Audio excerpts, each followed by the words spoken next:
My uncle's having a party tomorrow, Yeah. but I'm kind of like, don't know if I want to go. So, okay, nobody here. 0 people.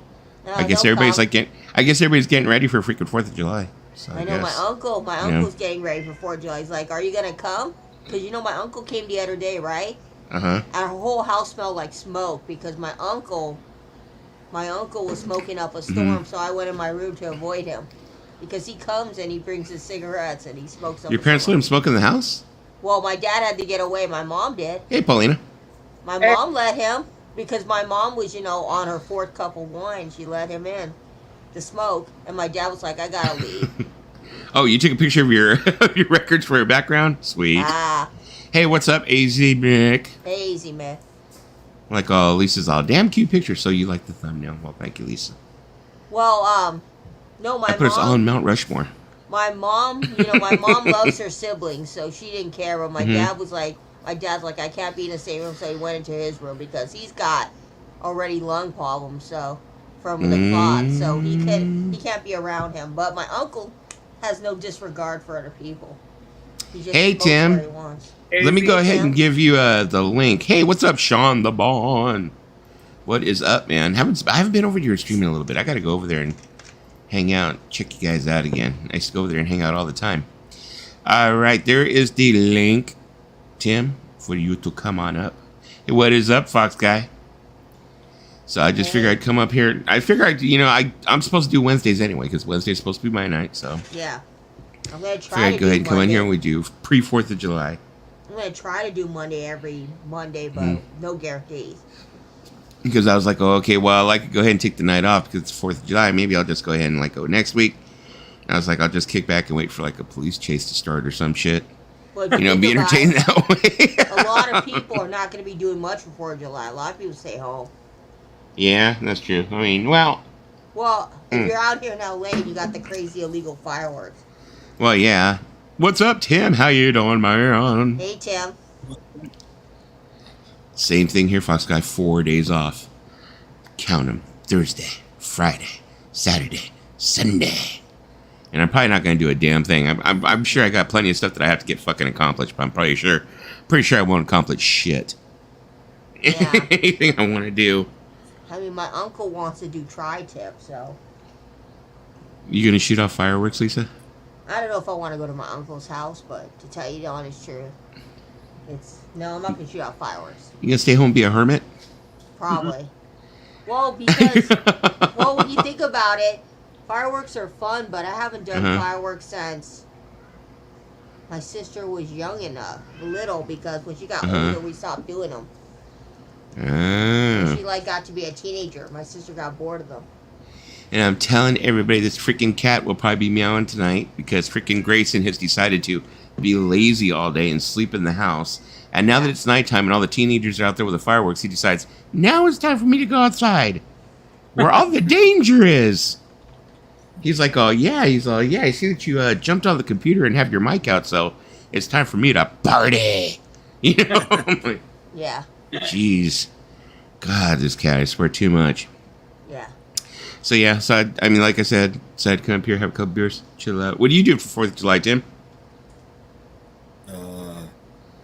This. So, pretty much this. I'm pretty much going to be doing the same thing. What I'm going to do, actually, is I'm probably just going to go ahead and barbecue earlier in the day. And then in the city that I live in, yeah, fireworks are illegal.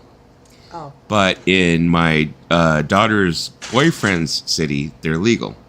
So what they're probably going to do is they'll probably I'll go over there and light off fireworks. I'm not into that anymore, so my city is I'm just legal. going to stay home. So I'll go ahead and barbecue, eat, stuff myself, and then let them tell them all, get the fuck out. And that's my 4th of July. What are you doing, Paulina? Yeah. I'm just going to pick a chair, plunk it in the middle of the driveway, and then see the 360 go over the bed.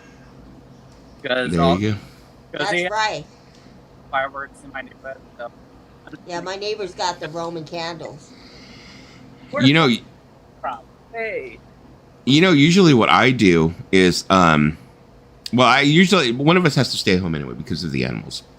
Yeah. Because when all the fireworks are going off, the dogs go crazy, the cats go crazy. So it's like someone has to be here anyway.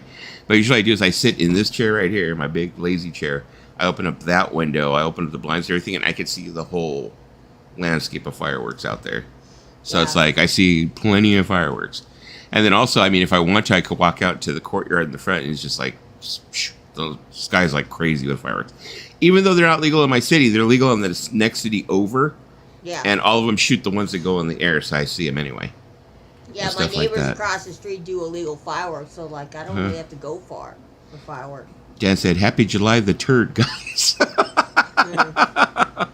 It's the day before I mean, before Thanksgiving, day before 4th of July. when we were little, my dad, you know, kept the tradition of fireworks alive for us because we enjoyed it when we were kids. So we would buy from from the school or the Catholic church, the Columbus. I think that's what their church is called. Well, I remember being like totally excited for fireworks when I was a kid. You know, we'd be like waiting for it to get dark, and my uncle would always be like, "Not dark enough, not dark enough." You know, always waiting for my cousin Ernie to burn me with those sparklers. Yeah. When I was a kid, you know, the professional fireworks displays were actually on the 4th. So we would go see, there's usually only one when I was a kid. I remember it was in the Hills parking lot for the longest time. When I was a kid, and we go, you know, but I mean, those days, they still have them, but they're never on the 4th anymore. I don't quite understand why. Ours is on the 4th, but ours is like really, it's at the park, Alhambra Park, but it's really busy. Well, I mean, we end up having ours at the high school. The high school ends up doing it every year. They do a big professional show, but we used to take the kids to that every year. It was kind of like this thing where the whole neighborhood met up there. You know, you would see everybody, and then you would go ahead and you'd buy stuff from the high school and, you know, support the baseball teams and all that stuff. So Dan said, "Can't believe the fireworks that were allowed in the old days at corner stores." I mean, I don't remember a time, you know, I mean, I was born in 72, but I don't remember a time when, you know, they had fireworks in liquor stores, corner stores and stuff like that. Well, it depends on where you live. You know, where I live in New York State, fireworks were never illegal until a few years ago. I mean, They were never legal. I mean, they were never legal until, I don't know, you know, my 5-8 dad years used to get ago. his I don't know. fireworks. Suddenly they're legal. When my dad was a kid, he used to get his fireworks the special way, in the back of a trunk of some car of some Italian dude that his grandpa didn't even tell him who it was, and then he just get fireworks there, like illegal fireworks, because he had a step grandpa, and his step grandpa used to get it from his friend who knew a friend, and they didn't know where the fireworks came from. They just got them. Yeah, they were illegal in Massachusetts, but my grandpa, you know, he had his ways.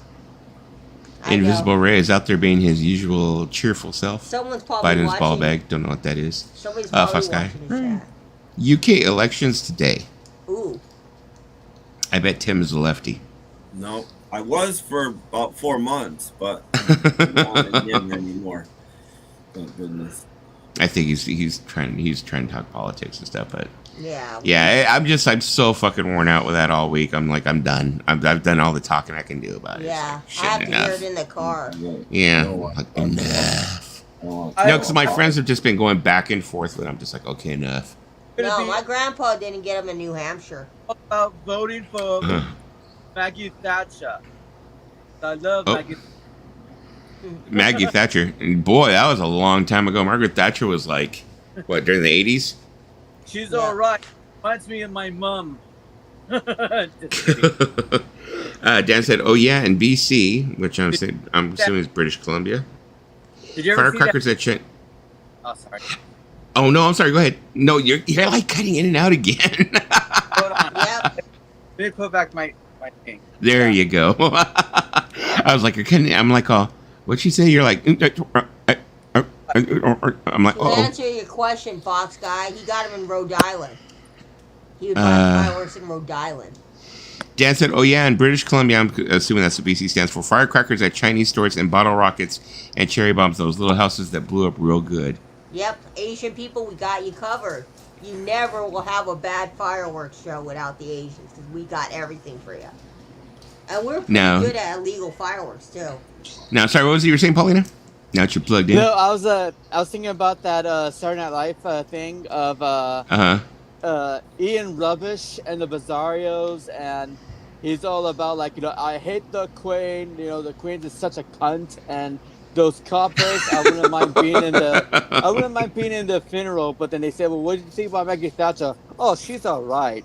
She reminds me of my mom, and the band is like, she's fucking rubbish. It's like, hey, that's Margaret Thatcher you're talking about. Be decent. Be decent. Let me see. Dan said Maggie Thatcher on a 12-inch Iron Maiden single I used to have. That must have been Women in Uniform, I think. She's on the Women in Uniform 12-inch years ago. Fox Guy said, so Lisa, he must have knew a guy. When he was alive, he knew a guy, but that guy, sadly, he passed away because he was a crazy, crazy smoker, and he passed away. He passed away in 2000 from lung cancer, but the guy knew a guy, and we used to always get good things from that guy. Hey, Jan, Lisa's on a smoking kick. Hey, Jan. Yep. She gets something stuck in her craw, and it's like, uh-oh. I am. Lisa's on one. I'm on a kick until my uncle realizes he can't do that in our house. Well, why didn't you say something? Why didn't you walk out and say, listen, we don't want to smell the smoke. Can you take it outside? No, I did, and you know what my mom said? My mom said, come on. He doesn't come here very often. She said, listen, Ziggy. She's all, just go ahead and let him come in here and smoke. Yeah. He ain't coming often. Yeah. You're right. I get on a kick about some things. That's the autism in me. That flashing background can cause epilepsy in some viewers, just saying. I had thought about that too, yeah. But come on, it's a little bit of fireworks. I don't think it'll kill anyone yet. We'll just go ahead and let it run for a little bit, and then I'll just put the regular background. Hey, Jen. I just think Invisible Ray just does not like my backgrounds. The last background he didn't like. He's like, I don't like it. It looks like Christmas lights. What does Invisible Ray like? He likes you, Lisa. He likes you. No, I mean, besides his wife, what does he like? I don't know, his kitties. Making fun of AGK. Which we all can freaking do. It's pretty easy. Let me see Dan Goucher. In all four squares, it looks like the little girl from The Ring would show up at any time. Don't pick up the phone. Speaking of the infamous AGK, I don't know if Invisible Ray has seen, but he has a new thing that he's doing. I think I discussed it with you two already. About how now he's doing the Avatar thing. I was like, oh my god, really? Really? He's got like one of these avatars of an anime character who's dressed real skimpily, big boobs, has a lock on her cooch. And I guess he goes online, and he was saying that, from what I understand, he was saying that he goes on there and he dances and whatever else, and that he gets all kinds of donations. Dances? And he was making it sound like he rocks it. He's like, I go on there and I rock it. There's like 100 and something people on there. I mean, he's got 100 and something like subs or members, but who's watching him dance? I don't know. That's the thing that I'm thinking is like, but it's funny what Jose Moreno Ron said was hilarious because he turns around and he goes, could you just imagine, you're a young teenage boy and you're freaking turning around and you're getting turned on by this avatar and you're doing your thing and all of a sudden you hear AGK's voice. I was like, oh. Like, I know. It's like you'll see the avatar and you think, oh my god, she's going to speak. Let's hear her heavenly voice. Hey, everybody. How y'all doing? Thank you. Thanks for the tips. Teenage boy is like, that's my grandpa on there. It's like I was trying not to make fun of the guy, but god damn, it's like he makes it close to impossible. It's like just some of the stupidest shit, I swear, man. It's like you end up doing stupid shit and expect people not to laugh. I was like, I don't get it, B-Side said, so cringy. That being said, I want to see his dance moves. It was pretty interesting. I mean, I he was showing some of them on, on the Ghost. He was like, ooh. Ray, the Mind Games Fallout has been blocked in the U.S. They did? Okay, I don't know. I could have sworn I watched it earlier, Fox Guy. What? No, it's he did a video on the fallout of mind games. You know, the people who got free ones, stuff like that, and blah blah blah, etc. and stuff. And yeah, I guess Fox Guy saying they blocked it in the United States. Who blocked it? Who what? Like the United States, but like, was it his? Santa Claus, Lisa. Who do you think? It was on YouTube. YouTube blocked it. I don't know. It could have been the record company telling YouTube to take it down. I don't know. There's no music in it. No, you never know. It's just down. Uh-huh. Could have been Okay, Sean Lennon. Invisible Ray said it. I may be able to unblock it. It'll be a song, maybe. Maybe Sean Lennon. Sean Lennon came on and Ben's like, stop. The shock of being 12 and finding out that you're speaking with a 50-plus perv with a face. I mean, That's what I'm saying. when I was young, when I was, I had AIM. Uh-huh. My parents, I was talking with people, and then, I had to be careful when I was 11 or 12. There were some like old AGK looking dudes on there trying to get up. What, you never went and got free candy? No, but one guy one time my name was like, he's like, hey, I'm Justin Timberlake's cousin. I was like, yeah, sure. Lisa looks like she needs a nap tonight. Look at her. You look like you like, yeah. I'm all, you need a nap. Let me see. Dan said, Dusty, you win the graphic design of the night for the Mount Rushmore. I just threw it together real quick. I was like, let me see something that's like 4th of July or something that's like American. You know what I was actually looking for was a picture of the, 1776 with the guy playing the drum and the other one was playing the flute and the flag. I was going to do that one, and I was like, yeah. Well, let's do Mount Rushmore. That sounds interesting. Yeah. SME blocked it. Okay, if SME blocked it, it was a song. Yeah. My favorite question to ask is long jump or high jump? Are you talking about Olympics? Mm-hmm. The Olympics are coming July 26th. I don't know if you guys watch the Olympics. Well, I would probably understand what high jump. I'm into I like high jump. I think the only reason why I like high jump is because when I was in high school, I had a band teacher. His name was Doug Nordquist. He was a track and field competitor in the Olympics, and he did the high jump. Yeah. And he would like demonstrate it for us how he did it and stuff like that. So. Yeah. Whenever Lisa is drinking from a clear bottle, it is always almost empty, yet lasts the entire night. I don't know how she accomplishes it, but she does. I do. She's like Jesus. She makes water. Yeah, Jesus doesn't really make She water. makes water appear. Yeah. Kiss did that poster for the bicentennial in 70. Yeah, there you go, in 76. They did. Oh, I could have got that one. That would have been interesting too, but whatever. Yeah. Right. Oh, I gotta keep hydrated, Fox guy. Oh, you are really going to keep on like you're suffering, huh? You're not suffering, dude. You're staying in. You ain't going out there and freaking having somebody stick a pickle of Pete up your butt. Then that'll be fun, huh? Ooh. That'll be fun, huh? You're like, Yeah, that's what I thought. He's all, huh? I'm all, yeah, huh? Yeah. I'm like, all crazy kids out there. Some of these kids in the neighborhood are sick, man. I swear. I mean, I almost got into it with one of them because he was outside. Not him, but Tigger was outside. And when Tigger turned around and ran in the house, and he had like a string tied to his tail, and there was a piece of paper on the string. And I was like, man, fuck that shit. And I went out there and I like said it loud. I was like, I mean, I hope someone's not out here fucking with the cats because, somebody's dad's going to get fucked up. I was like, I was like, I ain't going to put up with that shit. Hey, what is up, Vinyl Kicks? hey, Kid. VK. He said, hola, papi. Lisa, Paulina, Tim, and everyone in here.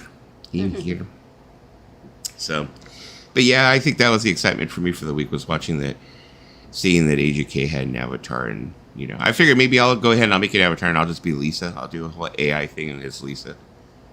How are you gonna do me as AI? I'll be like, hi, this is Lisa. I'll be like, hey, guys. My dad's like, you can't change that phrase. You always say that. Yeah, I'm going to be all, hey, guys. But your And I'll see if voice, it's weird. I do not sound like I'm high on heat. Hey guys. Hey guys. Hey guys. Hey guys. Hey guys. Hey guys.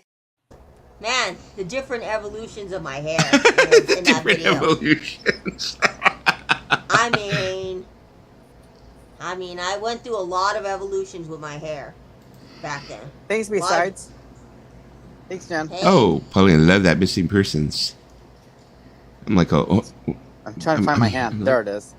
I'm like hearing stuff. I'm like, oh, what's that? Oh, it's you again. Jesus Christ. I don't hear any kids in the courtyard yet. It's the quiet before the storm. It's already 9 o'clock. Maybe I might be able to let him out for a little bit. one of those evolutions Maybe. look like that girl. I don't know. I noticed the neighbors across the street treat their cat like it's a rodent, always shooing it. That sucks when they do that. Right now, I have one cat who's very, very unhappy. He started getting hot spots, I guess, because he got fleas, and he started biting his skin. So I took him to the vet, and the vet gave me like this spray to put on him, and they put a freaking cone on his head. He's just freaking miserable. Yeah. He's just miserable. Apparently, the video from last night is not blocked anywhere, even Belarus. Ah. My bad, I was looking at something else. Video unavailable. This video contains content from SME who has blocked it in your country on copyright. Who is SME? I don't know. Do you know who Go- SME is? Nope. Google it, Lisa. What's Go, Lisa. SME? Google. They pop up a lot. They've popped up a lot for me too, where they turn around and they end up blocking it in certain countries because of SME. I'm like wondering what the hell that is. I wonder if they're an actual company or are they like one of those freaking third-party bounty hunters? I mean, Sony Media. whose Yeah, video, so there you go. Whose video got blocked? Sony Media. Yeah, I was Sony thinking Media that. Entertainment. Yeah. Okay. Yeah. I mean, who got blocked? I'm out of Invisible Ray. He had a video that got blocked. Oh. Mm-hmm. Well, wait a minute. Isn't John Lennon's newer music on Sony? No, No, UMG. Universal. Universal? Okay. Well, is Universal under the Sony umbrella? No. Oh, okay. No. Okay. Let's see. Are you going to keep up?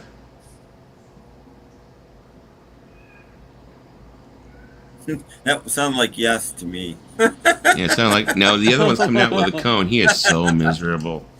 I'm like, oh, my God, baby, you cannot go outside. Oh, no. Watch. Hold on. I'll show you. Hold on. I'll be right back. How's it gardening, Ringo?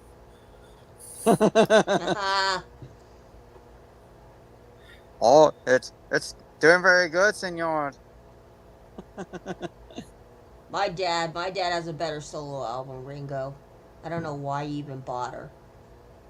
My dad is popular. No, I don't. Dan, I don't think about certain songs at holidays except Christmas, of course. But other than that, no, I don't. I just go in whatever mood I'm in. Sometimes I am in an Americana mood. I don't but know I'm what that. I'm gonna look up that girl. That's a Oh, it's a sitcom. Okay. Yeah, Marlon I Thomas. Yes, I The woman remember that it wants now. to donate for all the sick Yeah. cancer. Hey, look, he's Yeah. so unhappy. Oh, I don't look like Marlo Thomas, but thanks. It's okay, my mouse. I know. Yeah, but he got a couple of hot spots and Oh, he won't leave him alone. So, unfortunately, he's got to have the cone. Oh, Yeah. bye-bye. Here it goes. Okay, ready. yeah. My sister went to get her niece. My sister went to get her niece tested for allergies, and she's allergic to all nuts, so she can't have any nuts. Mm-hmm. He was looking all scraggly and homeless. I was like, no. No, So I have, no, to no, be, no, I no. have to be extra careful when I take care of Sierra now because she can't have any nuts. She can't have peanut butter. She's allergic to all of them. Oh, I was like, oh, I thought you were talking about like them getting neutered or some shit. I'm like, No, oh, they no, can't have no. any nuts. I was like, No, well, they because shouldn't have nuts, but I'm like, she went and got her allergy tested, and she's allergic to all of them. that's all. She can't watch this show then. Well, yeah. Oh man, I was at the store today too, and I was thinking about getting peanut butter as well. I've never had peanut butter. Oh, come Really? on. You No. got a jar right next to you, Paulina. You got everything right next to you. no shit, huh? Right. No, but I don't care. Kay didn't get his balls chopped. Not yet. August 1st. Ah, Yeah, and the vet was reminding me of it. He's like, oh, August 1st, he's going to be ready, right? I'm like, yeah. yeah. Don't ask me, ask him. Yeah, I'm like, ask him, what do you think? Well, okay, yeah, you're ready. Why is that surprising that I've never had peanut butter? I'm ready to stop Yeah. putting up with their crap. I just didn't I care think for it. everybody at one time in their life had peanut butter.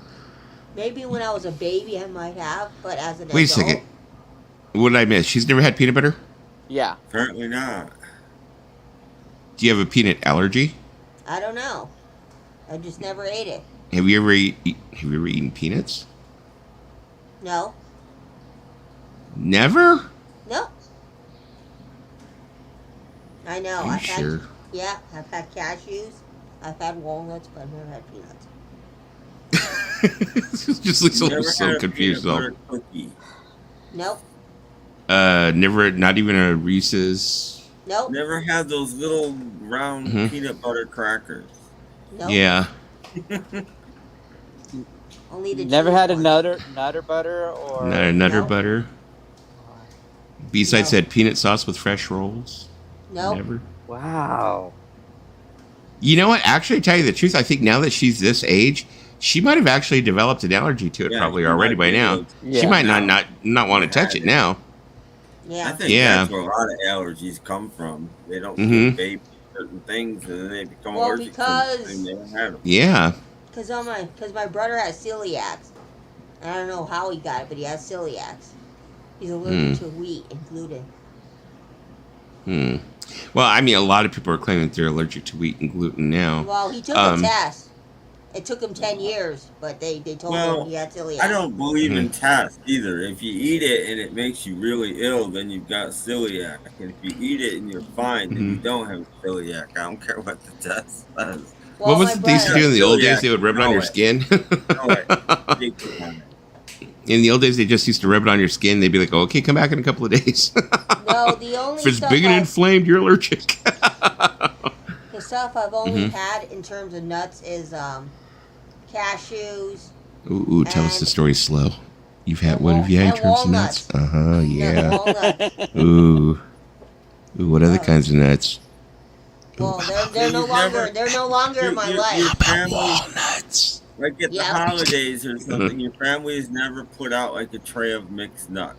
No, my mom's Asian. Wow. Asians don't really do mixed nuts. They like pistachios though. What about your But father? your dad's not Asian. Yeah. My dad has an allergic reaction to walnuts. So he's never given you any nuts. Jimmy was That was kind of nuts. sick. Jimmy was nuts. Jimmy didn't give you any nuts? Nope. No nuts, huh? Nope. Dan said be careful if the nuts come in a sack. You could be allergic to those. You could break out in babies. There you go. Ooh. Yeah, if the nuts are in a sack, you can break out in babies, so be careful. I heard that could happen. Look at B-Side said, dude, go to the Thai restaurant and get that peanut sauce with fresh rolls to ease up on some peanut goodness. You know, So, they also have that in the Vietnamese restaurants too. But, you know, if you had a peanut allergy, I'm pretty sure I mean, you know, being Asian, I don't want to sound like freaking stereotypical, but you had to have come across some kind of peanut Maybe when I was oil little. or peanut something at When some I time was or another. little, probably, Mhm. yeah. But I Yeah, haven't it's ate peanuts, you know. Yeah, I was about to say, you had to have come across something, you know, in your food or something of that sort. Yeah, but I've never ate peanut butter. You never had trail mix, when you go like for I'm not walks, that healthy. I'm not that healthy. Well, trail mix has like Mm-hmm. stuff like it has like nuts, it has cashews, it has Yeah. M&Ms, it has No. raisins and No, stuff. And my mom never bought that kind of trail mix. If my mom bought trail mix, it was healthy shit. No peanut M&Ms? Well, yeah, Fox, I said never had peanut. Healthy. Peanuts are healthy. I hate this to No, tell but ya. peanut M&Ms? No, if it had peanut M&M, then my mom was not for it. Hey, Ali, what's happening, Mr. Ali Perry? Peanuts are a good source of protein. Yeah. Very good source. It's like now I'm going to be like curious just to be like, oh, Lisa, here's like a teaspoon of peanut butter. No, because then her face will swell up. I'll be, oh shit, she's going to die on me. You're like, dude, I did it. They're gonna be like, he killed Groovy Lisa with a freaking Reese's peanut butter cup. Hey, Kimba. That's for Kimba. People die from peanut butter. It's a serious. It's the lovely Miss Kimba. Jeez, well, God, I was only playing Lisa. You have to get all freaking serious like that. Lisa got all freaking dark. She's like, people die from peanuts, Like I'm like saying I want to murder you or some shit. No, I don't know why So, that dark. okay. Paulina for a second. Hold this up. There you go. Lisa, run, Lisa. They're dry roasted. They're even more dangerous. They're dry roasted. They're even more dangerous. Vina Richie said hairy nuts Those are are good. good. Those are really good. I like those. Well, I don't know, Lisa. Have you ever had hairy nuts? She don't want to answer that one. She's like, no comment. She's on now comment. That's Happy not 4th, appropriate, votes guy. because then the stream will be asking me questions about it. So No, they'll be asking about your OnlyFans. Go, well, go to my OnlyFans if you want to see if I've I got. plead the fifth. I plead the fifth. Kimba knows when things are getting naughty. Naughty. Vinyl Q said, I like some honey roasted peanuts. Now that as I'm getting older, I'm not much of like a nut or a peanut person. I don't know. I'm just not into them anymore. Dan, I heard nuts and came.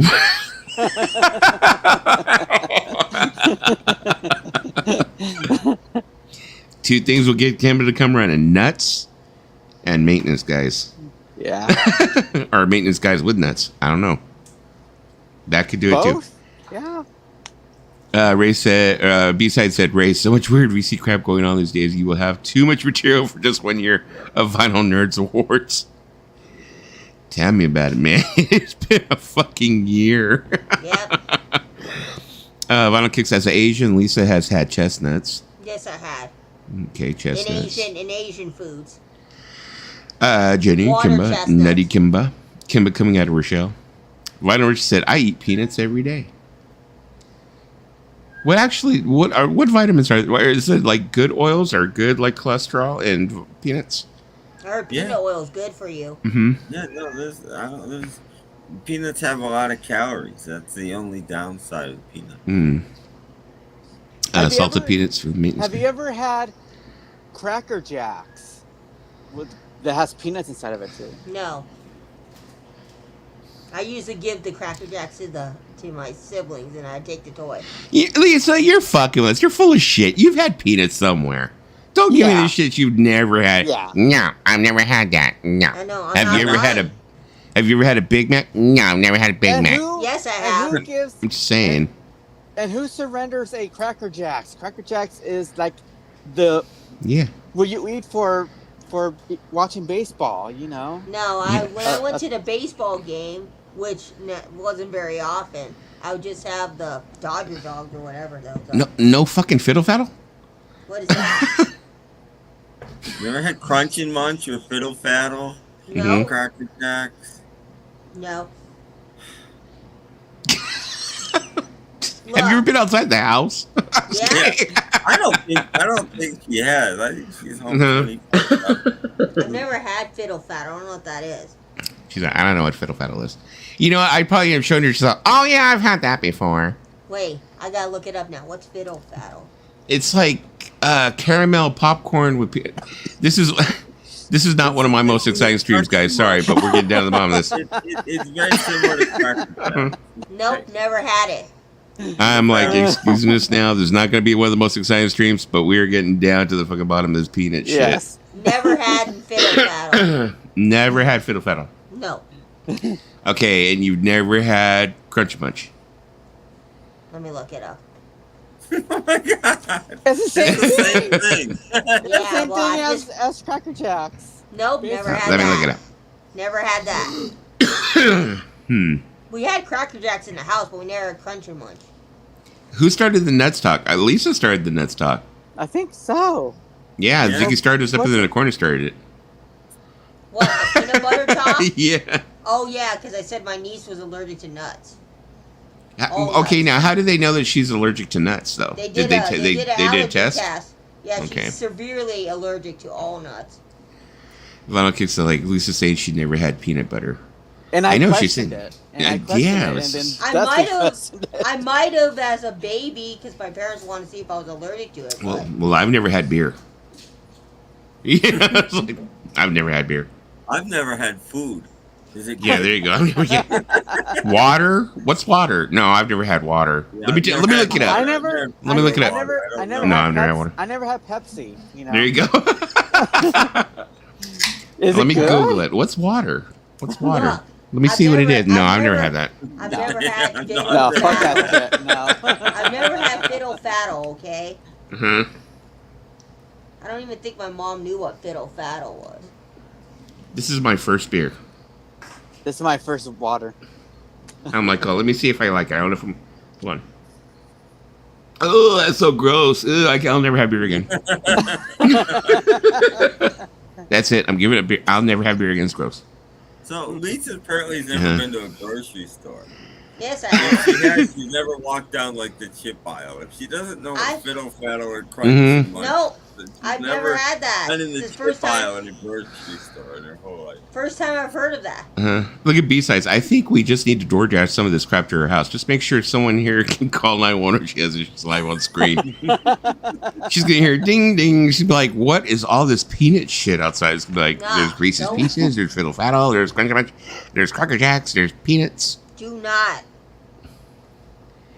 She's like, oh, I'm just going to breathe and be like, oh, I smelled it. And you swear on your One Direction records that you never had a Reese's peanut butter cup. Yep. Never had it. Was never a chocolate never a Reese's person. Have you ever had a fucking Snickers bar? I Yeah. was just about to ask that. Maybe I might have when I was a little kid. Well, there's Wait. fucking peanuts and Snickers. Wait, did I? No, not Exactly. Snickers. Fuck Not you. Snickers. You're she's bullshitting now. Yeah. I'll tell you what I've had. I'll tell you what I've had. I've had Milky Ways, Three Musketeers, Uh-huh. Hershey's, Okay. Kit Kat, and that's about it in terms of what I like chocolate. Oh, and I like Ghirardelli and Lindor. Lisa is fucking with us. She is. Okay. Yeah. Have you ever had a Baby Ruth? No. Seriously. Oh my god. Okay, when you had Hershey's, was it just She said chocolate no. bar, or did it have any nuts inside of it? Just a chocolate bar. That's the kind I buy. I'm very particular about my chocolate. It says she may have never had peanut butter, but she's had peanuts. That's all I'm saying is she had to have come across peanuts somewhere. Yeah. I've never seen Tom You never had a Crunch bar? No, I don't eat Crunch bars. I mean, Kit Kat, Ah. yes. Kit Kats, yes. I've had Kit Kats. I love Kit Kats. I don't know. I mean, Payday? so baby payday. There you go, payday. Yeah. You've never had a payday? No. Okay, a fluffernutter is yeah, well, yeah, a fluffernutter. A whatchamacallit? No. But my dad, it's very popular where my dad's from. Oh, I am. Everybody's hating me right now. That's like me being We're fat not- saying, "Oh, I've never had pizza." No, you got fat somehow. We're not hating you. We're just trying We're- to get our head. We're wrapping our heads brains the around fact this that- shit. I've never ate Payday, okay? I told you the chocolates I ate when I was growing up. Three Musketeers. There you go. Nutella? Beetle Babe is saying you've never had Nutella? I've had Nutella. It's a different kind of nut. It's not peanut. It's hazelnut. Okay, well, but it's a nut. Yes, I've had Nutella. Tons of Nutella. But no peanut butter. No. I don't know. I don't know. I'm like perplexed. I am like total. Okay, here we go. Yeah. What about what is it? A $1 million bar? No. Oh, $1 million bar was too expensive. It doesn't have nuts in it. I'm sorry. Damn. Well. She said she's never done it. She said she's never tried. Look, I told I'm you. gonna VCLT you some peanut butter. No, I'm not eating peanut Because butter. Nutella can kill. Hell. Hell no. No, don't be It was selling. Boris said don't- Nutella can kill. Do not be selling 1,000 peanut grand. butter There you go. because I will I'm not gonna eat go. it. I'm gonna go to Winco No. tomorrow. I'm gonna get Oh, some peanut butter. fuck. I'm gonna send it to you. Give it to my dad. I don't eat that. Lisa's grocery list is the size of a stamp. I don't believe that it actually is. First off, I told you the chocolates that I do eat. Well, Beetle Babe said, so not allergic to hazelnuts at least. We know she's not allergic to Okay. hazelnuts, but... I won't Yeah. VCL to you Good. some peanut butter, but I will VCL to you some Reese's peanut butter. I'm not cups. gonna eat that. It's just gonna sit in my room. You do realize that. You're Mhm. wasting your No, money. So. you're gonna eat it. No, You're I'm not eat gonna it. eat peanut butter. No, And do you're not. gonna eat it on. No, you're gonna eat it on no, stream as no, well. no. You're Peanut butter making me is nervous. delicious. Why don't you I want to don't eat want. I peanut know butter? you're gonna I'm make me nervous, confused. man. No. If I wanted to send you seaweed to eat or something, I could understand. Peanut No, butter. I am not gonna eat that. You're wasting your money. Please It's don't waste good your money. for you, and it's good. I don't Y- understand. You know, the thing that worries me, though, now is that I'm thinking, like, you know, she's already 42, and she's Yeah. never had peanuts, so I'm thinking if you give her a peanut, look at, she's freaking out. Are you freaking out about the peanuts? No, don't. Please don't send it. Please, you're gonna make me. You're gonna make me have anxiety, man. I don't Now want she- anxiety. Now she's having nightmares of Mr. Peanut coming to get her. No, don't. I don't want people to waste their money With on the me on one things. eyeglass, he's like... No, I don't want people to waste their money on me on things I know I won't eat, and it's just a waste of money. Being well reflective. I don't know what you're saying. There he is. Yeah, Look, I like chocolate. Okay, I like chocolate. I like certain. She chocolate. said she double dog dares you. No, See. I'm not eating peanut. Peanut butter is high in protein, yes. No, I just. What's up, guys? Nervous about peanut butter? I guess she's never had. Now, the thing, like I said, the thing that would make me worried is that since she's never had it, that maybe she has developed an allergy to it. You know, like I was saying, I said that a little bit earlier. Hey, What That would my- probably, yeah. possible. I'm Let not me gonna see, touch peanut butter. My heart weeps that you don't know Reese's. I know. Get her. Cute. Get a know. large. I like Ew. Kit Kat. I like Kit Kat. I like Kit Kat. Uh huh. See, dip. But Kit Kat is basically chocolate with wafers. Yeah, I like that. That's always Just been a- my favorite chocolate as a kid. Just a moment. Let me get this cat. He's having a cow right now. They're trying to fight with each other. This cone thing is driving me nuts. My God, our people are watching this shit. I apologize for the nutty shit.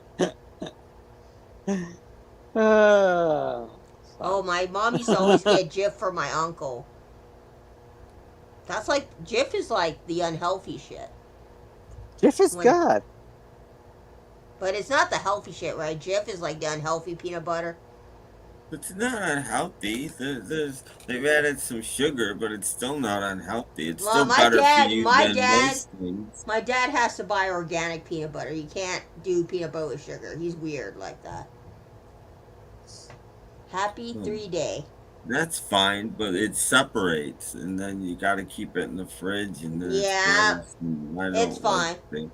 I used to be a bulk buyer for Whole Foods, and we had a peanut butter machine, and pain in the butt. But in the bulk department, there's a peanut butter machine where you made your own peanut butter. Ollie, And I've had very this stuff. popular, but I it think. also clogs up constantly. Certain Wait. nuts it didn't like, and biggest pain in the butt ever is the peanut butter. That's a good machine. question. Have I had pistachios? I don't remember. I mean, I've had walnuts. I've had Brazil nuts. I've had cashews. I've had I've had almonds, of course. Love almonds. I love that smokehouse almond that they Well, sell. if you could have a walnut, then you sure could have a peanut. I've never a peanut because I think never- more. I've never ate walnut. I've had cashews. I've never ate walnuts. You said you had walnut. I did? Yeah. Yeah, I'm you trying to just think. did. I'm trying to think where I had walnuts in. Because I've had cashews for sure. I'm thinking. Maybe. Have you ever had a slice of chocolate cake? There's often walnuts in chocolate cake. Yeah, I've had chocolate cake. Not all chocolate cakes, but many chocolate cakes have walnuts.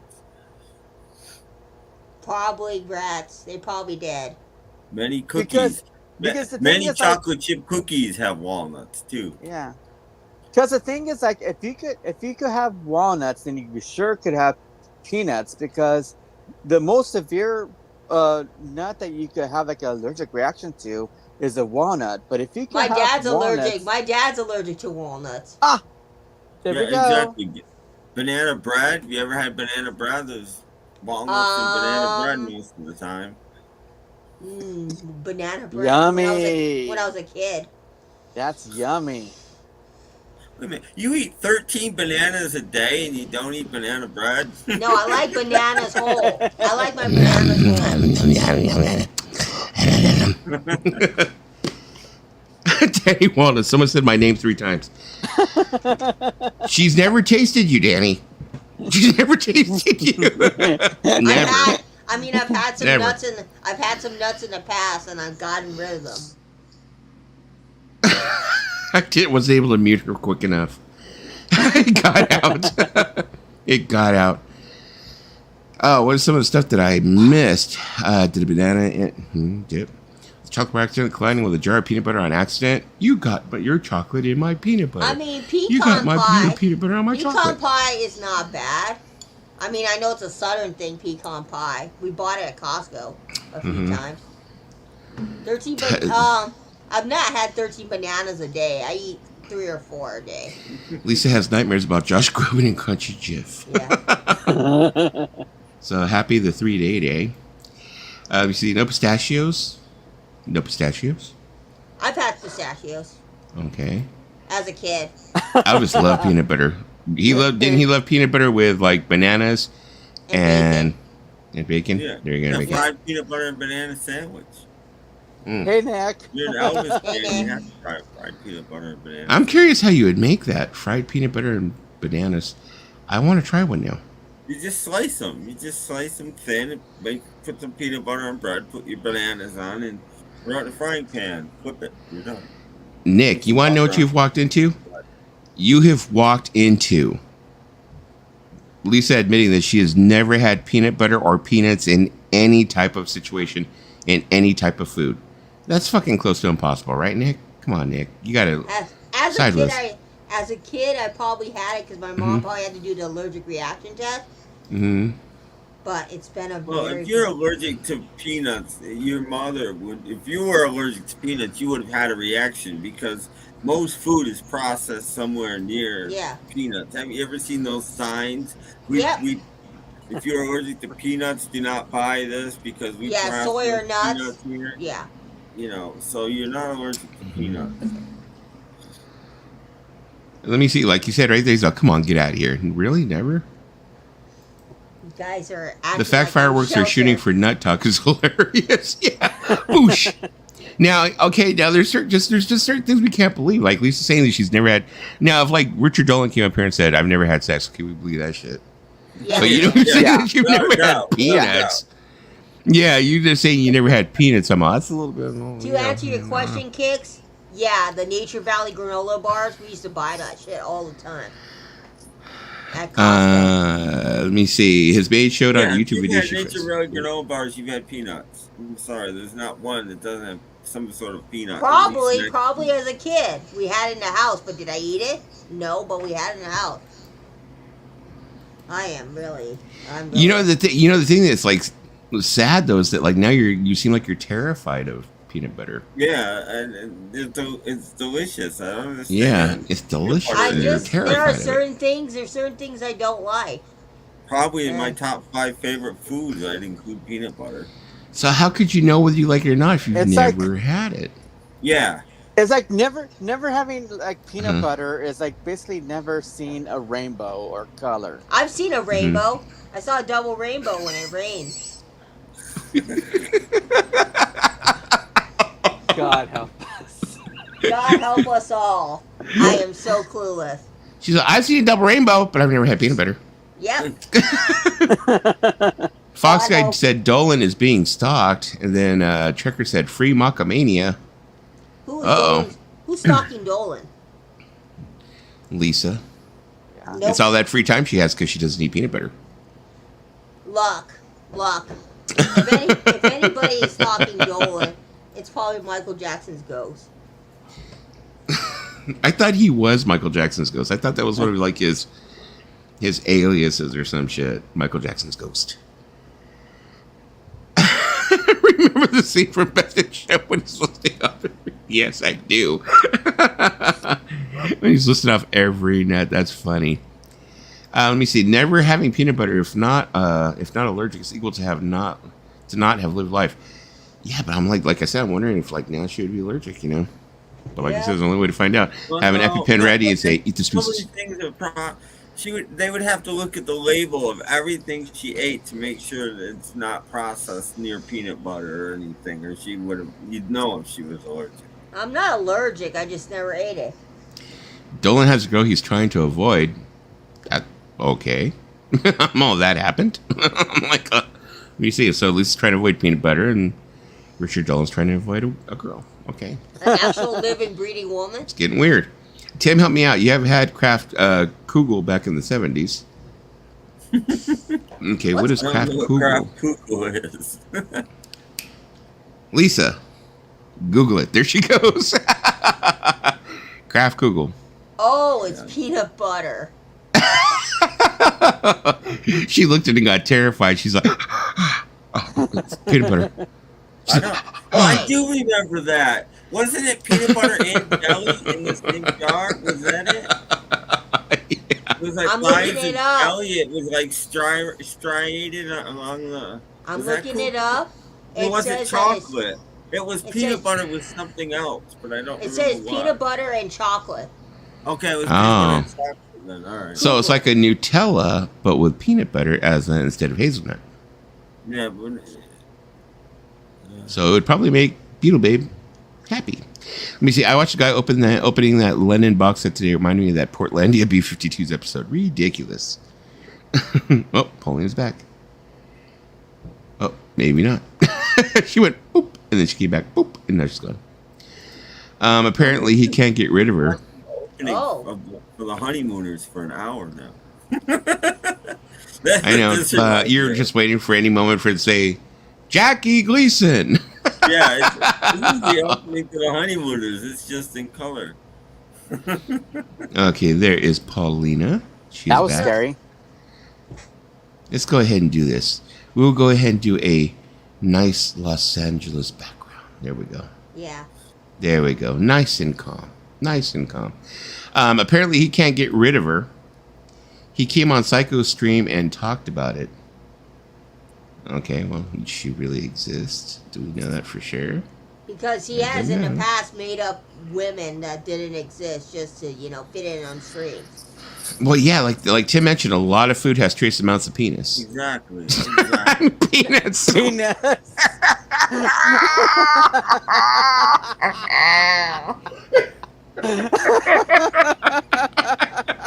Oh shit! A bit of a Freudian That's a slip clip. right there. That's a clip. Just working a kitchen near me. Have you had penis in a while? Oh, that's a clip. This is too weird. Google the F out of Kugel. You see, Kugel was delicious. Let me see. Bruce Spizer's books are garbage, and he looks like Dr. Harold Shipman's mass murderer. And then Nick is like going, now that was fucking funny. I know. Oh my god, Trucker Talk rolled on Paul's stream earlier. I have no Oh man, idea. I watched a little bit of it, and then I kind of fell asleep for a nap because I'm old. But I it sounds like watched it got better. 5 minutes of it, and I didn't get it because Mhm. he was the only one on screen. Yeah, I clearly heard somebody else there. The whole time I was there, I'm like, this is a little weird. I've seen that happen before too. It's like you turn around, you look in, you're like, wait a minute, I hear other people talking while he's talking, so I'm like, oh okay, maybe he just made himself big. Yeah, but I watched but it stays like that for a little while. minute. He was big the whole time, and I'm like, okay, Mhm. but I don't get. Holy shit, Tim, that shirt. Oh, Said this is lol. a Guinness Toast shirt. Said Poppy has already tested if Lisa is allergic to peanuts. No, not yet. Not yet. I'm not allergic to Said- that nut. I go- Lisa just loves giving That's people a clips. clip right there, too. That's a clip. Well, I mean, Dave was there too. A lady asked me at work if the honey walnut shrimp has nuts in it. I mean, it has what? Walnuts, right? Yeah. I love fucking Panda Express's honey walnut shrimp though. But they only have it for like a limited time. Like they bring it back and then they take it off the menu and then they bring it back and then take it off the menu. So it's It's like basically just- the McRib. Yeah. I think the only reason why they bring it back every so often and then they get rid of it is because I think it's expensive because of the shrimp probably. It's like it costs them a little bit of money to go ahead and produce it. So, I thought it was calling Irish drunkards. No, it was a Guinness toast night. They gave everybody a T-shirt. Pretty sweet. Fox Guy said, pointing out the obvious. It says Guinness down the back. Watch. There's gonna be something flipped tomorrow. You know what is so hilarious is that like my son, for the law firm that he works for, every year they give the employees like these big things of like food and stuff for Thanksgiving and stuff. Yeah. And the thing that's like really crazy is that like the woman that he works for, I won't say her name, but beautiful woman, I swear to God. She does so much work, and she I remember one year she got sick and she wasn't able to do it. So me and Tina and, some of us went in there to volunteer to help and do it because she would do it all herself. She'd do all the shopping. She would make all the, boxes for each of the employees so they could take home these groceries and stuff. But every year she knows that my son, Christopher, my middle son, because he's the one who's autistic, he works there.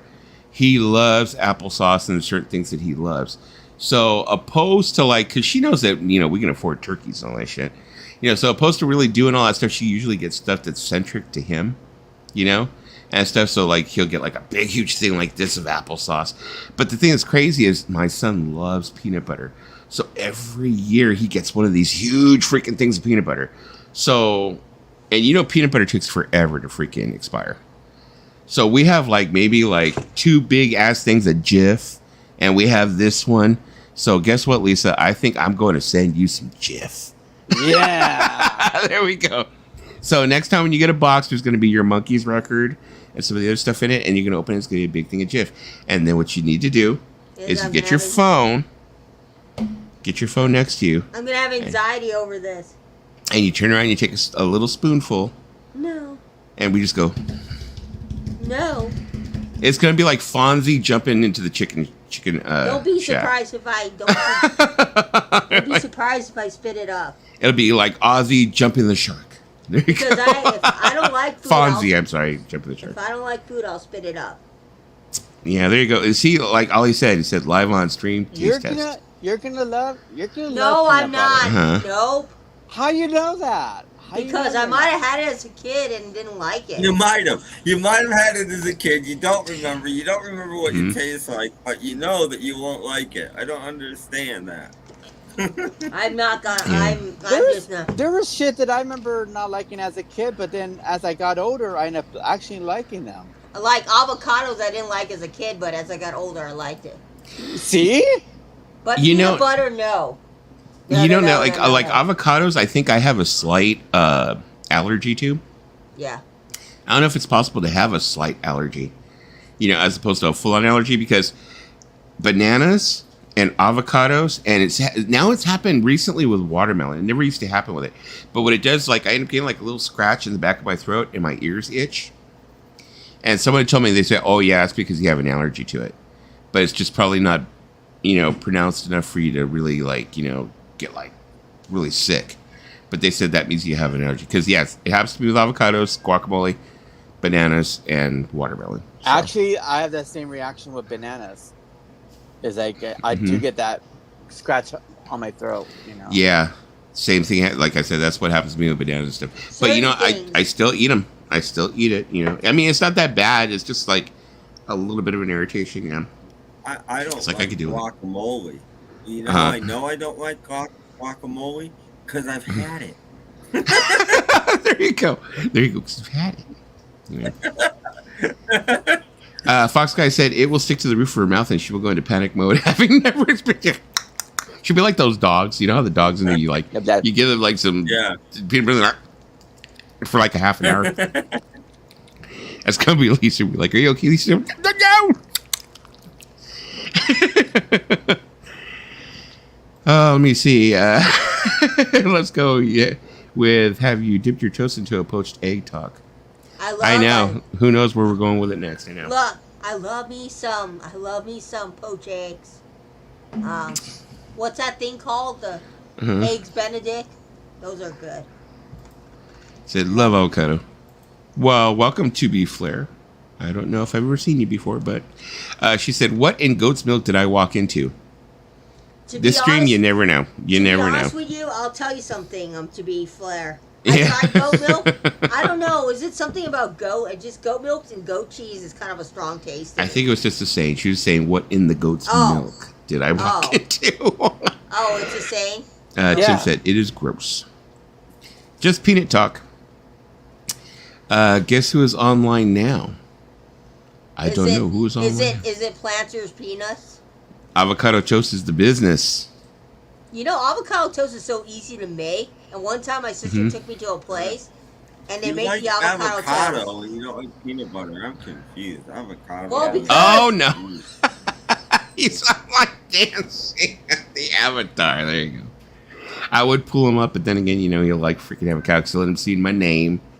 No, He'll but be like, "Oh, that's freaking dusty. I fucking hate you." On there dancing. I'll be like, "I'll give him $1." but avocado toast is like so easy to make. I think. I'll bet it's Like, not why as would- easy to make as peanut butter toast. But I like avocado toast. Not a problem to be Flair. I like avocado toast. You guys are not gonna let me live down until I eat peanut butter. I know. Probably not. I've never Ne- met anybody that's never had peanut butter in my whole life. It's You weird. know? It's an oddity. It is a fucking oddity to me. I've never, yeah. I'm an Thousands of oddity. people I've met in my life. hmm I'm an oddity. I am not your average garden variety. I mean, I know people who have had it and then they said I didn't like it, or they said I had it and found out I was Yeah, I know allergic. people that But I've don't never had like anybody who like was just like, I mean, I might don't know. have. I mean, I might have had it as a kid and just didn't like it. I don't remember eating it. But Ask I might your, have. ask your mother. Your I mom's don't know. awake. Ask her. Go ask her. I right don't now. know. She's had Vons. She now what? Grace is coming at me. Had He's angry. Vons. You angry, Oh, she's at Vons. He's Okay. angry, Yeah. man. Look, Tell her to go get you some peanut no, butter. I'm not getting peanut butter. I am. You're now terrifying me, people. I'll call your mom to tell her to No, use peanut butter. no. I remember. You, When you I- are you are the first person I've ever met. Absolutely, that's afraid of peanut butter. I've never, Yeah. I've Mr. never, I've Common. heard of every fear in the world. I've never heard anybody. Oh my God, peanut butter! I'm terrified. Let me tell Yeah. you what I'm afraid Mhm. of. Let me tell you the things I'm afraid of. Number Right? one. Fuck's that, right? That's what I was saying. Okay, go ahead. Number one, roller coasters. Uh-huh. I have a fear of roller coasters. Reasonable. Number two, roaches. Being without a beanie. Roaches. Oh, I thought it was Number being without three, a beret. Number so- three, flying. Flying scares me. I did it Reasonable. one time, but I had really bad anxiety about it. Okay. Heights. Okay. That's it. I'm afraid. I Reasonable. have a bad fear of heights. Heights. Okay. And number five, needles. That's why I don't get tattoos. I have a fear of Reasonable. needles, but I still get tattoos. But yeah, I have a fear of needles. I don't know, because if I got a tattoo, you know, my mom would be like, Mhm. Lisa, are you fucked up? Why did you get a tattoo? One of the things I feared was being diabetic and having to like shoot myself with insulin. And then people are like, "Oh," I was like, "They're like, why?" I said, "'Cause I have a fear of needles. I don't like needles." And they said, "It's such a small needle, you hardly feel it." I said, "I just don't like needles." They said, "But you have tattoos. It's like the same thing. Getting a tattoo is worse than shooting yourself with insulin." No. I'm just scared. I'm just scared of heights and bugs. So Lisa is pretty much scared of everything. What character was it where he's like something like the? Oh, it was David Allen Greer. David Allen Greer, and in the army now with Pauly Shore, he turns around and he goes, "Oh, I'm afraid of this, and you know, I really don't like this, and I really don't like that, and I really don't like this." And he's like, "Well, what would you say you're scared of?" He's like, "Oh, I would say probably damn near everything." Okay, there's one more thing I'm afraid of, and I know this is not very common, but I get really bad anxiety behind the wheel, which is why I don't drive. Because one time I went behind the wheel and took a driver's test, and I threw up after the test, and I got so bad, the anxiety got so bad that they had to take me out of the car. So no, The I'm girl in afraid. the plastic bubble. She's gonna be like John Travolta. She's gonna be like Bubble Boy. I've seen that movie a lot of times. But it's like you mentioned a lot of these things that you're afraid of, which are all reasonable. But Yeah, they you are. never Mhm. mentioned peanut butter. I just don't like Yeah, peanut it's just- butter. Peanut butter, which isn't reasonable. It's I don't- it's safely it's safely Oh, in man. its, Mhm. it can't get out of its jar. It can't Mhm. twist its lid, open the lid and attack you. It's safe. Yeah, No, it's it's like you just- got. It it's can't just- just like jump up on you. But when I mentioned to people a long time ago that I have a fear of driving, Uh huh. somebody told me that's weird. No, Oh, hey, Dwayne, That's- what's up? that's The reasonable. moops, Well, because when I was 27, right? right? When I was 27, I tried to drive, so they made me take the test. So I was driving, and I thought I was gonna be fine, and then my anxiety kicked in, and I said to them, "No, I'm done with this. I'm never doing this again." I got scared. That's gonna be the thing now. And I'm What are gonna you pull gonna up your bring beer. up? Are you gonna bring up the lady that's afraid of olives? You remember that lady who's afraid of olives? What about From Nerf Mari. balls? Are you afraid of Are you Nerf afraid of Nerf balls? Nerf footballs? That would be a reasonable fear, being that you have had Nerf balls thrown at you from the paranormal side. Yeah. No. She's I'm not not- afraid, people. You know She's why? not afraid. I used to be afraid when he came to our house, but after a while, I kind of made peace with it, and he never came back. Her house was haunted by one of like Manning's ancestors from the Now, past. let me explain. Let me explain who my house is haunted by. So there's a guy who owned a house before my dad. He built this house, so he lived there until like the 60s when he passed away in the house. And so my dad bought the house from a church because the church was auctioning off the house. And you know how much my dad paid for our house when he bought it? $29,000. Jesus This is Christ! 1971. He bought the house in 1971. But the lady had told him, oh, the guy who used to live in this house was disabled. He had horses. Yes, we had a horse stall in the backyard. But my dad got rid of that. Okay, thank you for that bit of news there. Is she afraid of Nerf balls being thrown at her? I think Nope. she's afraid of all balls being thrown at her face. No? She's down for peanuts, though. No, just kidding. Vinyl and Kick says, hey, what's up? Dwayne saying hello, everybody.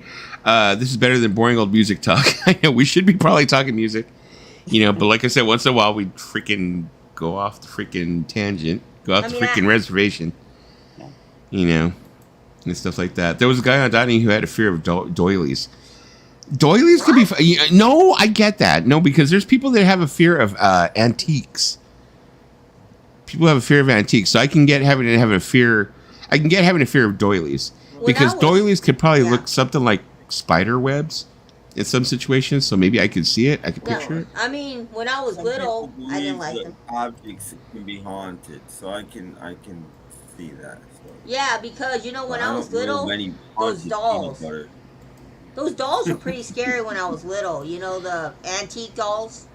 You know what used to terrify me when I was little? What? And my grandmother always had them in the bathroom. I don't know if anybody else grew up with these during like the late 60s, early 70s. My grandmother used to have this thing where it was a doll and it was crocheted and you would put a toilet paper roll in it. Ooh. And the top of it would be a doll and then it would have a toilet paper thing shoved into it for the bottom of it or whatever. And I remember she used to have these over the toilet.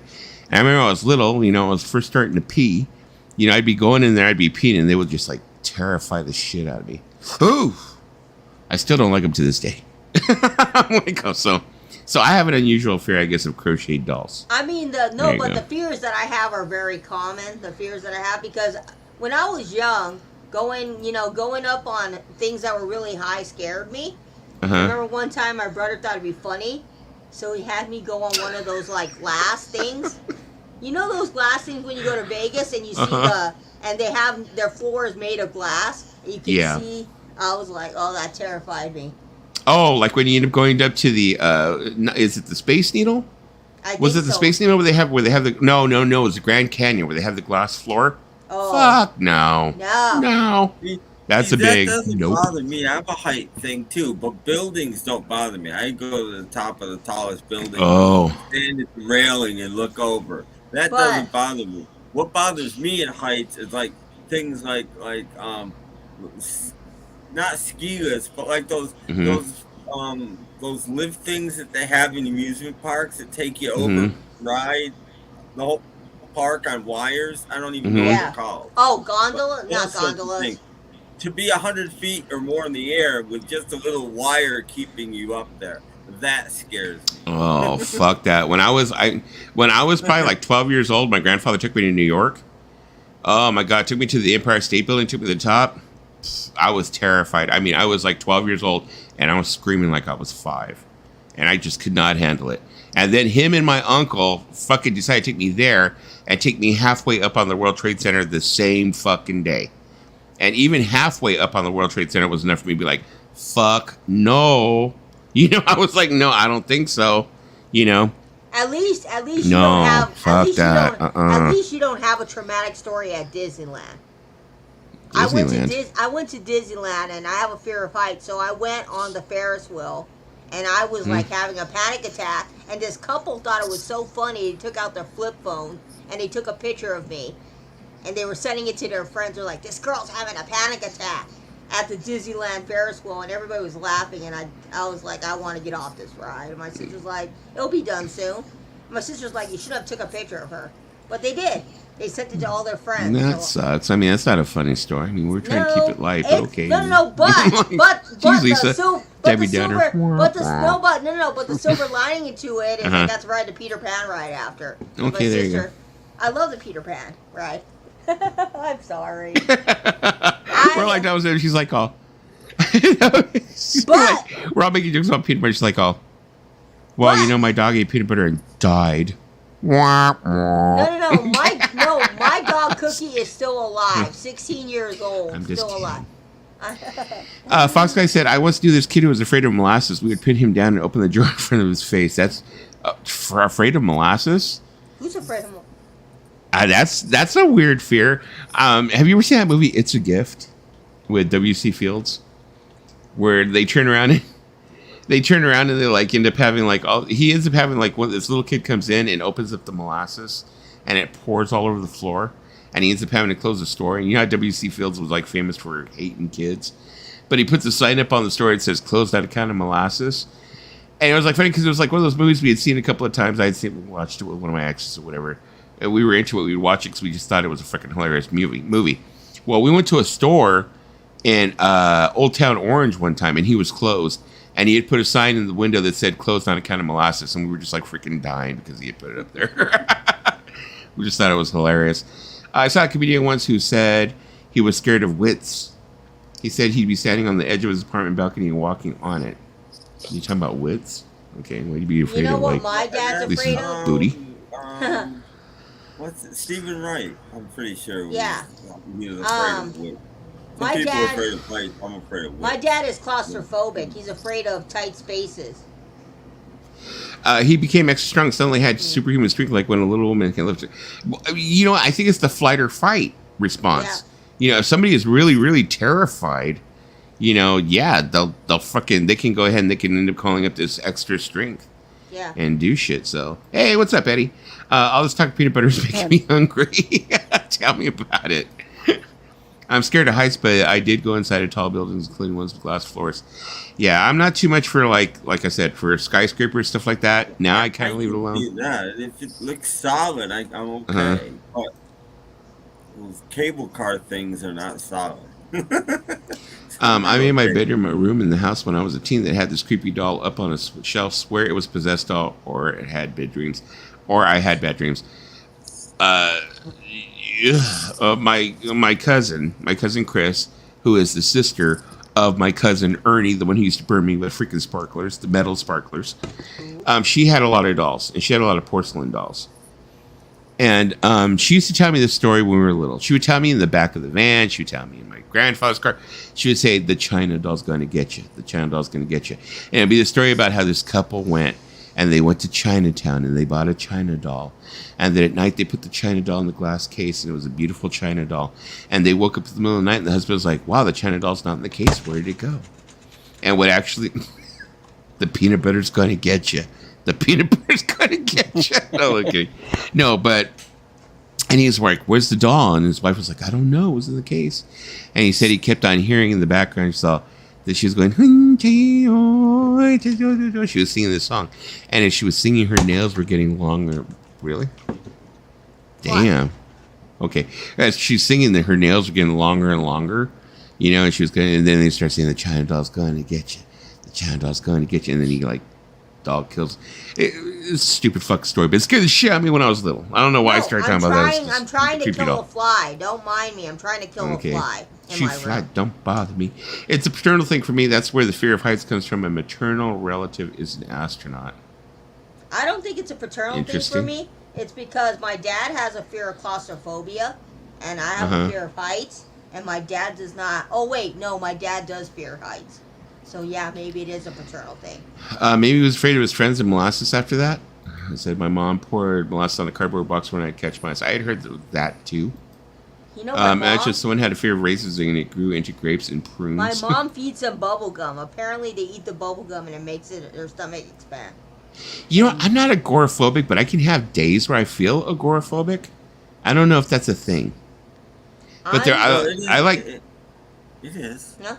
It's a thing? Is it a thing? Because I know that I have some days, like if I end up having like multiple days off, like say if I have like this 4-day weekend, sometimes it happens when I have multiple days off. It's like I do this thing where I'll nest. Yeah. And I won't want to do anything. Like I'll sit on the couch or I'll sit up in my bed and I'll start watching movies and maybe I'll watch things that are creepy. And I get this thing where I just want to close all the blinds and keep everything dark. And I just want to sit inside and watch TV and I don't want to go nowhere. I do that. But I usually snap out of it because I'm like, oh, fuck, I got to go to work. And I'll snap out of it. So it's not a permanent thing. But I remember one time I had a friend who works in mental health and said, well, you better be careful of that because that could turn into a permanent thing. And I was like, never, it hasn't. You know, I've been feeling those feelings since I was like in my 20s. Yeah, but I'm like my 50s now. I've never been agoraphobic. Me. Mm-hmm. I don't do a third of the things I used to do. I mean, I'm not agoraphobic, but when I was little, I had really bad social anxiety.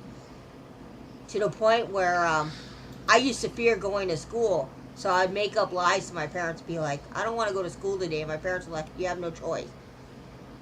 I don't know if that was the same with you, Paulina. Did you have a hard time making friends in school? There was a time in the, I think it was like in the 3rd grade, where I used to fake stomach pains so that I didn't have to go to school. Yeah, because when I was little, I thought there was like something wrong with me because I used to not like going to school. That was because I just didn't like being bullied. Oh, so, I got bullied a lot in elementary school. Wasn't Miss Beasley from A Family Affair?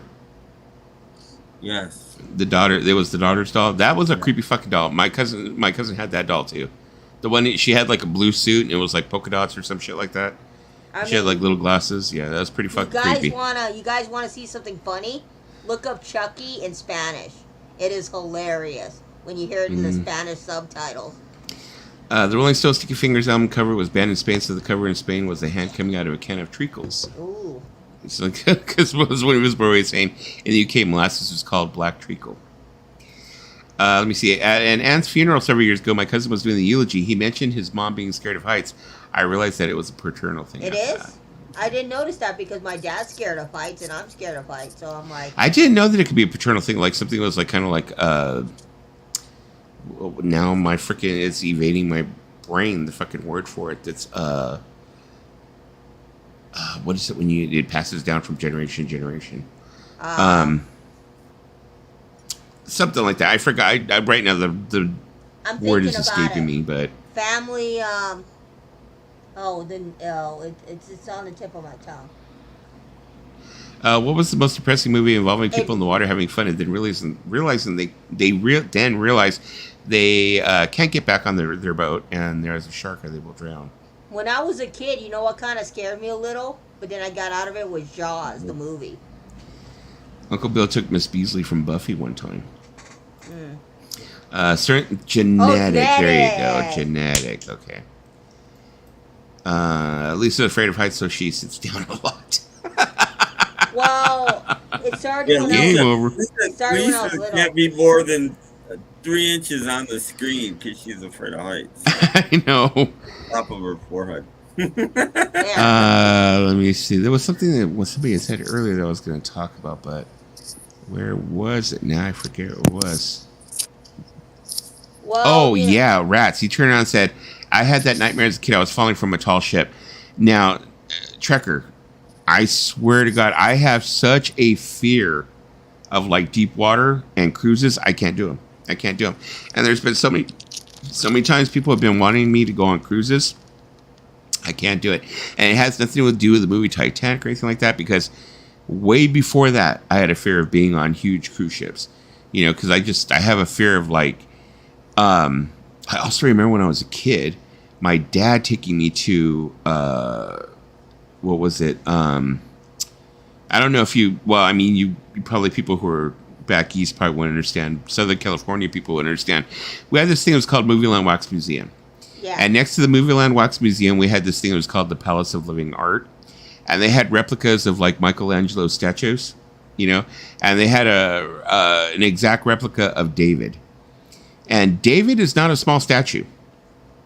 And when I was little, my dad took me to it to see it. And you were able to walk right up to it. It was in the courtyard, and it terrified me. Terrified me, you know. And I just had this fear of like large, huge things. That's the reason why I can't go pee sometimes. You know? You know? My reason We for should not, get it. No, but no, wait, let me Yeah. finish. No, let me finish. But no, seriously. In all seriousness, no, it's like, yeah. So that's the reason why, like, if I go to like the Queen Mary, I fucking freak out. And also, I have a fear of deep, deep water. Oh, yeah. I think that maybe in a past life, if you believe in past lives, I think I died on an ocean liner that sank. Not necessarily the Titanic, because people end up saying that like they're important. I died on the Titanic, or I was a great king. No, I think I died on a ship, though. I really do. Because there's this part on, if you end up going on the Ghost tour Yeah. on the Queen Mary, they do this thing where they take you to the front of the ship. Because the Queen Mary was involved in a wreck with a smaller ship while it was in service, and it crunched the front of the ship. And there was so many men that died at the front of the ship because of this collision. Now, they end up showing you the front of the ship where you can actually see where the ship comes together at the front, you know. And they do this thing where it's like a recreation of what happened when they crash. You hear like, beep, beep, beep, like the alarms go off. And then they show like, it looks like you hear this loud crunch. And you hear like, you see the water coming in like it's like flooding. I've never been so terrified in my life, because they didn't tell us they were going to do that reenactment. And I mean, I fucking flipped my shit. And I was like, fuck this, I'm going home. Fuck no, I'm not sticking around for this shit no more, you know? At least you can last on a boat. When I go on a boat, you know what happens with me is I get seasick. I get sick on a boat. That's why I don't go on boats anymore. Because every time I go on a boat, I get sick. Oh, Lisa's class picture was like this. You want to see my A class lot of picture? people get seasick. But most people think you get seasick in rough water, and some people No. do. But No, most I people didn't. actually get seasick when it's really calm and there's nothing happening. Yeah. I've Oh, only yeah. been seasick once, and it was the deadest, because I used to sail a lot, and it was the deadest it could have been. And we all got seasick. Everybody on that boat. It's just, you're sitting in the middle of the thing and nothing's happening, and it's just something about it. Just, ugh. Oh, you guys don't want to see you don't want to see But my rough seas. tears. I've been in water with 20-foot waves before, which it was. They called all boats in, and we didn't go in. We said, I "No, don't this know. is I just fun." have a thing with But I didn't boats get seasick at all. And there's waves you couldn't see. Waves way above our heads. And it was like we're idiots out here. Yeah. But I didn't get seasick then. But I don't know what's that up with calm me then. water, yeah. I'm Because sorry, at the sake of sounding ignorant, Fox guy, I've never heard of what a flume is. What is a flume? Can you explain it to me? I don't know what a I know flume what a is, flume but is. I know there's a. It's a water ride. Oh, okay. You know, it's like a water roller coaster. Oh, a flume. Sorry, you're talking like something like like at Raging Waters where you turn around and you like go down the tubes and stuff like that type thing, Well, or no, it's a ride like a roller coaster. I'm trying to oh, think. it's like a roller coaster on water. Okay, no, I don't think I ever Yeah, have. sort of, but it's not. There's Uh-huh. only one big down thing, and it rides up and Yes. I'm trying. There's got to be Mhm. one at Disney World, but I was about to say at Disneyland. I've done like Pirates of the Caribbean with a big splash. I You know, mean- Yeah, I was thinking Pirates of the Caribbean might have had Uh-huh. one, but I'm not sure. What's that ride that Thunder they have? Mountain. I think it was Thunder called Mountain, Thunder Mountain. Yeah. That No, I ride don't on like roller coasters. I Splash can Mountain. do booms, Splash Mountain. but There I you go. don't like them. But I can do them. How about raging that ride at Knott's Berry Farm where you get wet? Oh, I can't think of the name of it now. yeah, I know what you're talking about though, but let me see. Dwayne wrote, after you go on a lake and then you go to bed, the bed seems like it's moving. Oh, you want to know Mhm. what's something funny? I don't know if this happens to you, but one time when I was in bed, I felt like I Mhm. was paralyzed in bed, and I could not move my leg, and I was like I had sleep paralysis, and it happened to me only once, and I never had it again. It was the most bizarre thing I ever went through. I was like wide awake, and I couldn't move any of my body. Whoa. And it turns did you hear out my that? dad had it, and my Yeah. brother had it. Did So you I hear don't that, Paulina? Ooh, Yeah, I heard that. Wow, somebody's out there having crazy fireworks. Remember the classic movie Boatnik starring Phil Silvers and Joey Ross? I don't. Do you, Tim? I No. don't. Perhaps? No, No? I don't. Dan knows a lot. Dan's like a Check out the walk- Boston Tea Party in Kenobi Lake. Oh, That has a tremendous finish. There you go. yeah. It's been a while since I've been Uh-huh. in Massachusetts, but I want to go back. Yeah, yeah, but like I said, I have a fear of like deep water. But deep water, no. Even deep water in a pool, I think it would creep me out. I think a lot of people have a fear of that because when I get into the deep Mhm. water, because I'm short, I feel like I'm gonna drown. And one Mhm. time I felt like I was really gonna drown, and I started panicking. So I was like swimming really fast back to Mhm. the shallow part because I somewhat have a fear of it, the deep part, but not the shallow part. Here in Southern California, especially not too far from me, we have Balboa. They call it Balboa Island, Yeah. and they have like a harbor, Balboa Harbor, Yeah. where like John Wayne has his ship and the house he lived in, and a lot of stars had different stuff there. But anyways, they have where they'll take you through the harbor. They have like this little like tour, and they'll take you through the harbor, blah blah blah, and you go through and you're like, oh, of course you're in the harbor. It's real calm, and they'll say, okay, we're going to open sea when you're leaving the harbor because they want to go out and they want to see some of the sea lions and stuff like that. So they'll say, okay, we're going out to open ocean now. And I don't know what it is that controls the waves in the harbor, but when you hit that line, that moment, you hit the line, it just starts going. You really feel that you are in the ocean, and you're like, whoa, you're like, whoa. And I remember that. I didn't get sick, but I remember I was like, fuck, we are in ocean right now. I was like, not cool. Yeah. Let me see. Kenobi Lake is in New Hampshire. I've never been to New Hampshire. I have heard of the Mariana Trench. Isn't the fucking Titanic in the Mariana Trench, if not like lower than the Mariana Trench? I think it's actually like deeper than the Mariana Trench, I think, but not by much. There's a video that you can see on YouTube where it shows you the depths of different shipwrecks, and the Titanic's not even the deepest. There's some that are even way deeper than that. I think the Bismarck is deeper than the Titanic. Let me see. The big slide at the amusement park was a lot of fun, except when the kid got. Yeah. I think so. I remember when people were telling people to be careful about going on Colossus. Because that roller coaster, a lot of injuries happen on Colossus. I don't do deep water either. I'm around Yeah. guys, so it's a fear of being harpooned. Same here. I feel you, Danny. I feel you. I've seen videos of cliff divers. They're very brave. One time, my sister, as a joke, we were in the deep water, and she flipped over my kayak. And she scared the shit out of me. If you're out there, Angela, fudge you. People used to call it Class Action Park. They had was no rules. Somebody laughing watch her- over the rides, and She was anything laughing goes. her ass off when she did that. She thought it was funny. Mariana Trench is the deepest part of the ocean, and they estimate it's 12 miles down. Okay, now I thought that actually, I thought that the Titanic was deeper than the Mariana Trench. I guess I'm wrong. It's the deepest part of the ocean. They estimate 12 miles down. We 12 moved miles on down. from peanut butter. Now we're talking about the That's oceans. crazy. Wow. We're talking about deep holes, Lisa. So you better Don't stay on this worry, conversation. Lisa. We'll be back to the peanut butter subject, but we're doing this. Well, I mean, we're talking about deep holes, Just Lisa. kidding. So, I mean, I'm pretty sure you have, there's something you get out of this conversation, right? We're not going there. No comment. No comment. People died there, multiple deaths. I had friends who saw a roller coaster accident in person. Very scary. I've never seen something like that. I remember I used to do this thing when I was younger in my 20s, and I would like watch all those gore videos online and shit like Yeah. that.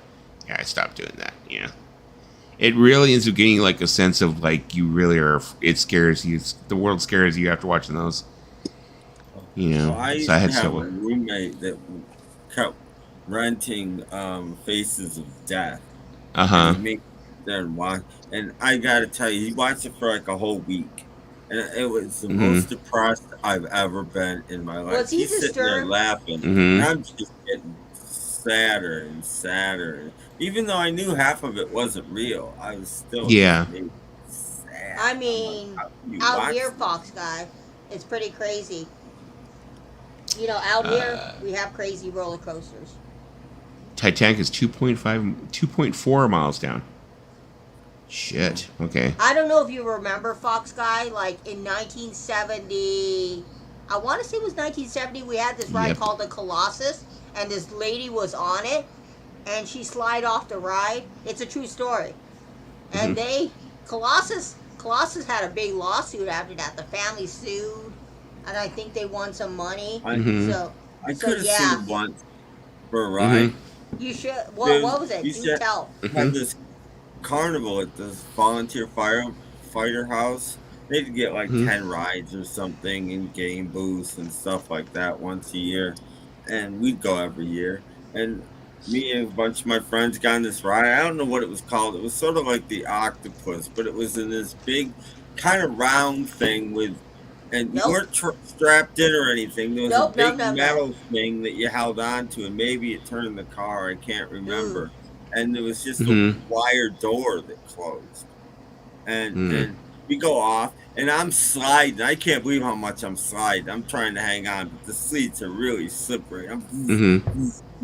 Next thing you know, I'm not in a seat anymore. I'm just holding on to the top bar thing, and my foot kicks the door open. I'm halfway out the car. And this thing's whipping around like this and up in the air.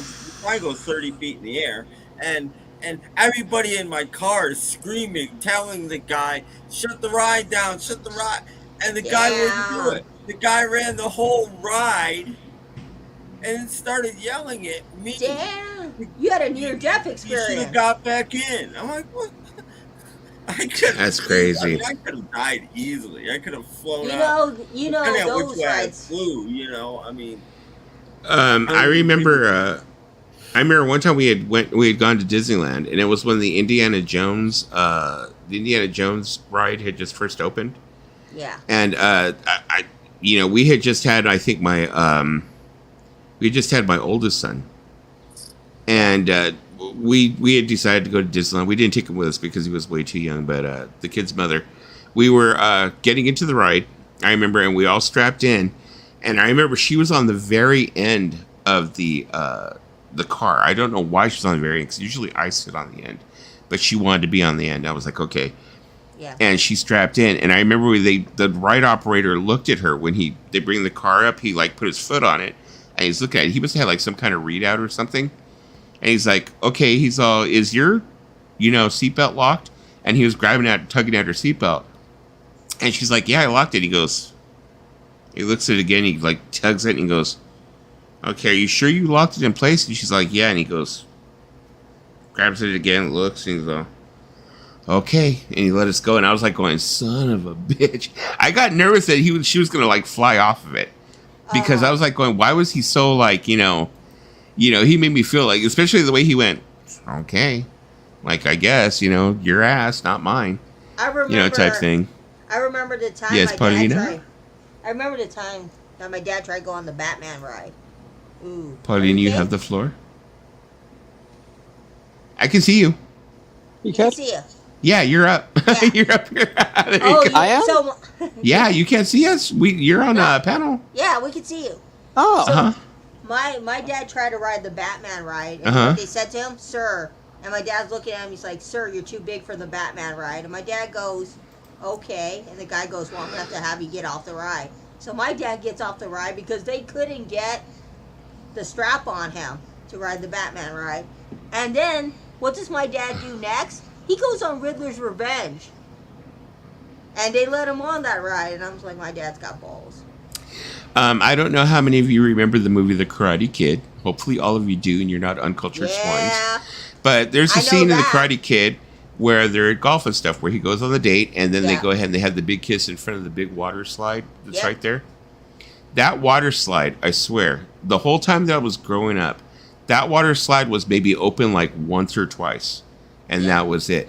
Because supposedly what happened, and I don't know if it's urban legend or what it was, but they said that some of the finishing on the fiberglass of the slide was never completely, or was never done correctly. And that some kids or some adults had gone down the slide and that someone had like had their whole leg sliced open because of going down that slide. Ooh. So that was one of the times it got closed down. And they said the same thing happened with some other parts, materials that they put together. They thought that they were clear. They reopened it. Somebody else got cut and had their whole side opened up. Ooh. You know, where they had to be held together. You know, but that, you know, the same story always went. They always lived, but it was just that they had gotten cut. But the thing is that water slide was always closed. So it's like funny because like people see the Karate Kid and they see the big old kiss scene in front of Yeah. the thing. And we're just like, that thing was never opened until they finally got rid of it. It was Yeah. always closed. We never, I don't think I ever rode on it once because it was always closed. You know, and that was like right around the corner from where I like grew up. You know, Yeah. golf and stuff. So it's like, never got a chance to. Let me see here. Dwayne said, I remember seeing a documentary. Okay, that was one. We read that one. Yeah. Oh, well, the Ferris wheel got stuck and you were afraid of. I've never been stuck on a Ferris wheel, stuck up in the air, but I don't think I would be very, very I happy. think you know what ride would give Uh-huh. would make me scare as hell is a Superman Returns ride. Oh, that ride. It goes way up. I'd be like, no way, no way. Yeah, that's. I heard water slides had people getting cut on sharp surfaces. Couldn't have, that's where I was reading and I was telling you Yeah. about that, Dan. I read you said that. That's what I heard, Dusty, here in British Columbia too. Where's the water slide located? Okay, you're asking Danny, you're asking me, because I know No, the one she's- that I was talking about was in Downey, California. Ah, It was in Downey, California, at the golf and stuff. I mean, I remember Mm-hmm. I used to go to Raging Waters, and you know, you gambled with Raging Mm-hmm. Waters because you don't know if the kids would like, you know, pee in the pools. You took your gambles when you went to Raging Waters.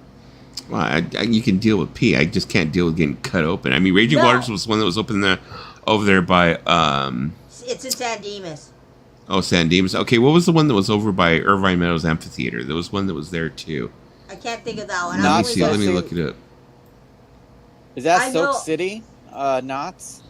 Yeah, Soak City's Oh, no, at Knott's Ir- Berry Farm, but there was one that was Hurricane Harbor. No, that's in Valencia, I think. I know that Six Flags is in Valencia. it was called Wild Rivers. Ah, Yeah, it's not there anymore. It was called Wild Rivers. Yeah, because it was. But we never had that problem at Wild Rivers. I mean, nobody ever got cut open or anything of that sort. no, but, no, I've never heard anything Uh-huh. at Raging Waters either, as far as I but know. it had been something else before. Before it was Wild Rivers, it was something else. It was like one of those wild safari type shits. Yeah. Where this is the thing that's crazy. This is where I think it's.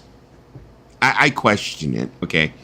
Because Irvine Meadows Amphitheater, you had Irvine Meadows Amphitheater, and then you Yeah. had Wild Country Safari, is what it was Yeah. called. And then Wild Country Safari closed down because of animal attacks, and they opened up Wild Rivers, so it became the water park. But the thing is, I don't think they fully had to have caught all those animals that were in Wild Country Safari, because to this day, here in Irvine and over in this area of Orange County, we have wild animal attacks. So I think some of those fucking animals got away, and there's generations of them that have like populated out there, you know? So I think it's like, yeah, I think there's like, you know, mountain lions and everything out there, you know, and shit that came from wild country. Because you used to be able to, like, it was like a safari. You drive in this enclosed thing, and they'd be like, oh, look, giraffes. They would have giraffes. So, oh, look, a tiger. And, you know, you drive through. And they were all supposedly enclosed, but they lived in this area and shit. And then all of a sudden they closed it. And I never remember seeing on the news that they were, like, moving all the animals out of the way. So, I don't know. I mean, I haven't been to the zoo in a long time, but I like the San Diego Zoo. I've seen something called Slingshot. That's a scary amusement park attraction. Is Lisa in witness protection? I know, she's fucking hiding her face. Wait, you want me to tell you what's a scary ride? Is the rides that go upside down. Oh my goodness, to see her whole face. The rides that go upside down and Take they advantage, spin. Take advantage. Welcome, guys. This is my face. Someone said I had spaghetti sauce on my face. Where? I don't see it. You No. can see your whole face. What is the romantic song you would hold a ghetto blaster over your head for the GB, for the girlfriend, boyfriend?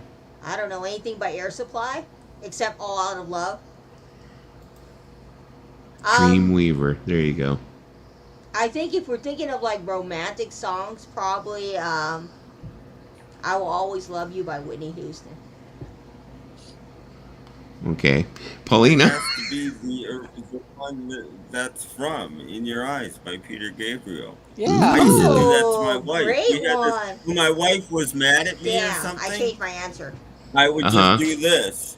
And she would immediately smile. She'd know exactly what I'm doing, and she'd like, I mean, You're also- in your eyes. I know this is also corny, but Perfect by Ed Sheeran. Lisa, in your peanut butter. In your peanut butter. Look, In your peanut butter. if In you your peanut send me peanut butter, I will eat it on camera just so we can end this peanut butter discussion. It's Send it, Dusty. It's absolutely look at Only if Dusty sends me. absolutely yummy. I will eat the peanut butter on stream. My- I will brace my hatred of peanut butter on stream for you. Oh, there's chunky. I only like creamy. I'm a creamy peanut butter person, not a chunky. So.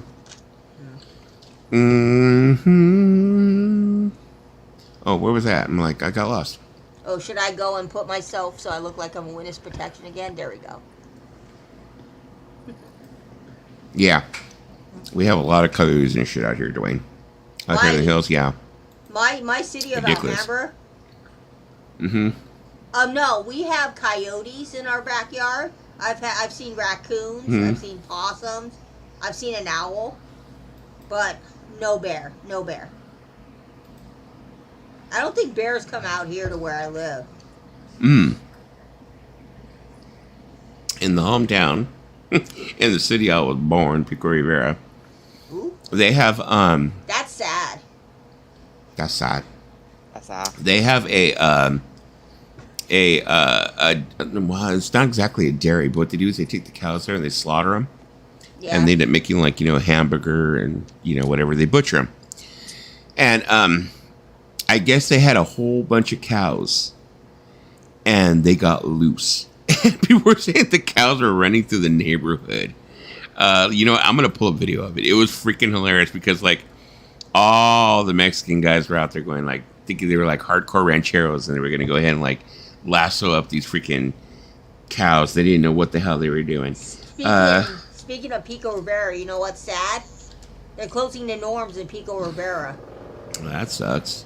I know. I used to go to that Norms all the time. So they only have like maybe 3 or 4 locations of Norms now, which sucks. It's probably gonna turn, they're probably gonna turn around and like shut down my freaking street for this for all I know. I was gonna have let me you play see that here. video of the olives, but I knew that would get you shut down. Yeah, Christine, Manning Beef here is open for business today, but they're not talking. We went inside and they told us no comment. But the sheriff's department says that those 20 or so cows got out accidentally. Apparently, someone during a security check left a gate ajar. Somebody let all the cows out. It's been Who called let the the bovine cows breakout out? and Moo, the Great Cow moo, Chase, moo, but moo. cell phone video shows how dangerous it got in Pico Rivera.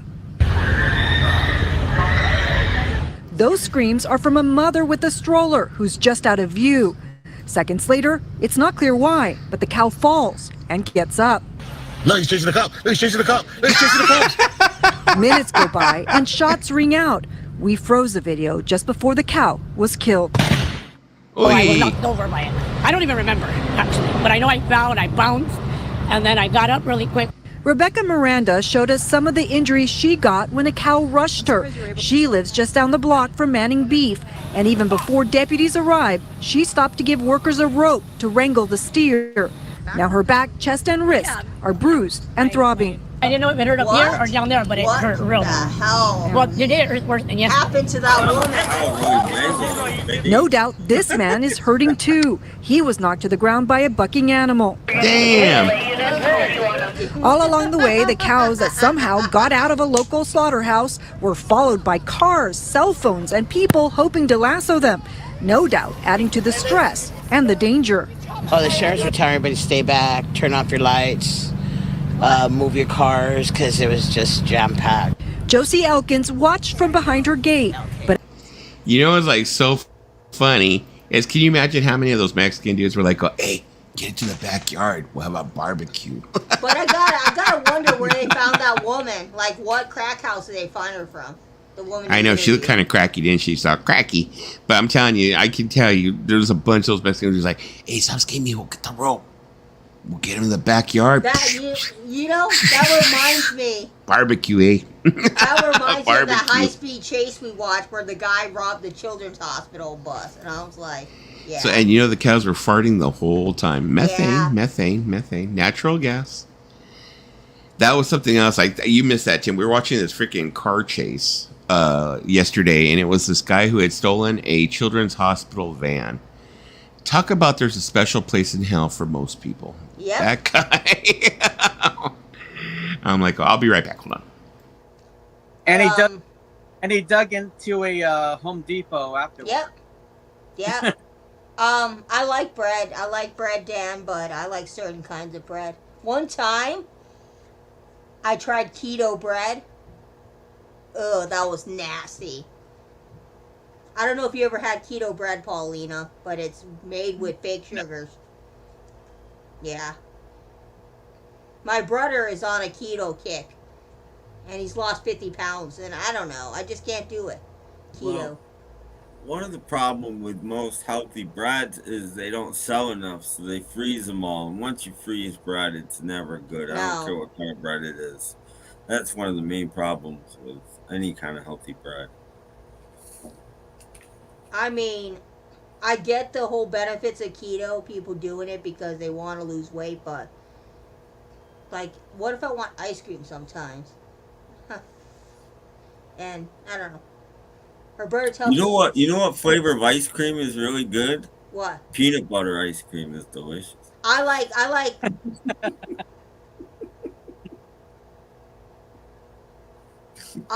like butter pecan. That's my ice cream of choice. Pumpernickel sourdough. I'm not a big pumpernickel person, but I like sourdough.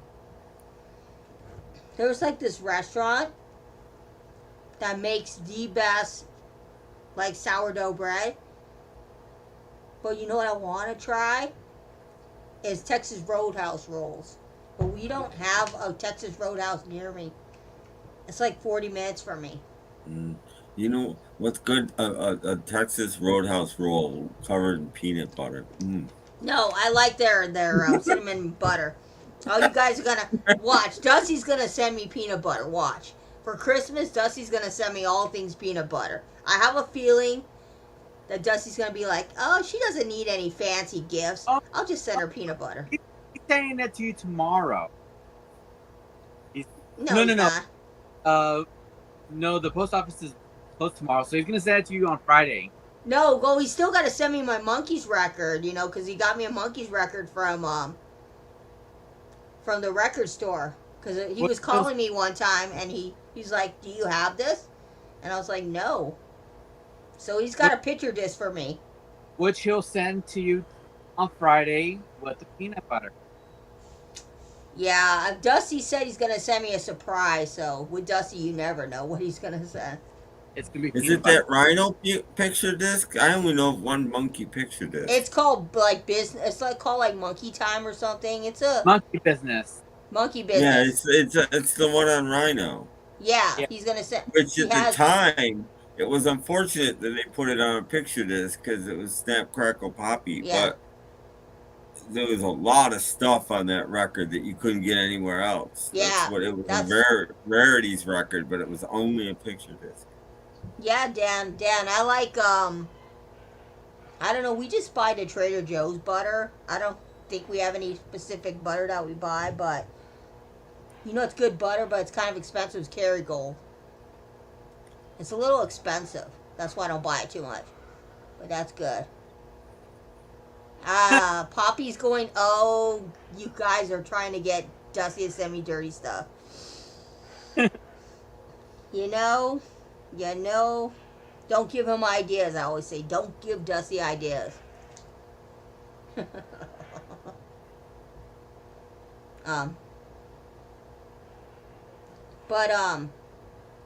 I know that in Disneyland, there's a place you can go in Disneyland, and they let you have free bread. It's like a tour of the, what is that bread company? They have a tour of a bread company in Disneyland. And you get free bread, and I can't think of it. I'm pretty sure it's in Disneyland or somewhere else. You go Wonder? and huh? Wonder? I don't know. It's like they serve sourdough and they serve other breads and they give them to you for free. I don't know. It'll come to me later. Can't be Grass-fed butter. Disneyland. Nothing is free at Disneyland. No, they give you like free samples. They don't give you like the whole bread, obviously. They're giving you like little pieces. Grass-fed butter is expensive. We just stick with Trader Joe's. One butter I don't eat, but my Peanut butter. Peanut butter. I don't eat margarine. We don't eat margarine in our house. My parents never bought margarine. You know that butter that's very popular on elotes? The parquet butter? I never had that. But yeah, I love elote. Are you talking about I can't believe it's not butter? Oh, my grandma loved that butter. My grandma There's all kinds of non-butters. You think it's butter, but it's not. It's chiffon. Olive Garden. We have an Olive Garden out here. The last time I went to an Olive Garden, I had a $25 gift card, right? So I didn't think anything of it. I was like, "Ooh, we're gonna get $25 for 2 meals," and my stupid ass didn't know that the apps were money. Yeah, the apps cost money, so I ended up having to pay for the apps and Olive Garden. But the last time I went, it was garbage. Olive Garden's not that good. What did I get at Olive Garden? Of course, the unlimited breadsticks. Okie dokie, I'm back. But you can agree with Final Kicks. Olive Garden is trash. Olive Garden's not even real Italian food. Let me show you guys what I actually listened to today, which is usually how I end up starting off on my streams, but didn't have a chance to. So I've been listening to recently. So that collection, like I said, been going through it little by little. That old collection from like almost a freaking year ago now, I think it is. Yep. Finally listened to it because I'm cleaning them and shit. Listen to this today. Was pretty impressed. This actually sounded pretty good. That's a great album. Do you have Eat a Peach? You know, no, I don't. Surprisingly, no, I don't. I don't have Eat a Peach. Fucking horrible, huh? Yeah, and I should at least stream it, you know. And but, I played the live album that you sent me. That is that's one of the best live albums by any band. Was it clean? Yeah. The guy kept his stuff clean. Well, no, because I cleaned it before I sent it to you. I cleaned it. Yeah. So yeah, exactly, Fox Guy. I sent her the Fillmore live recording, and I kept all the other Allman Brothers for myself because I already have a Fillmore. But these are all original presses. They're all clean. So you should play the Fillmore one again. That one is fantastic. I haven't listened to it in a while, so I probably will. I mean, you also need Eat a Peach. Then I played this. I hadn't heard this one in a long time. I had this one on CD. Didn't have it on vinyl, but I got it recently. I think I bought it at freaking it was in Orange at the Antique Mall. I got it for like $6. But I really like this Boomtown Rats album. I really actually like the Boomtown Rats that's period. their last album. Yeah, this was pretty much the last one. When they did Live Aid, and then they pretty much broke up after that. Yeah, talk about like the gray sweats thing, because like look at what he's doing with the gray sweats there. Don't censor me now. So yeah, I agree. Totally like the meme with the gray sweats here, but but this one I mean, is top notch. Great album though. I mean, I like this. I mean, most people don't. This reminds me of this was my first introduction to the Boomtown Rats when I was a young kid. I had got this album. One of those that I got from someone. I don't know how I got it. So it ended my collection. I played it and I was into Dragging Me Down, Rain, stuff like that. And I played it over and over and over again. So I know this album inside and out. So that's the reason why I like this album. Reminds me of being a kid. So I mean, this album I played because people were like, "Oh, don't be ignorant. You got to listen to that album." What do you think of it? Different from the Dylan I was used to, from what I've been trying to listen to, Because I bought that album because of the recommendations of the vinyl community, and it's very different from the Dylan that we all know. Yeah, that's what I was gonna say. Very different to me. It is, anyways. In the 70s, I think that's his best 70s album for me. I agree too. I agree too with you. It's definitely his best. His voice changed, or he changed it. I agree. Think he changed. I remember Dan when Patrick was on that Captain Beyond kick, and he used to always talk about him. There's a good outtake of that where he recorded in another studio the whole album, and then he redid it. And really? They released the whole album. It's mostly acoustic. The other one, it's really good. It's really different though. It's good. Ooh. Yeah, I played this. This was actually really good, and I'm not really a Jackson Browne fan, but I did really enjoy this one. Yeah. Originally, the old Asylum Records freaking label. Jackson Browne is old one. Let me show you my Jackson Browne collection. I only own one Jackson Browne thing, and it's a 45 because my dad liked Jackson Browne. You need the Captain Beyond album, Dusty on Capricorn Records. That's Patrick's favorite. First Allman Brothers Band album is top notch. Actually, I think I showed that the last. No, I didn't show it the last time. No, I was thinking I wasn't. Yeah, I was. No, I have it, but I showed that the last time. I think I was streaming. That I had listened to it. Yeah, it's great. The Boomtown Rats. Bob Geldof lived in Vancouver in the mid-'70s as a music critic for the paper. Okay. Let me see. Lisa, you might like Captain Beyond if you like Deep Purple and Southern Rock. Well, I'll have to look into them, but I do have Deep Purple. Before he started killing people down. I mean, I like Deep Purple, but I will let me look up Captain Beyond real quick. See if I like it. Great. I mean, of course, the main song everybody knows on this is "Doctor My Eyes." It's totally like a yacht rock staple now. Doctor My Eyes. Come on, Lisa, sing along. I'm just kidding. Don't do that. Don't do that. Don't do that. Lisa, don't do that. I'm just kidding. Let me go ahead and wait till Tim comes back to show me his. What is missing? My Jackson Browne collection is missing. What, CDs?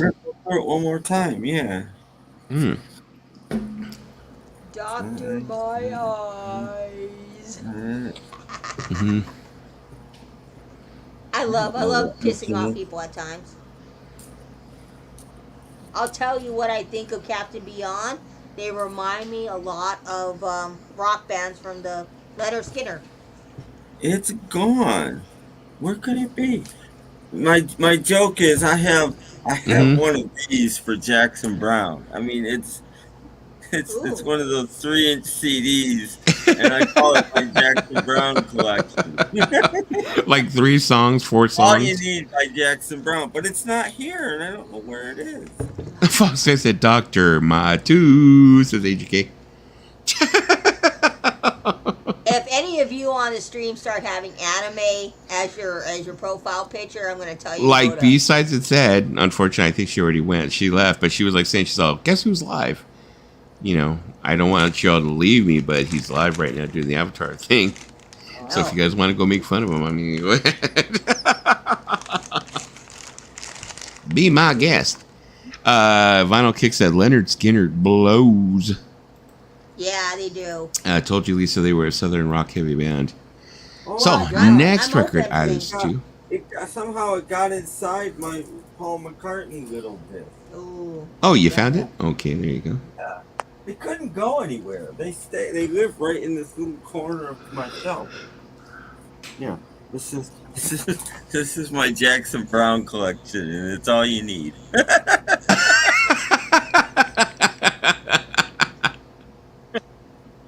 You're starting to go into that Mayo mode. You're like, oh, 4 songs. That's all I need. No, but it's all I need. Uh-huh. I'm not telling other people what to do. Mhm. I'm not saying. I mean, I have a didn't say it's all 45. you need. I said it's all I need. I mean, I'll be perfectly honest. I am not a big Jackson Brown fan. I mean, I listened to that record, because a lot of people had suggested and stuff like that, and I got it for free. I mean, I didn't go out and buy that record, so so I cleaned it and listened to it. I mean, I enjoyed it, especially when I got to Doctor My Eyes and stuff like that, some of the hits and Wow, stuff. I But just realized. I didn't realize. I think Mhm. all 4 of the songs on this are from Running on Empty. Fox Guy, it's all you need. Still in Shrink, hype sticker. It's my Then Jackson this one When is that album? fucking sonically rocks. You want to know what's interesting? Is I think I got that album from Fred. I think Fred sent me that. What, this one right here? Yep. The Edgar Winter Group? I think This so. fucking album sonically fucking loud, abrasive, in your face. I love it. It's great. Yeah. I really, really like. Yeah, after this, I bought more Edgar Winter. I was like, okay, I need to get quite a few of them. I think you might also Original also Epic want label. you might also want to look into Hawkwind. I'm not sure if you're into Hawkwind, but Hawkwind's great too. No, but I'll probably end up checking it out. Yeah, there you go. Easy Mix at Frankenstein. Remember definitely. the time when I played Caravan for you and you were kind of digging it? Mm-hmm. You know who's on the first few Hawkwind albums, don't you? Oh, Lemmy Killmeister. Yeah, Lemmy. Yeah. Lemmy came from Hawkwind. Mm-hmm. Yeah. He got kicked out because they said he was doing too much dope. How do you get kicked out of a psychedelic drug band for doing too much dope? Meanwhile, they've got a lady that all she does is dance naked on stage, and she's fine. We'll keep her. But we're gonna get rid of our bass player. But you got to go. Oh, that's right. Free Ride is on this album too. Free ride, Mhm. take a slow ride. But you know And then I finally what? Yep. finished cleaning this one. I listened to this one too. What did you think of that one? That one's okay. Loved it. I loved it. I really love this album. Now you need self-title. You have self-title? No, I don't, but I am gonna. It's on my list. I'm gonna go get it. The only thing I had heard was of Procol Harum was the Grand Hotel, that one that I had gotten before. Yeah. This one I had gotten at Left of the Dial, and he sold it to me. He was like, because I had told him, it's like we were talking about like Prague and stuff like that, and Yeah. and he was like, oh, he's all, well, what have you heard of Procol Harum? He brought this up, and I was like, the Grand Hotel. That was about it. And he's like, oh, wait, and he pulled this one from behind. He's like, oh, here, I'll let you have this one for $5. He's all, take it home. He's all, this one's really, really, really good. I think I have that. Yeah. I think I have the RSD version of that came out in like Mhm. 2017. Original A&M. So Yeah, because I have the self-title. And I feel like if you're gonna get into them, you gotta have a Salty Dog and the self-title. Grand Hotel is okay, but those first two, the self-title and the Salty Dog, is what yeah, you he need. was already for Hendrix. There's pictures of Lemmy holding up Hendrix's amplifiers when Hendrix is pushing them over, and like Lemmy's holding them up. So there's those pictures too. I can for show Hendrix. you what I have in my collection. I also really enjoyed that Edgar Winter album. Yeah, it was really fucking good. I was like, I really got into it. Violent Kicks. Salty Nuts. Salty Dog. That first song though is just like, it goes through so many changes. Just like, wow. Yeah, it's pretty impressed. Procol Harum, great band. I picked this up one time at the thrift store for like $2.99. Look, Norman Greenbaum, Spirit in the Sky. Yeah. His song is the official song of the Angels. Every time they show the Angels lineup, they play that Yeah. song. Because I also When you go to a game? I also got the Righteous Brother for like $3 because I didn't have any Righteous Brothers and I do like them. Oh, if to answer Dan's earlier question, another song I play is "You Got That Love and Feeling" by the Righteous Brothers. So that's a beautiful song. Yeah, but slowly but surely. The thing is that when I first started hanging around the vinyl community and I first started getting involved with the vinyl community, it's like I thought that I knew a lot about music. I thought that I did. And I really realized I did not know a whole lot about music. I was very in a bubble. And there was a lot of shit that I hadn't listened to. I had heard of, but I hadn't listened to. And now it's I'm catching up on that shit. And especially because I can go to Left of the Dial and he'll get it and I can get it really cheap. Like the Paul McCartney.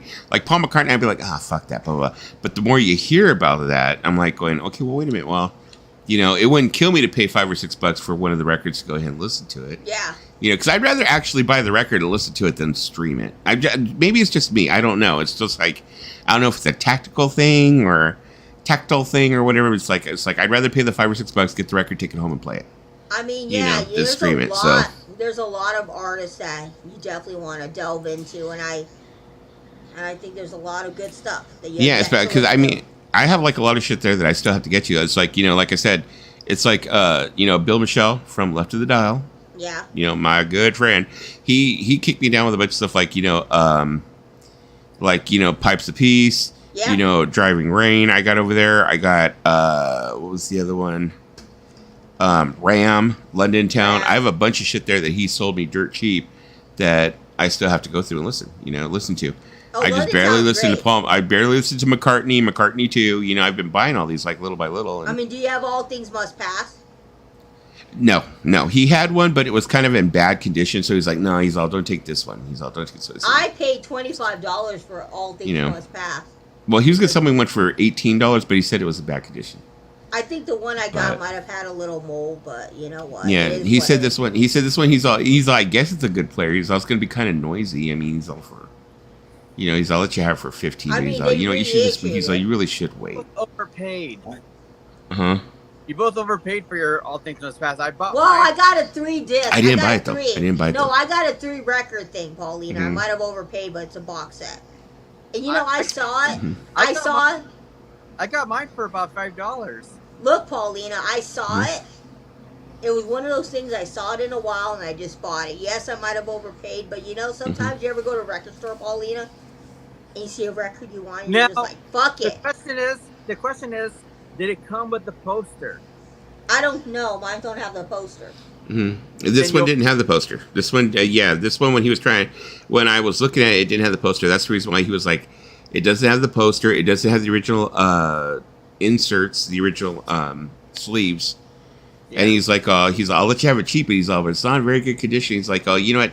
He's these come on the market quite often. I get a hold of them all the time. He's like, just wait and I'll call you when I get a good one in.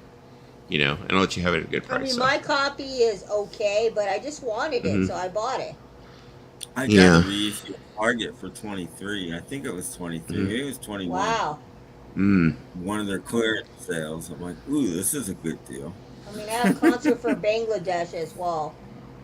Now there was another thing that they had one of those, a concert for Bangladesh, but it was all the box was all worn, and the records had. Remember the old record players when you used to end up having the one that were, where you would stack them, stackers, and sometimes they would drop down on the turntable and they would get that little scuff. It had that on it, so I was kind of like, he's like, you don't want to take that. You don't want to take that. And so I'm like, this is your record store. Why are you trying to discourage me from buying records you have? He's like, because I know you're not going to be happy. He's all, you're one of my regular customers. I'm not going to do that to you, I mean, Bangladesh boxes were the sturdiest All Things Must Pass boxes. Yeah. I mean, they're hard. I did nice shit. Not in the best condition, but I just saw it and I bought it. And then I have concert for Bangladesh.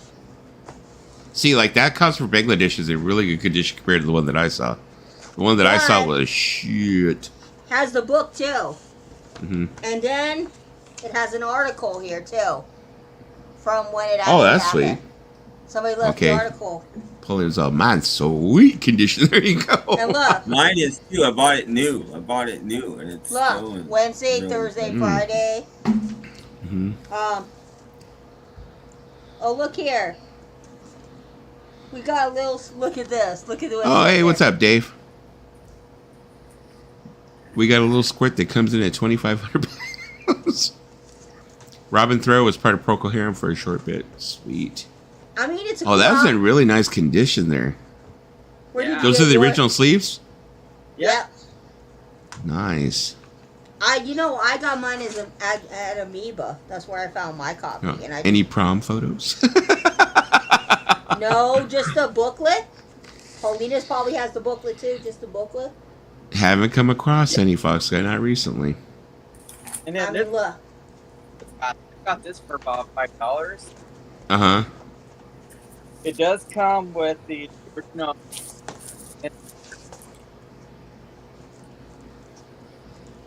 Yeah, see, the one that I was looking at, Paulina, didn't have those originals. Did not have the original sleeve covers. Oh. And no poster. I found two of the 3 records at my thrift store one day in the original sleeves.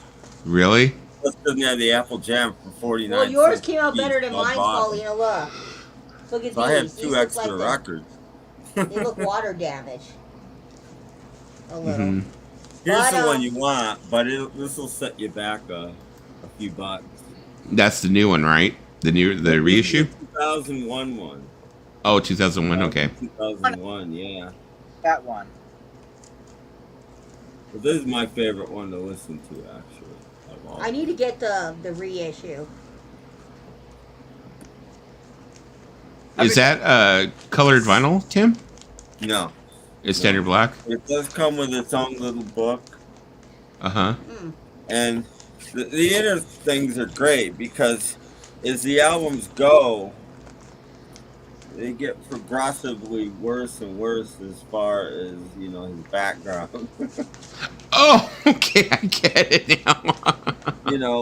like on the book. Look, on the book they built an overpass and Uh-huh. yeah, they get progressively worse and Hey, worse. Tim, and does worse. yours come? Does yours come with a tree bark from his house? No tree bark from his house. Because so, Massey paid um, $1,000 for that. But this is just my favorite mix Mhm. of it. I like it even better. than- Well, wait a second. Are you talking about an actual tree bark, or are we talking about this is one of Lisa's jokes? It came with a tree bark? It came from a little piece of the tree from Friar They, Park. they, That's what I no, heard. they made wooden bookmarks out of a tree from George's the house. property. Oh, Not okay. the house, Excuse from a me. tree from his property. Yeah, but it's still kind of interesting. That was the And, interesting thing about it. It came with gnomes. And to answer It's the like- question, Fox Guy, I Uh-huh. had no prom photos in this one. I got this from, I have to take Dusty there one time. There's this guy at the Long Beach Flea Market. Mhm. He'll give you a discount for records if you buy so much, and he's very nice. He actually said that my video got him some people coming over Cool, to his Dan. place, so that's pretty cool. But Poppy, is POS the main record shop you go to? Now, Portasound I only go to when I want new stuff.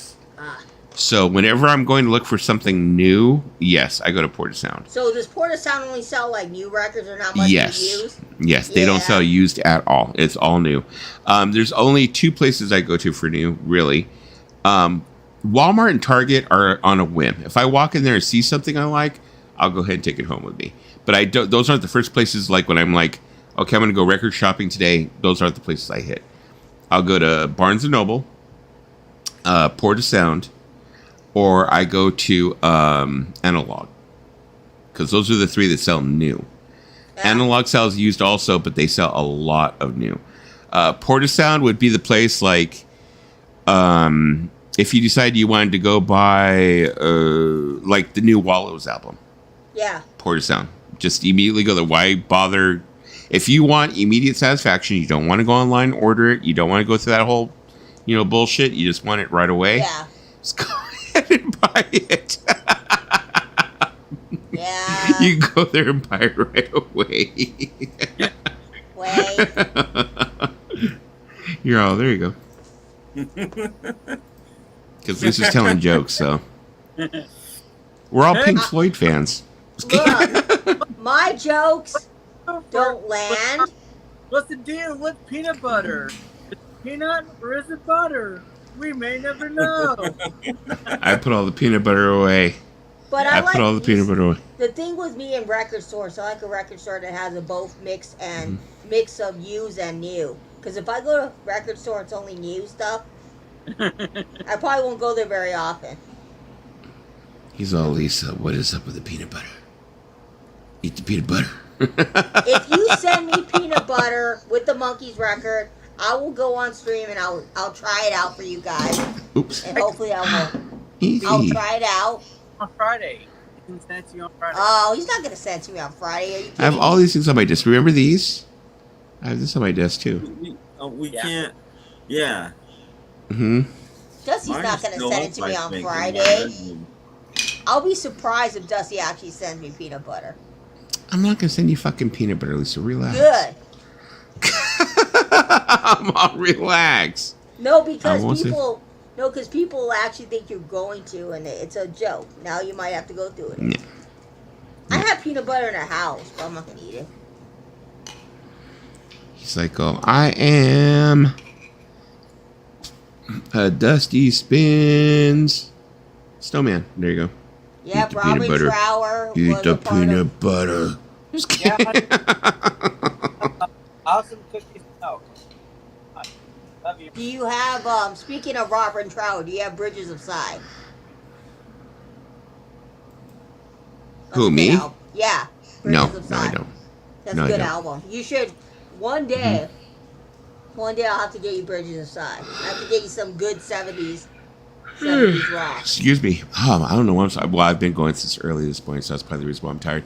No, I still have your I still gotta send out your Monkees. Plus, I still gotta send out like I'm such a fucking flake. I got Paulina's Saturday Night Fever still. I gotta send out. It's like I'm like one of those people. It's like You know what you need to do? you'll get him sometime in the next decade. No, you know what? He's gonna send it to me. He's gonna send it to Uh-huh. me when I'm 80 years old and on my deathbed. Probably. I'm be like, oh, I'm gonna like keel over, and the next thing you know, like they're gonna be like, oh, Dusty's outside. And all of a sudden, you're gonna get a package in the mail from me. Oh, it's Saturday Night Fever. Dusty's gonna, you know, Dusty sent me a book one time and Mhm. I used it. That was very thoughtful. That music book that he got from Five Below. But Did yeah, you actually use it? Yeah, I filled it out. You know, another thing, I've got copies of those for all you guys, and I still haven't sent them out. Like I'm fucking just disorganized as shit. No, you know what you need to do? Mhm. You need to just remember to send them out and just send them out, and then you'd be one and done. Like I No, still I got, just on one of my days off, I just have to like gather everything up. And you just know go to what? the I freaking still got post records office, here. like, I send still it all got out. extras of records that I gotta send out to you, and I'm like, my sister's like, why don't you just go over to, why don't you go over to where he lives? And I'm like, I know, I have him You in a could bag. do that too. I'm here. It's like, you know, No, you could always be like, I'm going to swing through. Swing through. No, I'm but like, you I'm not know running. what? You know, it's like, no, listen, don't come to me now, please, no. No. It's just I'm lazy, but I have the peanut butter waiting. no, but you know, because my sister, her relatives on her Uh-huh. boyfriend, her husband's side of the family live in Westminster. Well, I mean, next time she comes through, just turn around and say that you want to stop by, and just tell me, and I'll go ahead and, you know, wash my butt and be ready for you. I'm We'll like, have oh, to- you know, we'll have to that's do all I gotta it do. I'll it wash during- my butt, vacuum, light some incense, and it's cool. You know, we're good. Let me see here. Dan said, gonna be on for a bit more. Gotta go feed the guinea pigs. Cool. Feed them guinea pigs. They need to eat. I'm a big fan of Robin Trower and Procol Harum. Nice. Yeah, I wasn't a big fan of Procol Harum. You know, after I heard the Grand Hotel, it's like, and I think it was Lisa who told me so. Well, that's not one of their strongest albums. That was right. Wow. Yeah, you're like, that's not a place to start. That's not one of the strongest albums. Yeah, I you mean, wanna sometimes Lisa comes out with some sense, I guess, you know. I mean, I'm not 100% dumb. Mhm. I saw Procol Harum 4 times. Shit, that's crazy. I would probably try to see them now, but I don't think there's any point now. Isn't one of like the main members like dead now? Yeah. I'll have to talk to my sister because she started school. Didn't Gary Brooker die? Like, Yep. Yeah. So I was about to say, not real recently, Yeah. but fairly recently, last couple of years. 2022. I think like last year. I think it was No, last it was year, or the year 20 before. It was 2022. Really? Okay, I could have sworn it was sooner than that. I mean, for me, it seems like since the pandemic, years are just going. They're just like flying by on me now. Yeah, I got to go through the records because I have like doubles, and I'll have to talk to my sister because she starts school on July the 31st. Her school starts on July the 31st. They're starting it early in Alhambra. Okay. So, yeah, but I will eventually send these give these records to you. They're doubles that I have in my collection because people had give me records that I already have. Yeah. And then I got to go through and see what else I could give you. What I have to do is I have to figure out what I'm going to do with those extra CDs, like split them up between you guys, because like I said, I've built quite a fucking stack. That's what I was telling Mayo the other day on his stream. He was on, and I had mentioned it. I was saying, you know what? I understand what you're saying about like buying doubles or whatever, because it was like, I've been fucking doing the same thing myself. It's like I have to like catch up my Discogs so I can like go ahead and use it as a reference and be like, do I already have this? And then, check and see if I already have it or not. If you got any doubles of CDs. I've got a lot. Your girl here likes pretty much everything. The other day though, I went and I like didn't find shit. So it's like hit or miss, especially with Goodwill. It's like it's hit or miss. When you come out here, I'll take you to the Goodwill on Oak Knoll. That's where they get all the 90s stuff. Well, we have one movie today at Goodwill. I never get in line for just one thing, but I'm like, I kind of want this. So about one movie today. That's it. I used to have this place. That place that I used to tell you about that I used to go to is called Second Time Around Thrift. It's over in Tustin. I used to go to them and buy CDs because they had a shitload of them. I remember at one time, I regret that I was not buying CDs at the time, but we had a friend who worked there, one of my son's friends, and he had said, oh, well, if you come in and give a certain amount for employees, they charge you by the pound. Yeah. And I was like, well, he's like, yeah, so you come in and we're actually just going to measure it by the pound. So I could have went there and like thrown a bunch of CDs in bags and just paid by the pound. And I think it was like a couple of bucks a pound or whatever. I could have just went in there and like bought a shitload, not even known about it. So yeah, I wish I had known. But yeah, so we have another friend whose name is her name is Katina, and she works for Goodwill. Ooh. And she works at the donation center. And I was like telling her, what the hell was that? That sounded like a gunshot. Ooh, somebody's coming to shoot up Dusty. I better get over there. Oh.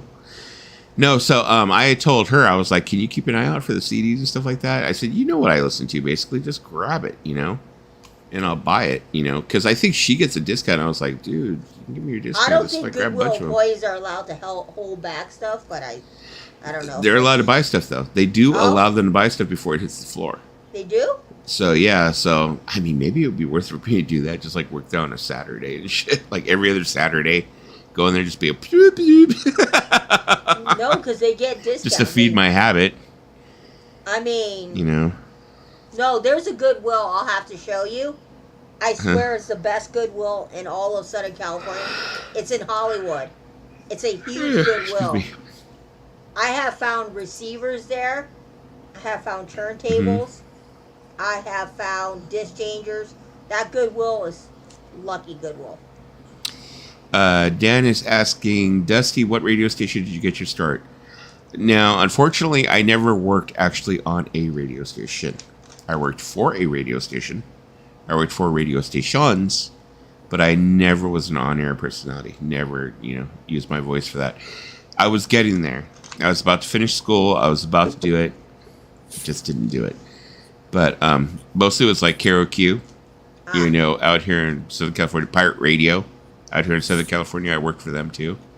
But it was mostly in like promotions and stuff like that. Yeah. So, yeah. Was there something you were going to show? Oh, I thought Tim was going to pull something out. No, I'm sorry. I mean... looking at something. Yeah, it was mostly in promotions. I mean, the only time I think I ever got on the air was on KROQ, and it was for maybe an hour. And it was because one of the guys that I knew, his name was Booger Man, got sick when he was on air. Yeah. He was a good friend of mine, and we used to go and hang out with him. We'd smoke weed. We were kids at the time. Well, not really kids. I mean, we were in our early 20s. Yeah. And I would go hang out with him at the original place that was over in Pasadena, the original place. Yeah. And I went over, me and, my friend Kat and a couple of us, we went over there and we would hang out with him or whatever. And one time we were, smoking or whatever, and he got really, really sick. We ate something. I forgot what food it was we ate, but we ate something. He got really sick off it, and he like started puking. And he was like, dude, he's like, I knew how to run the board because I was already going to school for it. He's all, just go in there and do this. Da, da. He's like, you don't even have to say anything. Just da, da, da. And I was like, no. So I went ahead and I like talked for a little bit, and I like went on, and and he was like, that was freaking awesome, And I guess the guy who was the program director at the time was like going, he sounded really good. I'm not happy about it, but he sounded really good, He carried it. I liked him. And he's like, I'm going to keep him in mind. If I need someone, I'm going to keep him in mind. I never heard anything else about it, but, but I was still doing, like I said, still handing out keychains and shit for them. So. Yeah. Yeah. He has a radio broadcasting voice, Dan. Yeah, Dan said, what, you sound like radio? That was the same thing they told me there. He was like, you really should be on, if I need someone, I'm going to keep you in mind. Oh, somebody's in the background they're scratching themselves. Yes, that is freaking Tigger. He's trying to get out again, and pretty soon he's just going, meow, meow. It's already 11 o'clock at night. I don't even know why he's even trying to start. He ain't going nowhere. Yeah, my sister is allergic. My sister's allergic to cats, but she had to take care of them one time. Yeah, I was just like so upset with. I thought that maybe another cat had attacked him because it looked like it was a scratch, but it wasn't. It was like, the vet was like, no, he's licking himself. He's like, probably what happened was, he had some fleas. Yeah. And he was biting at the fleas, and what happened was he just turned around. He got what we call a hot spot from cleaning one area too much. Yeah. So I was like, okay, you just got to make sure that you put the ointment on him. Don't let him lick it. Don't let the other cat lick it. And he's got to keep a cone on for a couple of days. Too bad you don't live out here in Pauline. Too bad you're not out here in LA. But we got an ice cream that you might want. There's this place called Van Leeuwen. They made an espresso ice cream, Paulina, for Sabrina Carpenter's song. It has her face on it. Yeah, it's actually like a chocolate flavor. Van Leeuwen is known for doing weird flavors. They did mac and cheese. They did ranch, and some other weird flavors. You can get them at Walmart. Yeah. Dan said there's a cool radio guy in Vancouver that had a panic attack on the air, but he wanted people to call in and tell their mental struggles. They yanked him off the air for good. Wow. Well, that sucks. No, but I've been told by other people that I'm 52 years old. Yeah. I've been told by people that they're like, you're still not too old to be on radio. Why aren't you still not doing radio anyway? You're not too old. You should, yeah. You're not too old because the guy from KFC started doing chicken when he was 69, so you're not too old. Fuck, please. What? I'm trying to motivate you. No, I understand what you're saying, but it's just like... You're never too old. Vera Wang made her first dress at 40. You're not too old. The guy who made the first lollipop was only like... What I'm trying to say is that you're never too old to do things. Oh my God, hold on. He just had the freaking baby thing full on him. Hold on, I'll be right back. It's like Lisa is not too old. She's gonna be 42, and she's gonna finally have some peanut butter. If I go over to Dusty's house, he's gonna make me peanut butter. Maybe I should not go. It's not that I don't want to go over. It's just I gotta find a ride there because this house is not near. People may think, oh, it's only 40 minutes away, but I gotta go find someone to get me over there. But yeah, I'll eventually send Dusty his records. And he'll send you your record with peanut butter.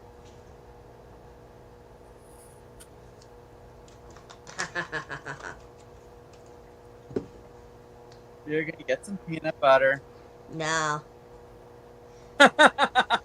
Dan. 69 and peanut butter is a good combination.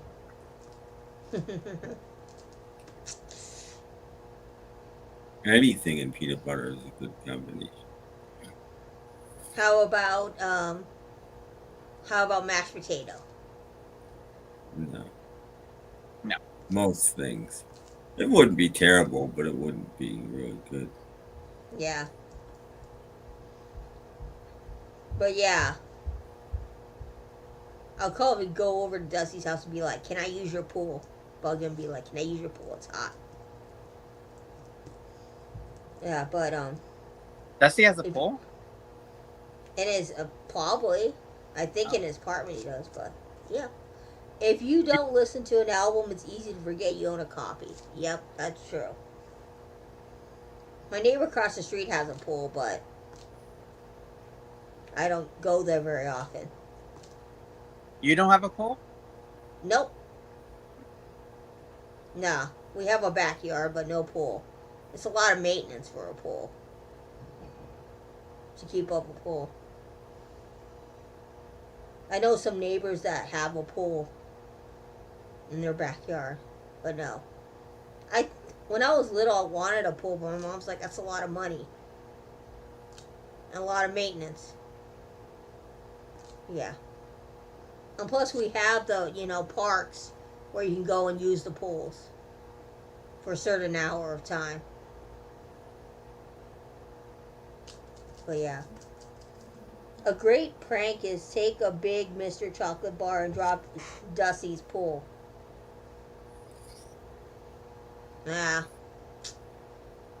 Yeah, the first time, I guess the first time when I go over to Dusty's house, people are gonna actually think it's fake. They're gonna be like, "Wait a minute, you mean to tell me she actually is in the same room with them?"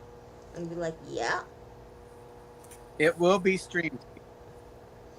Oh, yeah. Because Dusty's gonna have his own little streaming area in the new place, and yeah, we'll stream. It'll be a very big stream. There'll be a lot of viewers. Let's see, the last time I went swimming was August 29, 2022. And that's when I went into Oceanside. Ah. So I swim in the ocean. First time in a room, but not a car. Yeah.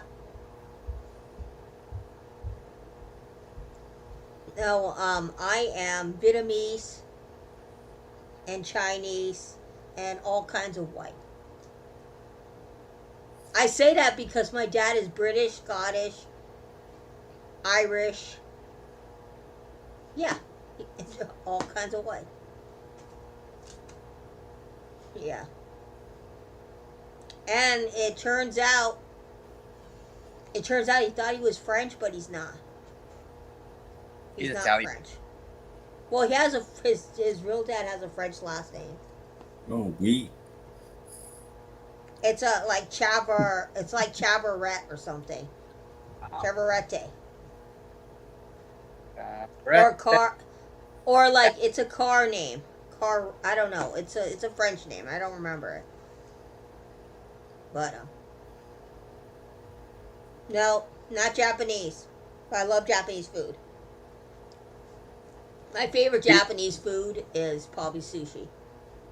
She really loves Panda Express. I like Panda Express. It's not bad.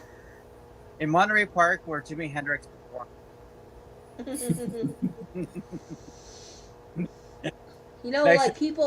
People always ask me, do I like the fast food Chinese places? And I go, yeah, I like them. I have nothing against them. They're great.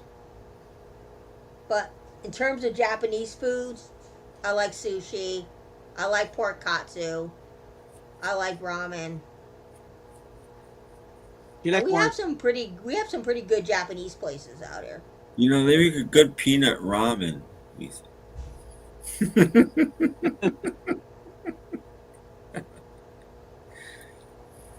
I don't know. He might be a little French. I do not know.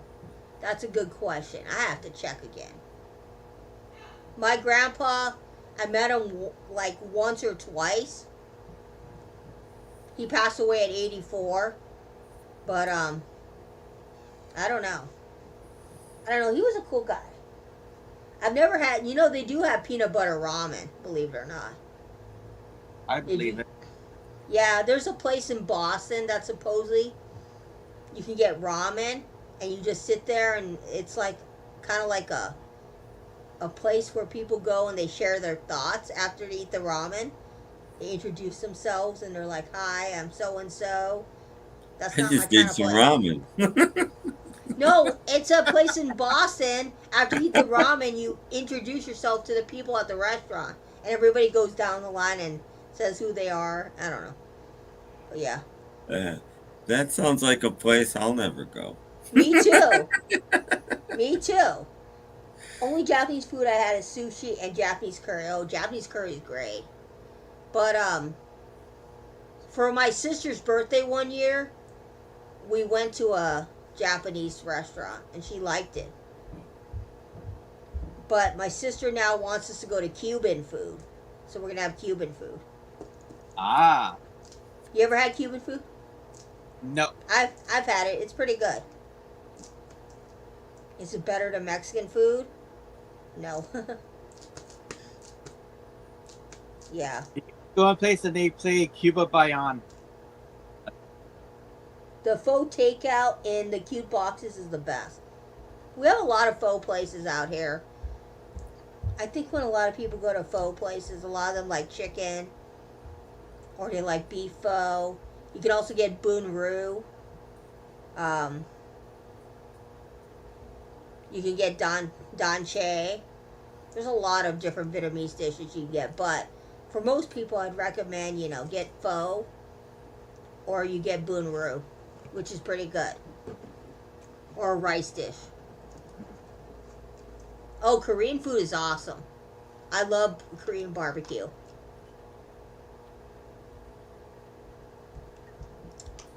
But I haven't been in years. Sashimi's great. But I can't eat too much of that raw fish. Sorry, I had to take care of the kitty. Yeah, if you come out here, Pix, again, we have a lot of Korean barbecue places out here in K-Town, which is a suburb of LA that they call K-Town? Yeah, they call it K-Town. We also have Little Italy. And then we have Thai Town. We have a lot of towns out here in Southern California. Chinatown, Thai Town, Koreatown, Viettown. Oh, Go downtown, Chinatown. You know where Vidtown is? Where? Actually, not out here. They consider Westminster Vidtown. Really? Yeah. Westminster? Yeah, Westminster has a lot of Vietnamese people. I'm trying to... actually, yeah, they do. Now I think about it, yeah, they do. Because my sister's husband's family lives in Westminster. When you come visit me, though, you need to bring me some Pioneer chicken. No, when I come visit you, You promised. Okay.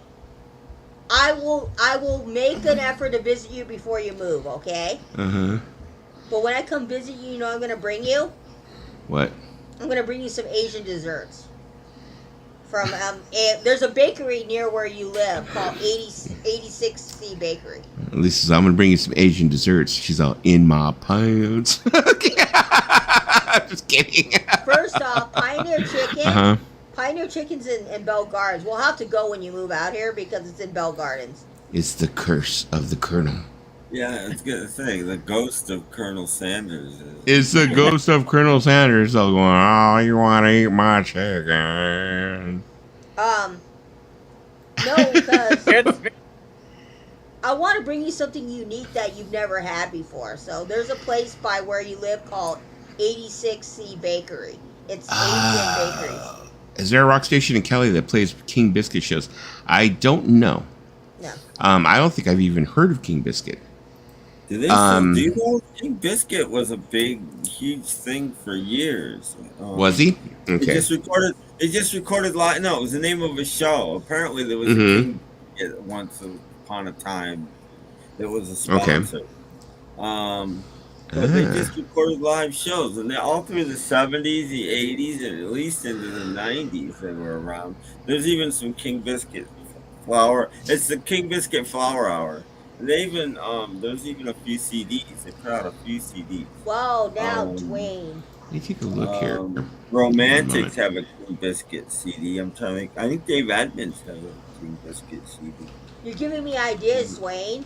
I have to get him some Pansett. But I didn't know they were still active. I don't know if they are or they aren't, or you know. It says King Biscuit Flower Hour was an American syndicated radio show presented by the DIR radio network that featured concert performances by various rock music recording artists. The program was broadcast on Sunday nights from 1973 until 1993, following the end of original programming. The first show was broadcast on February 18th, 1973, that featured Blood, Sweat, and Tears, the Mahavishnu Orchestra, and Bruce Springsteen. The longtime host of the show until the mid-1990s was Bill Minkin, whose voice has been described as the perfect blend of hipster enthusiasm and stoner casualness. Does it say who they were on? Well, it was a syndicated show, so I don't. Yeah. And that Sunday night thing is just when they were supposed to be on. I think a lot of stations just aired it whenever they had a place to air it. Yeah, I was going to say, Discogs has a whole section for them. Yeah, like I said, they put out a bunch of. I only can think of two. I have a Romantics one. I don't think I have any more than that.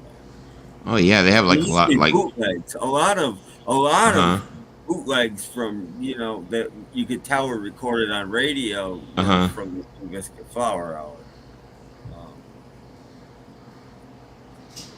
Let me see. Let me go back here. Asian food is great. I also like Filipino pancit. Well, now you're giving me ideas. You're giving me ideas. After eating from the bucket, you're on the bucket. You're giving me ideas, Dwayne. I had Church's Chicken for the first time in over 10 plus years. It wasn't as bad as I remembered. Church's Chicken, there's something going on there. I don't know what it is, but I'm sorry. Thighs and wings should not be that big. No, so, something unusual is going on. They're doing something to those chickens. Those chickens are on steroids or something. No, I went to Church's Chicken in Long Beach. That was my first mistake. I went to Long Beach Church's Chicken, and the thighs and the wings were small. King Biscuit Flour was great. Let me see. I think Triumph recorded on that. Okay, I'm assuming they probably did. Triumph is a Canadian rock trio. Yeah, yes, I do know who that is. Redbeard, do not know who that is. I am sounding ignorant. Tons of bands had King Biscuit releases, big and small. Yeah, I'm looking here on Discogs. There was tons of them. I eat pancit once a month and Filipino food weekly. I like Church's Chicken. I'm not going to say I don't like it, but like I said, it's just unusually large. I mean, do they have Filipino food by where you live? Oh, yeah. I have a couple of places out here. Yeah. Well, they're giving me ideas of where we could go. Filipino food sounds like a good idea. The Ozzy show from 82 on King Biscuit was only 3 songs, but some other band was featured too, like Rainbow, I think. Okay. I like to wait until... You know what I used to remember? It's out here. We have something that's called... we used to have a station out here. I'm trying to remember if it was KLOS or KMET. But they used to do what was called the 7th Day. And on the 7th day, they used to play albums in their entirety. And we used to... the reason why I remember that so well, that KLOS or KMET, I'm not sure which one, played albums in their entirety is because I remember that's when I first got my first cassette deck. And I was recording the albums off of KMET or KLOS. Let me double check who that really was. But it was called the 7th Day, and they'd play albums in their entirety. Well, we had a station, WAAL, at midnight. Pretty much, I think every night of the week, but at least Mondays and Tuesdays, they play and the album of. They play a whole album, and it was usually like a brand new release, like something that had come out. Release day was Tuesday, and Monday they would play a jazz album a lot, and Tuesdays they would play. I remember the first time I ever heard McCartney's "Back to the Egg" was on WAAL, and I recorded it that night. And the next day in school, I was singing and humming it all. I knew it all already. I knew the entire album already. I listened to it like all night long, and then that day, right after school, there was this place called Danny Discount, not that far from the school, kind of right behind it. I cut through a fence and stuff, and you're at Danny Discount. And I bought Back to the Egg, and then I went home. Oh, here you go. It was on I knew it KLOS already. out here. It was called Seventh Day with Joe Benson on KLOS. That's how it started off, according to Steve Hoffman Music Forums. That's how it started off. But there's so many radio stations now today that are doing it. Yeah, there's stations all over the country that are doing Seventh Day shit now. But yeah, but it started off with KLOS, Seventh Day with Joe Benson. And that's what I remember. He would play like maybe almost close to 4 albums in their entirety. Wow. And I remember, I know I got a lot of Van Halen that way, a lot of Black Sabbath, a lot of stuff, because he would play the albums. It's crazy. And uninterrupted. You know, so he'd play them in their entirety, uninterrupted. So Jollibee is This overrated. guy Gary Elias in WAL would interrupt just the sides to flip the record because it was still vinyl.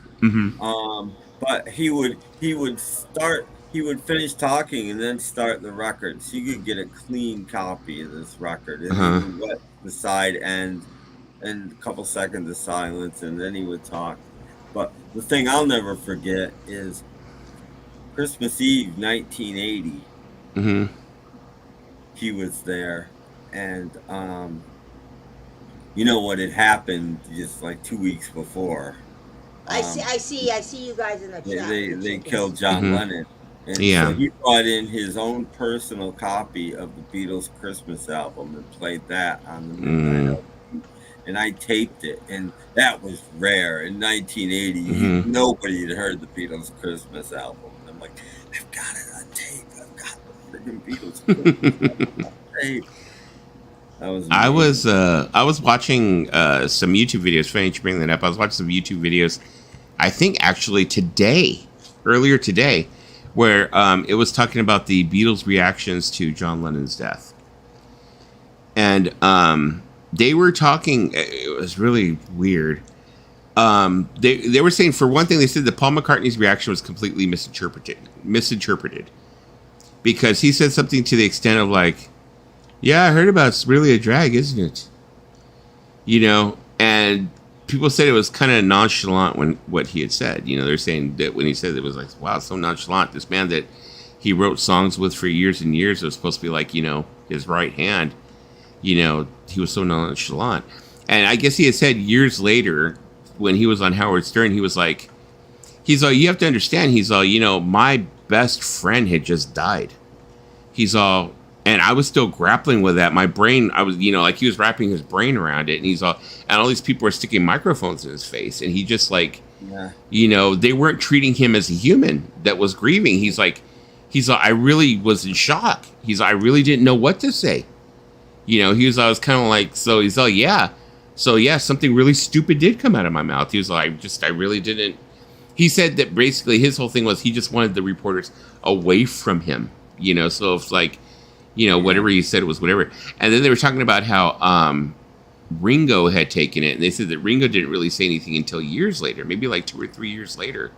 You know, and they said that Ringo went to New York pretty much immediately, and no, they said that he did. They said he went immediately, but he didn't talk to the press about it till like maybe like a couple of years later.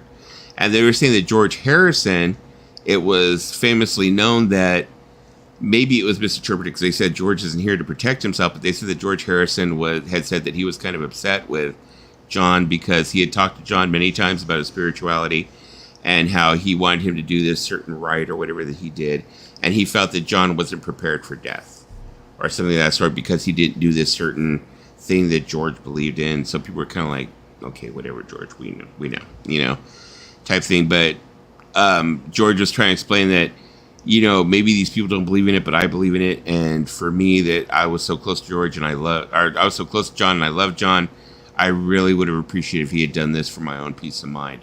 As selfish as that may sound, it's not, you know, but I really feel like, you know, I would have felt a lot better about his death had he done these things. Yeah. Whatever it may have been, you know, these rites of whatever it was, blah, blah, blah. The story about George is that him and John had a very strong falling out. And they fell out in 1971 because George was going to do the concert for Bangladesh and he wanted John to be there. But John then asked, can Yoko be on stage 2 performing? George was like, no, I don't want her on stage. I just want you. And he took that. John took that too much to heart. So they never talked after that. So John basically went to his grave without ever having any kind of reconciliation with George. Mm-hmm. And George felt bad about that. He felt bad that he never talked to all this happened.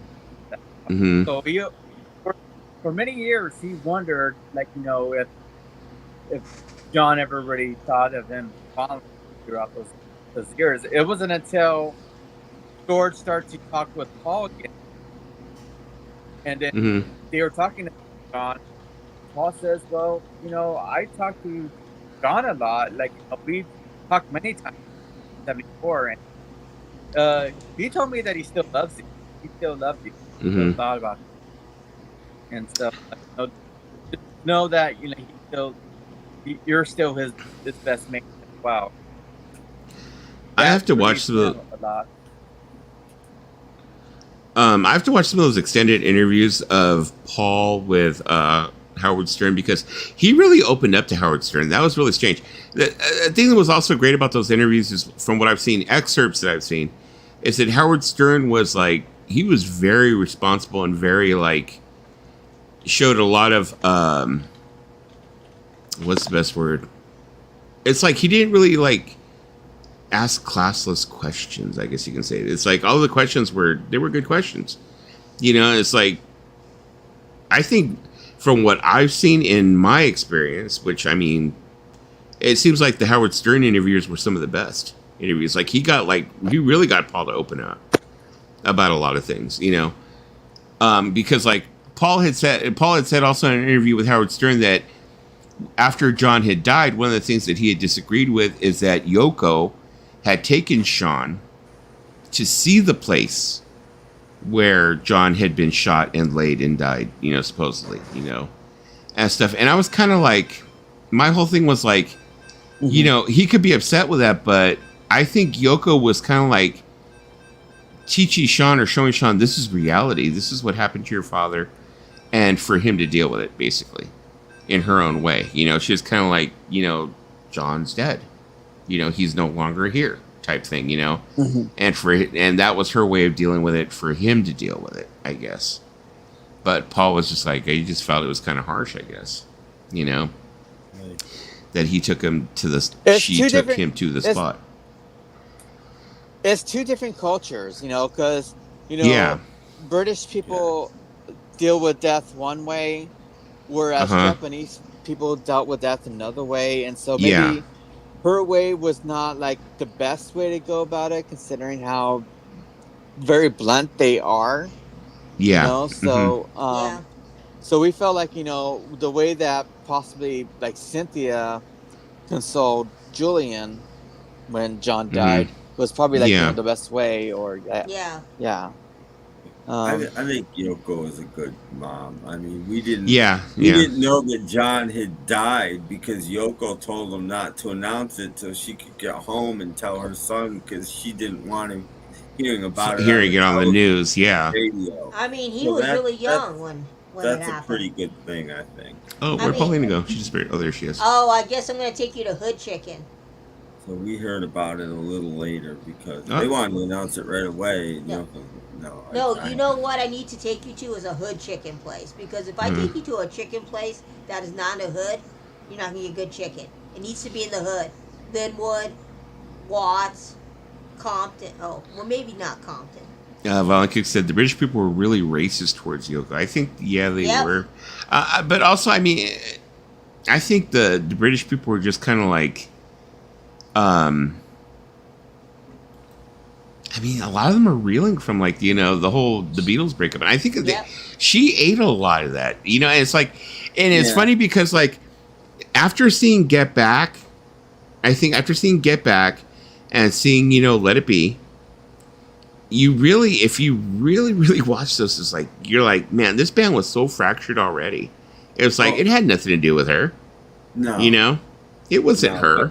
But I think as much as racism, maybe I'm wrong Huh? here, but I think as much as they didn't like her because she was Japanese, they wouldn't have liked anybody in that position. Uh-huh. Paul didn't bring Linda and put her in that position. Ringo Uh-huh. didn't bring Maureen and put her in that position. George didn't bring Patty.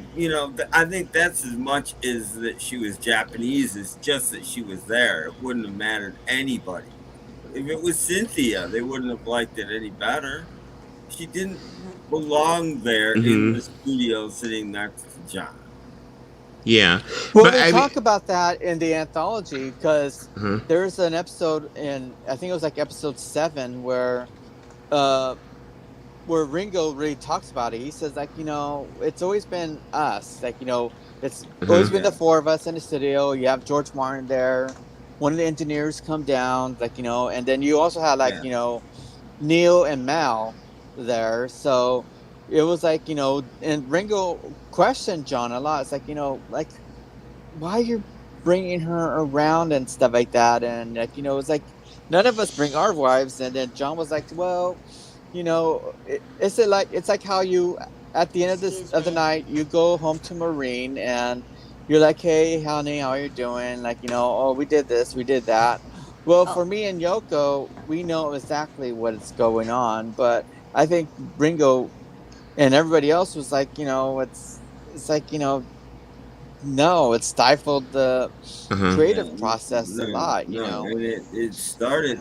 I mean, I'm reading, a Bruce Spicer book, and he tells exactly when it started. It started the next recording session after John and Yoko made the Two Virgins albums, and then the next day, it wasn't the next day because I think they didn't record the next day, but the next recording, John shows up with Yoko. And that's it. And they're all like, a lot of people think it started in Let It Be. It didn't. It started in the White Album, the middle of the White Album. Yeah, apparently, because there's one time where they're recording, and then Yoko went to George's amp and stole a biscuit.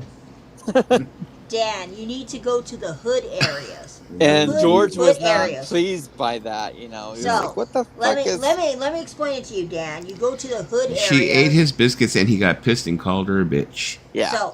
So Dan, what you're going to do is you're going to find a hoodie area in your neighborhood. That's where you're going to get the best fried chicken. So for me, it would be Linwood, Bell Gardens, Compton, Watts. That's where you're going to get good chicken. Actually, Fox Guy, they mentioned that in Get Back. It was like, like I think like the next day after everybody arrived back at Twickenham, Paul was right there, and it was like, he said like, the Beatles broke up because Yoko stole a biscuit from George. But Paul was the one that really, if you saw the Get Back, he really said like, well, they're together, and who are we to stop them, like, from like not being around. And so it's like, I really have to respect, John's wish. So Paul. At first they tolerated it because it was always just the four of them in the studio with George Martin, an engineer or whatever. But there would be visitors from time to time. And I think at first they just assumed that she would come and visit for a day or two and then leave. I think that's what they thought at first. And then when that didn't happen, it was like, well, can we say anything now? She's been here 4 days. Can we, is it too late? I think it was that kind of thing. They just thought she'd get tired of it or whatever and leave. Fox Guy's saying that Doc protected Yoko. That's not exactly how it went down with Yoko, I guess. Because I'm going to tell you the truth. In my opinion, like I said, I don't know as much of the lore as Paulina and Tim do. Nope. But in my opinion, watching that, I did come away with the opinion that it wasn't her fault. I don't know if it's the way it was edited, what it was, but I came away from that saying, well, they were already fucked already. So Yoko wasn't the main factor. I think the beginning of the end was the White Album. It's a freaking strike. I mean, Ringo walked out in the middle Yeah. of the White Album. He got in a fight with Paul because Paul was telling him how to drum, and Ringo was like, "You," and he left. And then of course George left in the Get Back sessions. But I think as soon as John slept with Yoko, the Beatles were pretty much over. John lost it.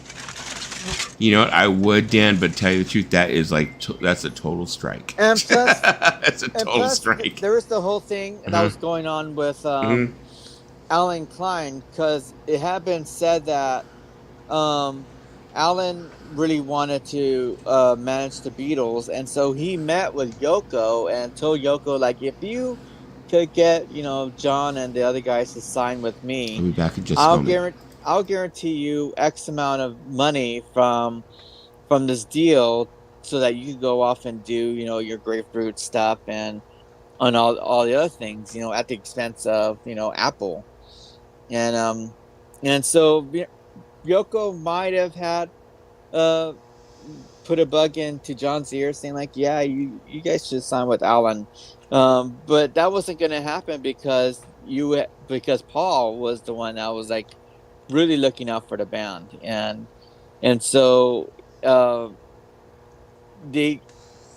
it wasn't guaranteed that all the Beatles were going to sign, which Paul didn't. Like he ended up hiring his in-laws to be his managers and stuff. So, and then Paul ended up suing John, George, and Ringo because they knew that they were doing things in a very kind of malicious kind of way.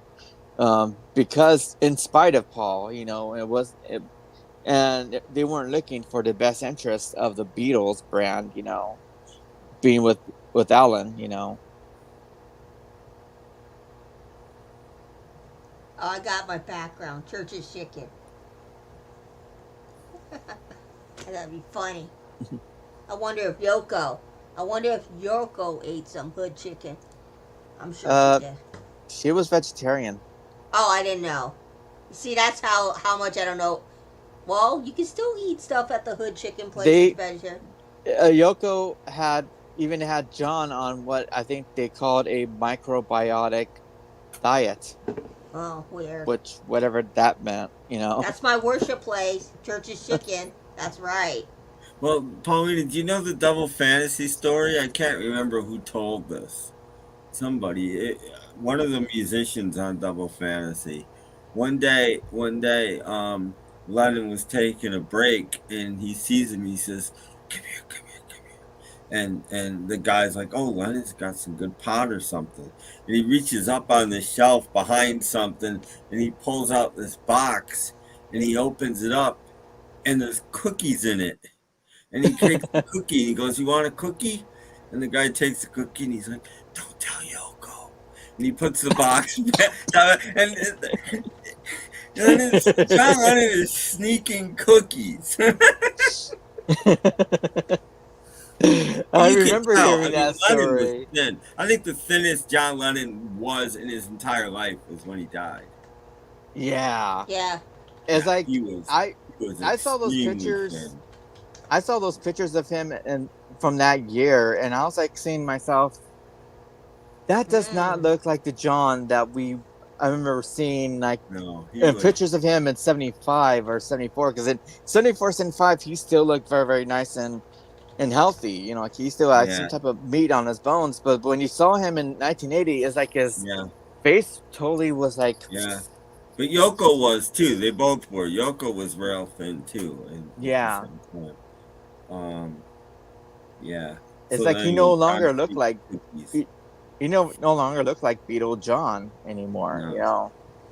Yeah. As a matter of fact, he actually looked more aged.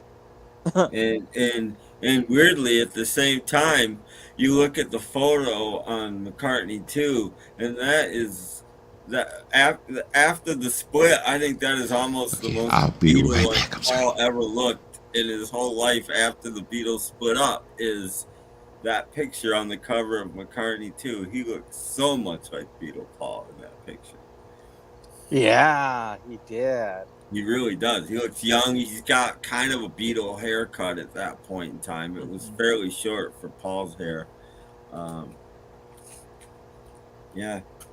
That whole period, like, you know, from 79 to 82, he looked very, very Beatle-y. Then after that, he started to look very, very different after that. Because he still looked very Beatle-y during the tug of war era as well. Yep. Yeah. Turkey But sometimes he chicken. would comb his hair a Oh, no. little different. But on McCartney too, his hair is combed just like he did in 64 I am, or kid. 65. Yeah. You know, I mean, it really was. You know, like I'm thinking of like the Getting Closer video. He has short hair, but he's got it kind of combed back and stuff, which, you know. Yeah. And And, I just saw a picture of him. I was shocked the other day. I could tell he was recording McCartney too, and he had a mustache then. And if I knew that, I'd forgotten it. But he's got a very peppery looking mustache at that point. I'm like, wow. Yeah. Okay, I'm back. I remember seeing those photos. I was like, wow, he always had like a mustache off and on throughout all that time. And I was like, it did look like McCartney from Pepper right there. And He eats it off of the trunk of a car. Did you see the video And then, link that I posted? It's pretty hilarious. I think the last time that George The guy Harrison went to looked Church's like Chicken. Beatle George was possibly when he did the promo video for Blown Away. Me too. I remember seeing that video and I was like, that's George from the Play the Pepper era link. right there. Play the link, Dusty. It's hilarious. Okay, let's see what this link is that they want me to play. Hold on. The guy's I'll going be right to back. Church's Chicken. Church's Chicken. Oh Lord, turn around. Turn around. You wanna go to turn this motherfucker Is that New Jack the around. Wrestler? Yep. Shit. Don't be fucking around, boy. We gotta turn Go up there. Go up there and take a left. I don't know who he is or what Church's Chicken is, but You about to get some It's a real California shit thing. now. Church's Chicken, I think it's a California thing. No, they have it in where Well, you about to where take the piece. Wayne lives too. Church's Chicken, like I said, there's something wrong with the freaking thighs and the wings. They're unusually large. Those chickens is on steroids. Well, I now know what to bring Dusty when I go over to his house. Church's Chicken. Pumping Vinyl said, "Rest in peace, New Jack." They use seasoning on their chicken. We're like, right here is the herb. rest in peace. He was fucking crazy. Yeah, he was a crazy wrestler. He was the one who actually stabbed another wrestler in the ring. Don't go out. Yeah. didn't they tell him it's just acting? Yep. Hi, honey, how you doing? Hey, William. Hello, William. What's happening? He's all, shout out, crew. What's happening, William? Hey, William. You know who told me about this bagel? Fox guy. I was gonna say, yeah, he did. This is lunch. You didn't even have this is lunch. I've not eaten anything. We went to a Damn, right now I've had a few beers and that looks hella good. You know what? I now know what to Like, that bring looks you. hella good. You know what I'm gonna do? Right now we I'll had a bring you picnic. Pioneer Chicken. I gotta go back. Yeah, bring it to me right now. Hey, biscuit, want a biscuit? Well, I have to get to your house. Just kidding. I'm like, bring me some right now. One day I'll bring you some Pioneer Chicken. When you move, See. you're getting some Pioneer Chicken from me. This is how you do this. I gotta go get some Church's Chicken tomorrow. Yeah. You take the pepper, Oh. bite the little head off. Oh, there you go. There you go.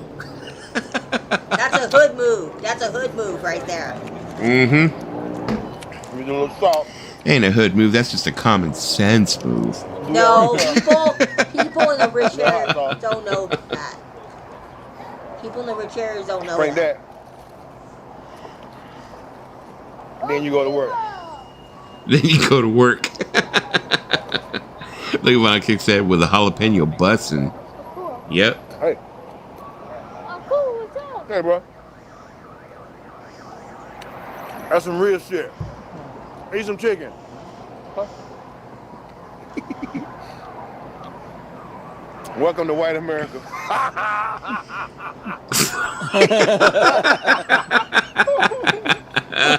Now, what did you put on? What did you put on there? Put some hot sauce on there. I put some hot sauce, some jalapeno pepper juice, Out the jalapeno. Now, wasn't probably Pumping Vinyl would know, because I know that man. Pumping Vinyl is a big wrestling fan. Wasn't New Jack schizophrenic? I could have sworn I remember reading something about that. He actually was schizophrenic. Right on. That he did have some problems.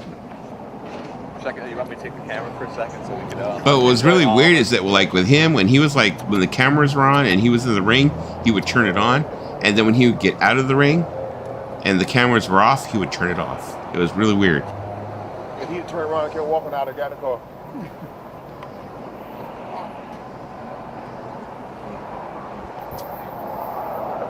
Bro, this is the ghetto picnic. Very good. Huh? Fuck, his brain matter spilled out of his ears. Jesus got the Christ. He gave me approval.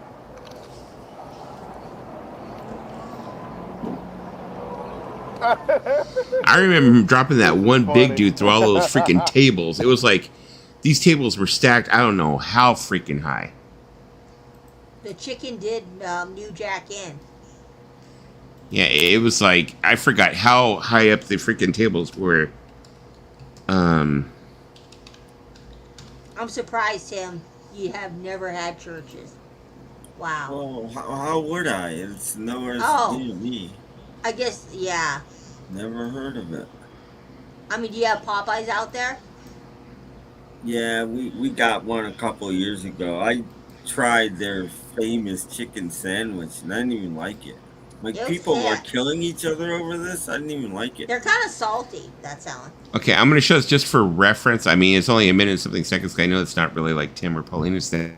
No. But just so you get a sense of what this guy was, type of shit A he year did. after the horrific fall that cracked open his skull, New Jack agrees to a rematch with Vic Grimes with even higher stakes. What Grimes doesn't know is that New Jack is out for revenge. Before the match, I went to a pawn shop and bought a stun gun. Yeah, I was there when New Jack, and he told me he was going to do it before it happened too. So what did he want to have happen? He told me he was going to tase him in the locker room. He came up to me. I was ready to kill the. He said, "I'm sorry." I said, "You didn't even call me."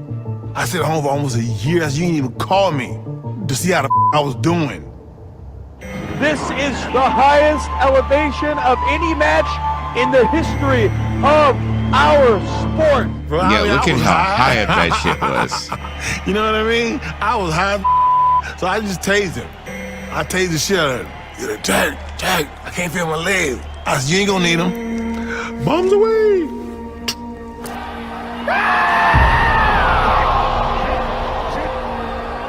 Vic was a foot from missing the ring completely, which would have killed him. I wanted him to hit the floor. I just didn't throw him hard enough.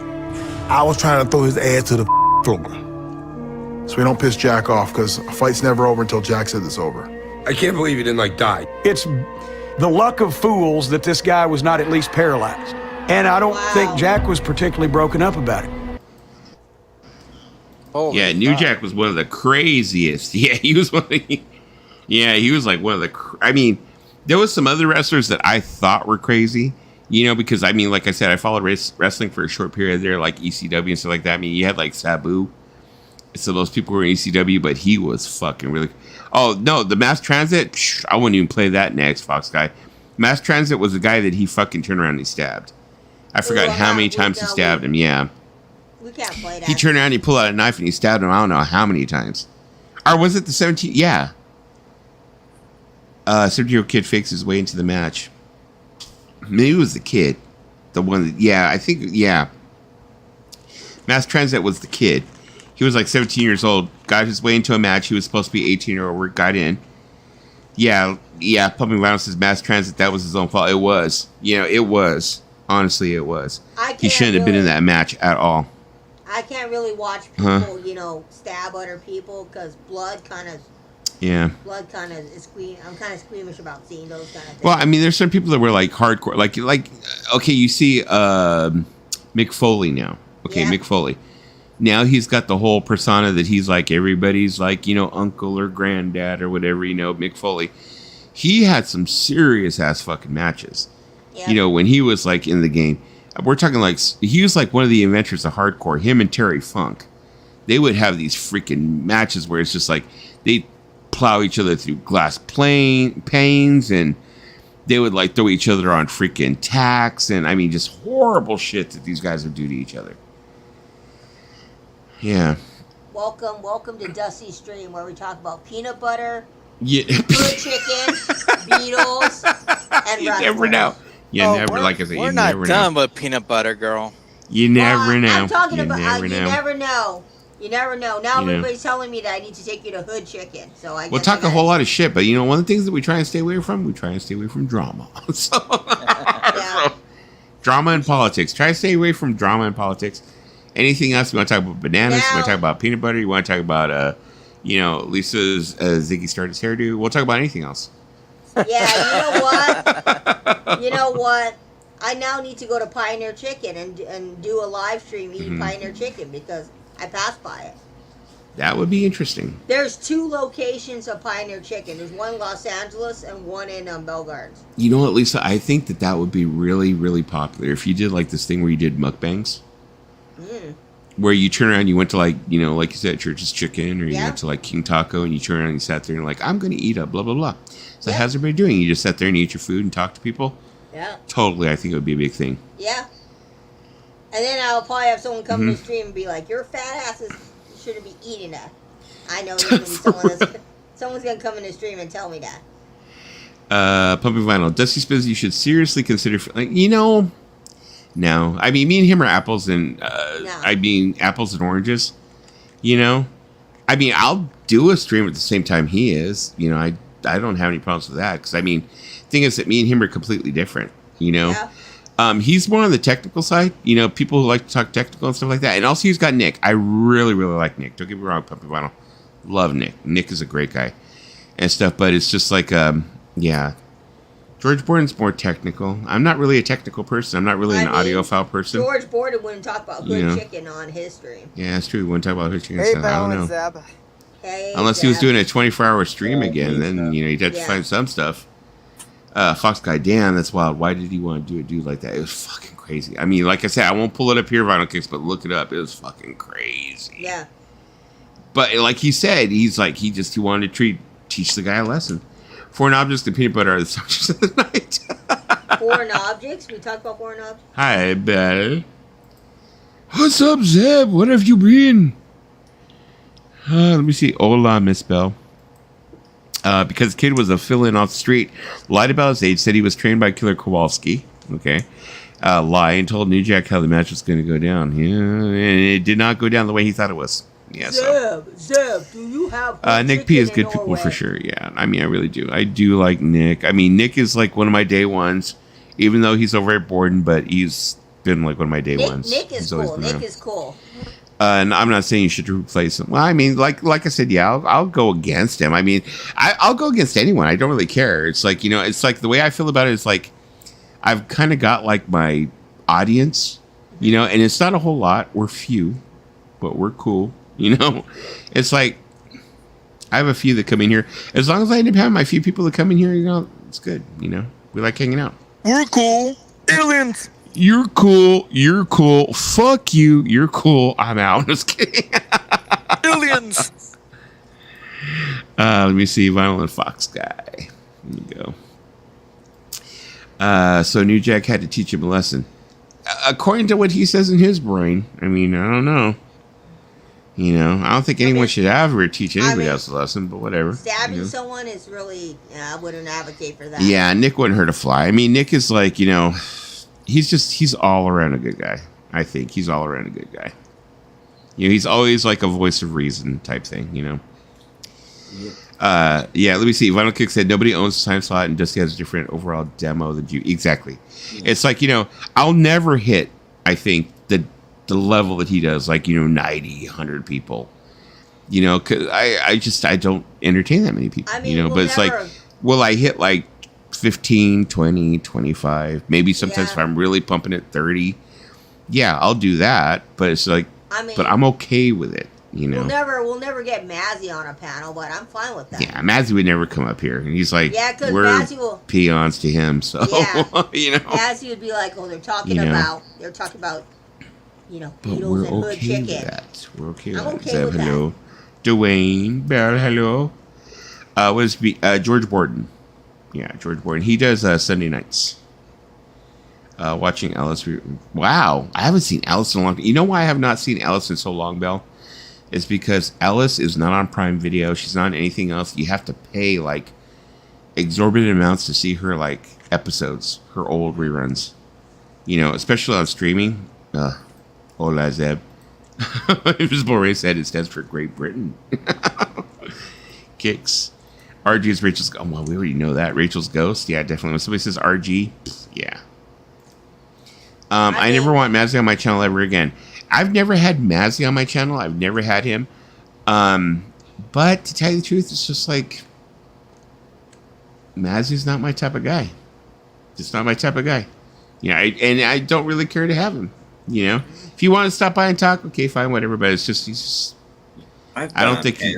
With him, but yeah, I mean, if I got on a panel with him, I'd be cool. It's like I don't hate him. It's not I dislike him. I've been on a panel with you know, him. but he's just not in my wheelhouse. You know. Same thing with like the Wax. The Wax has turned around and said, "Oh well, Dusty Spins don't like me," and blah blah blah, and he's said shit about me. I'm like, dude, I don't even like. You're not in my wheelhouse. I don't even care what you're about. You know, it's like, how can I not like you if I don't really worry about you? You know, so I was kind of like, okay, whatever. No, you think what you want. Why PV Mazzy is a good fit for your stream. Puppy Vinyl Mazzy is a good fit for your stream.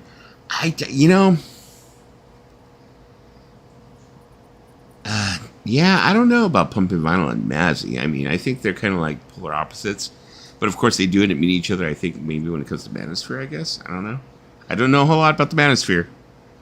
I don't pretend to, you know. I don't get involved in that shit. It's like way beyond my realm. So, lol. Say it, Dusty, he's a pompous ass. You know, I wouldn't say he's a pompous ass because he's never done anything directly to me. You know, I've seen him treat other people probably. I mean, Mazzy has always tried to be like a voice of reason also. He tries to be like, you know, he tries to keep the peace. Sometimes he pops off, but you know what all of us do? The Waxed, he's a pompous ass. I mean, I'll say it. I don't give a fuck. You know, it's like, yeah, quote me on that shit. I'll be But really anyways, honest let with me you. see. I don't need Mazzy. People want him on their channel for views. I don't see where he really attracts views, though. I mean, I don't see that. I'll be really honest with you. Mazzy and me, we're pretty cool. Mazzy never, say anything bad to me. Mazzy is a surprise nugget. He thinks he is superior to the rest of us when he's just a bald bloke. I don't know. Mazzy's nice to me. I have no issues with Mazzy. I mean, I will give the guy his due. You know, he knows about music. He's been around music for a long time. He's been in the business for a long time. He knows what he's talking about. But still, it's like, yeah, sometimes he just gets like to this point where he's like, he does look down on other people. And I don't know if that's because of the Rachel's Ghost thing or whatever it would be. I don't know. Agreed, Visible Ray. Pumpkin Vinyl, isn't that what it is? All for you, the views? Okay, I will let you and Vinyl Kicks argue that out. So, I'll let you guys do that. True. That is so true, Dan. Red Dusty, if you want to rest your precious voice, bring Michael Nolan on for a show. Michael Nolan does like to talk, but you know what? The thing is, when Michael Nolan talks, let's be perfectly honest, he does know what he's talking about. He does. You know, he does, you know, he knows what he's talking about. You know, so it's like when he talks, yeah, does he talk a lot, but he knows what he's talking about. Michael Nolan he knows music. His shit.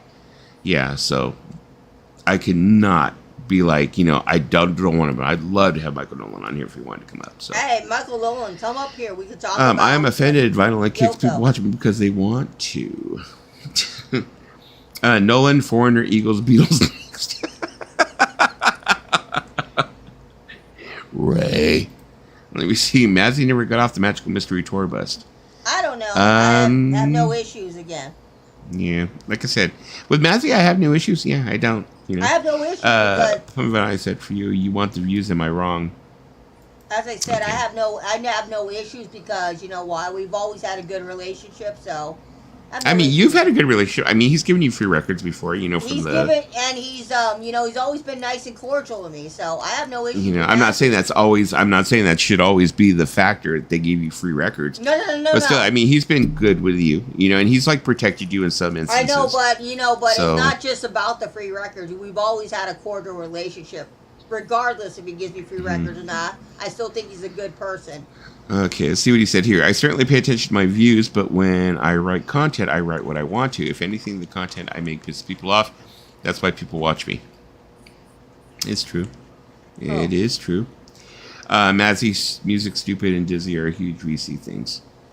Yeah. Okay. Come on. Yeah.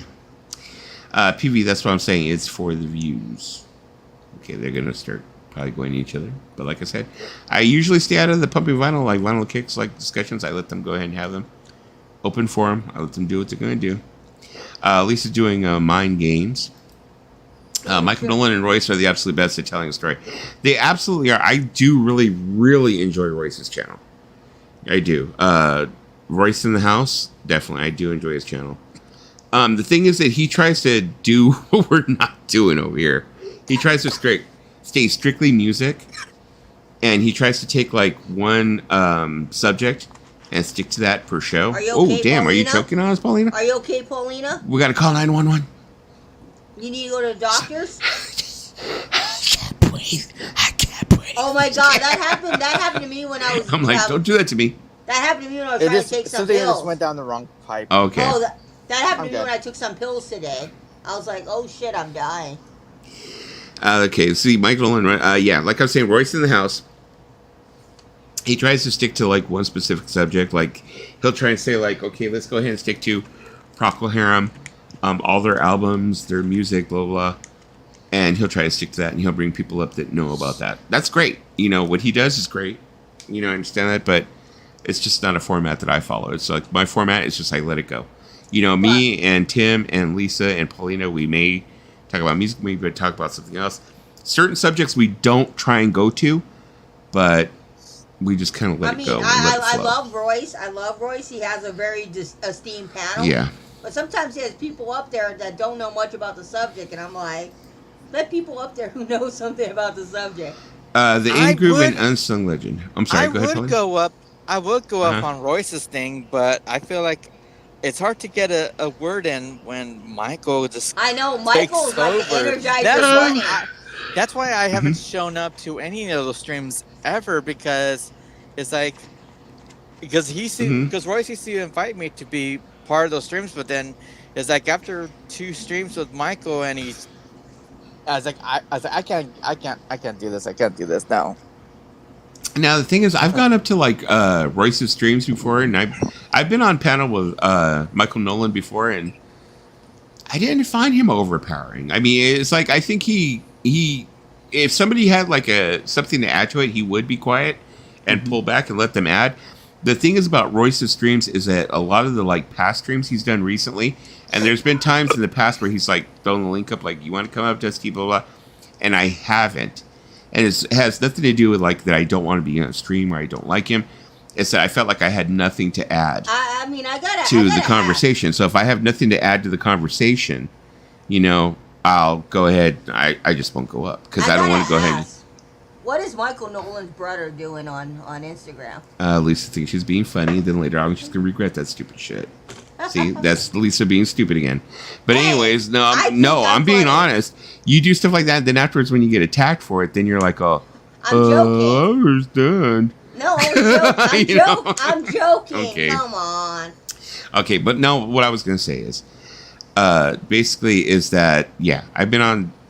The reason why I haven't gone up to Royce's like recent streams because I just don't have anything to add. You know, but I think Lisa said the same thing though.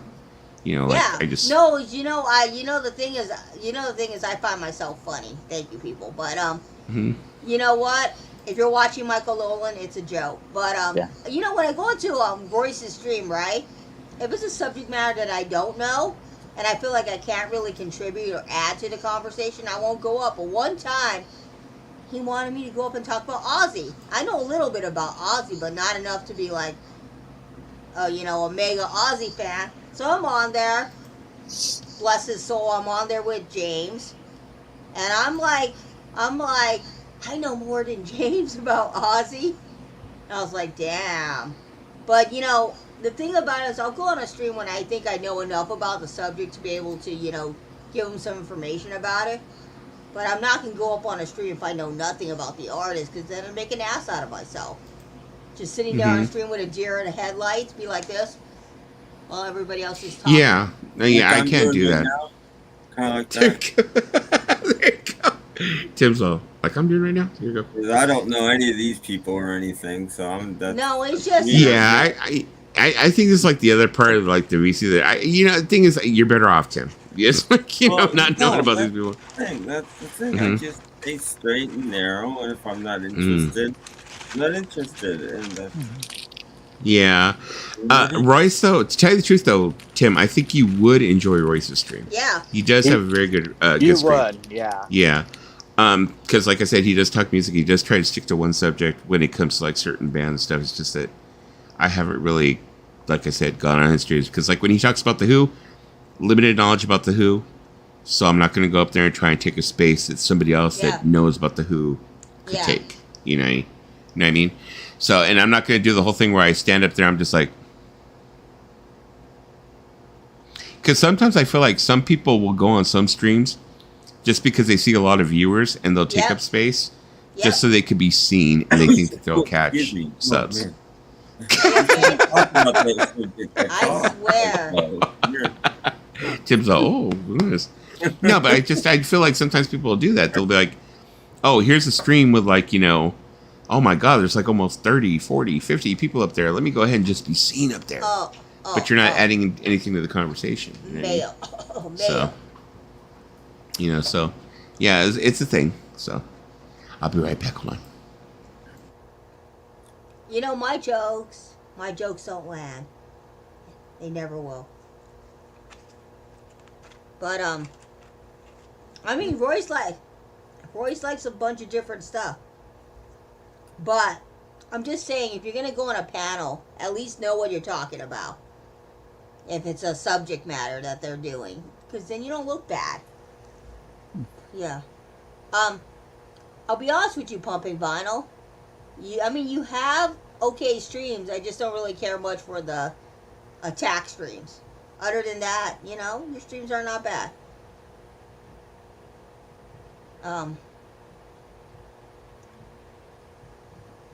Let's see. Okay, I'm back. Thing I like about Pumping Vinyl streams is like when it comes to hip hop and stuff like that, you have to admit those.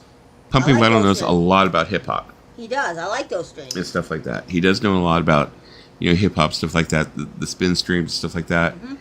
I understand what you're saying about like the attack streams, but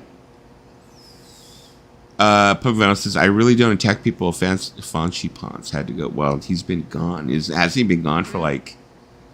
We're talking like a few weeks now, almost like 2-3 weeks now. He kind of like disappeared, unless he changed his name. I mean, who knows? 1 hour and 15-minute review of Mind Games? What the fudge? Beely Tone has just uploaded one. But the thing is, okay, I'll be perfectly honest with this shit, okay? That's a long time. Let's be perfectly honest. And I'm sorry, but Invisible Ray did bring light to it. A lot of the people who got free copies of that album really do feel like they have to do that long review of that album in order to, I think, in my opinion, stay in the good graces of, Sean Lennon and the Lennon estate and Yoko Ono's eyes to get that free stuff and keep it going. I think I just owe it to somebody. If somebody sent me $1,000 turntable, I'm going to do a video about it. I'm going to talk about it. I'm going to be honest, but I'm going to, because it's you should do something. I mean, and that's what I feel about it. And I was going to come on here and rant about something when I came on today, and I just decided I wouldn't do it. But it's kind of about that subject. I'm not going to do it. But he still hangs out under Vaginal. Okay. Not sure if we found out who Vaginal actually is. I don't know. I don't know if they actually found out. Tim, can we be honest? I think he's playing on your words, Mark McGrath. Tim, can we be honest for a moment? So, You see, if Dusty, if somebody sent you, let's say, just some one of the people that watch this show sent you like 30 records, wouldn't you? And especially if you made videos regularly, wouldn't you make a video and show those records? And Oh yeah, definitely. Oh yeah, definitely. It's what you do. That's just what nice human beings should do, and that's all they're doing. And you know, people are saying what they don't like. They're not just they're saying what they don't like. What I will do my rant a little bit. What I don't like is the people that haven't listened to it or aren't interested in anything and are putting in their 2 cents anyway.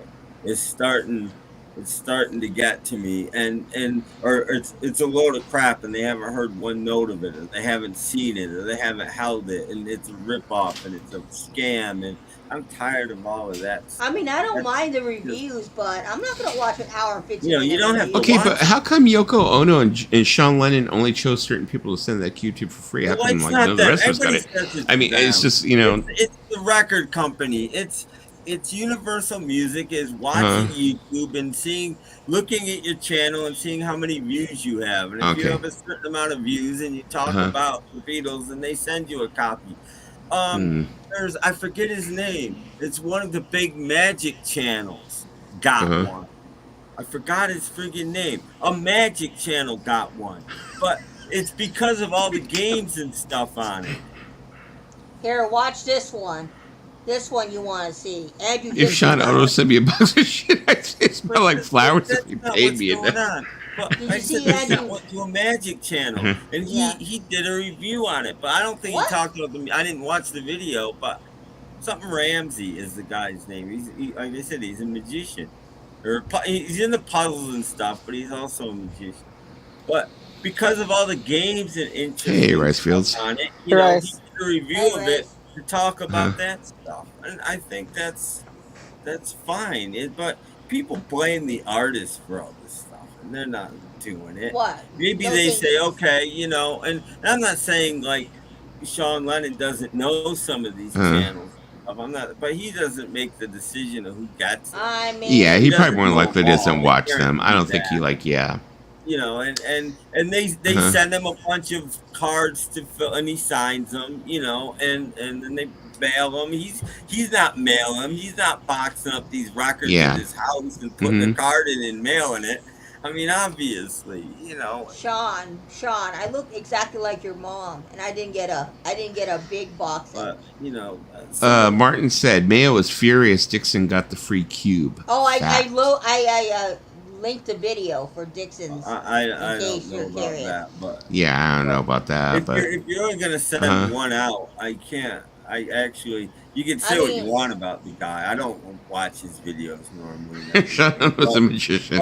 He can make 1,600 pounds disappear in an instant. He's about the best guy to send one to, in my opinion, to be honest, because he has the most viewers and people like him, and you know that's. So you say Dixon's a better channel than Mayo's? Well, I mean, somebody else got a cube too, and he wasn't even a music channel. Who did I see? I saw another one today. So there more than one cube was sent out.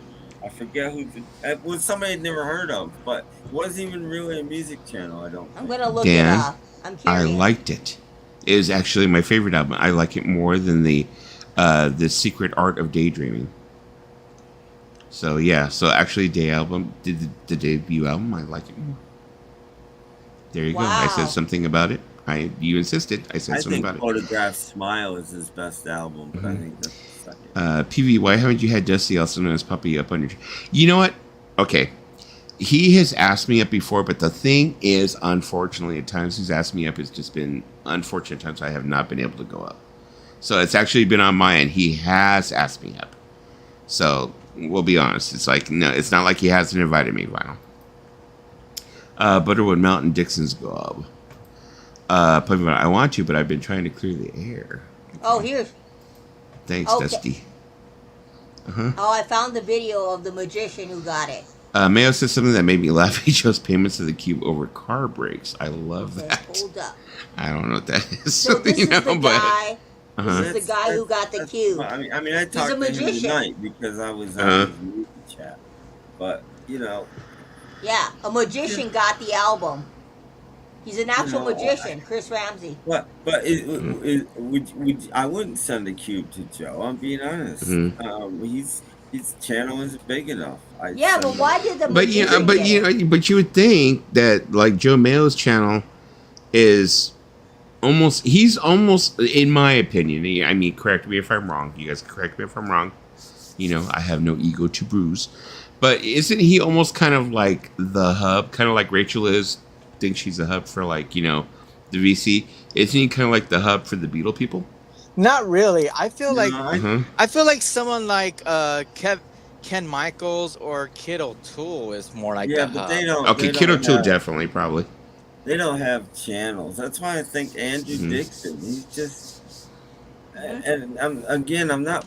But Andrew Dixon does the work, if you know what I mean. I mean, his videos are more professional than Joe's, and I'm not saying he's scripted. Yeah, but I he's think the people. outlined.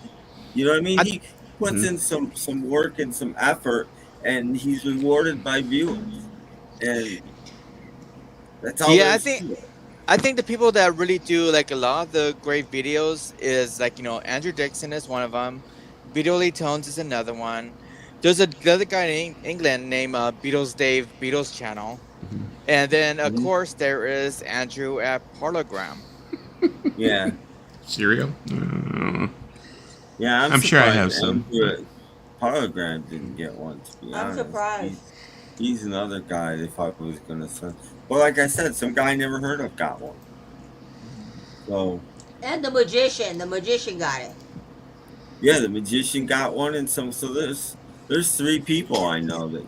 I'm like, why did the magician get it? One. So it's not just Andrew Dixon. Other people did get it. Now I get why the magician got You know, I'm going to tell you something. Once they have you on a list for freebies, they will keep on sending them to you. I have what was the name of that one company that was, they sent me a couple of things. What was it, Lisa? That one company that sent to you too? With the album rack or whatever? The Q78.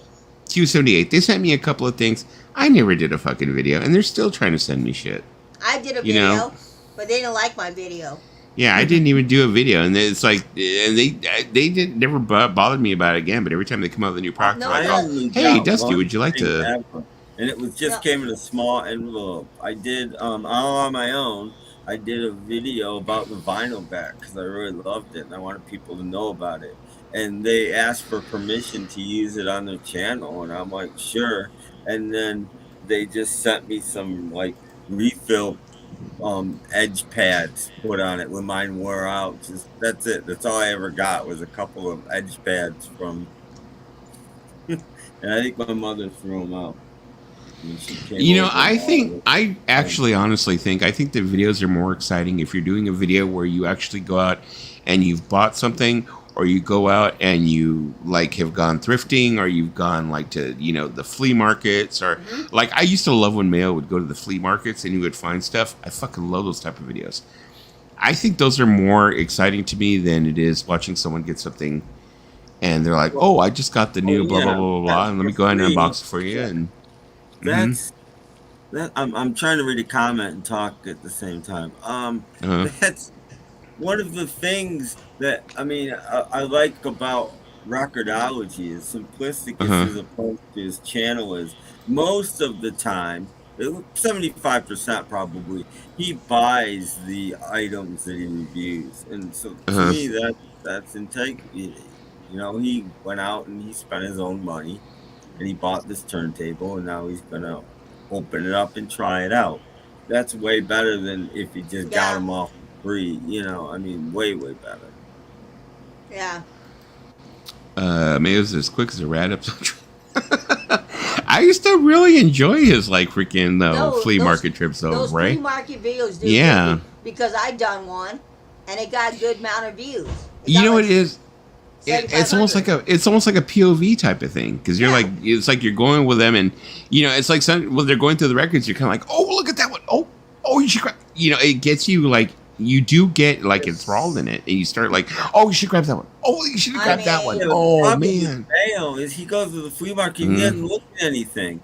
You'll see hundreds of records, and he'll go, no, there's nothing here, and he moves out, and it's like, he's done thrift store videos too, and the same thing. You'll look at like 5 records and go, no, they got nothing here, and no wonder you don't find anything. You gotta look.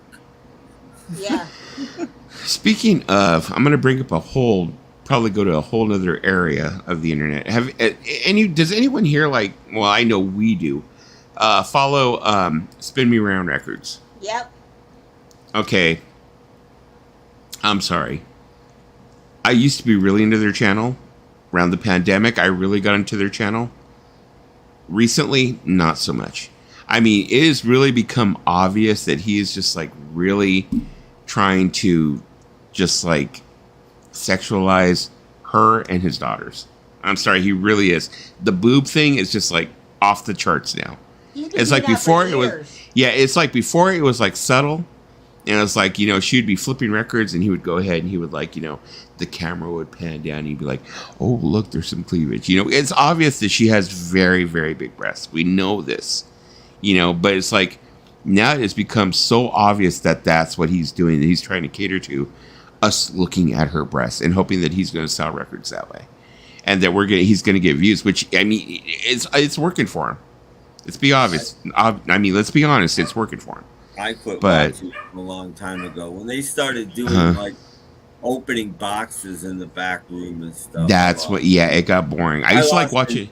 And I just said, no, I'm done with these guys. I used to love watching him because I used to love watching the videos where she would flip, you know, the records, the used records. But after a while, it's kind of like, none of these records are going to be available online. Yeah. I can't make them an offer for these records, so why am I going to why am I going to even fucking bother watching this video? Yeah. You know, so it got to, like, for a while there, they'd pop up in my feed.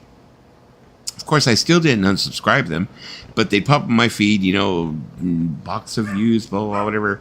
And it's like, I'm not going to be able to offer on them, so what the fuck do I care? Any of the other records they're offering, all the new ones, I could just fucking turn around and buy them online, or, you know, there's a million other sources to get them from. So what do I give a shit about that? And then recently, I think I was telling Paulina and Lisa. Yeah. I don't know if it was today or yesterday. I don't remember. It's fully in my brain. I was doing something where I was like cooking something, or I had to go to the kitchen and cook something, and their video was in the background, and I accidentally left one of their shorts up. And it was a short of her going through the records. Yeah. You know, going through some used records. And I was watching it, and I was like, her voice was just like fucking like nails on a chalkboard. Yeah. You know, and I was like sitting there, and I think probably like halfway through cooking whatever I was doing, I was like going, fuck, I left this video on. I was like, God, her fucking voice is annoying. You know, I was like, God, her voice is annoying. And I was like, oh, I had to go turn it off. And I was just like, it was too much. But it's like, yeah, it's like, yeah, she's just like, and I was looking at the Instagram because I like follow the Instagram also because, you know, I used to like, and it's like, he's even taking that over. It's like, it's all just her boobs. I mean, you know, have you read the reviews for their store? Oh, no, I haven't. No, I haven't read the reviews either. But I've seen that, like I said, the pictures, the last set of pictures he came out with on Instagram, that's what did it. And I was like, you know, I mean, don't get me wrong. I'm not like, you know, I'm not gay. I like to look at a good set of boobs just as much as the next, you know, heterosexual male. But she was on there, and it's like her boobs was just so obvious. Her nipples were all hard, and it was ridiculous. It was like, dude, you're really not hiding the fact now. No, it's like, where's the respect? Where's the respect for your wife? Exactly. There you go. I mean, I understand you want to sell records, but there comes a point where you gotta make it more about the record store instead of over-sexualizing your wife to sell records. That sounds awful. Where can I find these boobs? I mean, I'm not gonna lie. I wish I had a bigger boob. Where are these boobs? But no, some of the reviews on here, some of the reviews on Yelp. This one guy gave him a 1 star. Well, to tell you the truth, I mean, I saw some videos where, you know, I mean, I highly doubt he's going to find out about my videos or watch my freaking stream, but no. He was his older daughter, who I believe has the name Brianna. Yeah. She was on there for the longest time. Yeah. You know, and she's, you know, just like her mother, very well endowed. And he would go ahead and he would like he was doing the same thing with her. She would be down there and like she'd be like Yep. flipping records. And next thing you know, the camera would dip down. You know, just Yeah. you know. And I remember that's when I really got turned off because I was like, dude, that's your daughter. And I was like, I mean, she was of age, I'm sure at the time, but still, I was like, whether she's of age or not, I was kind of like, dude, that's not cool. No, You know, that's not cool.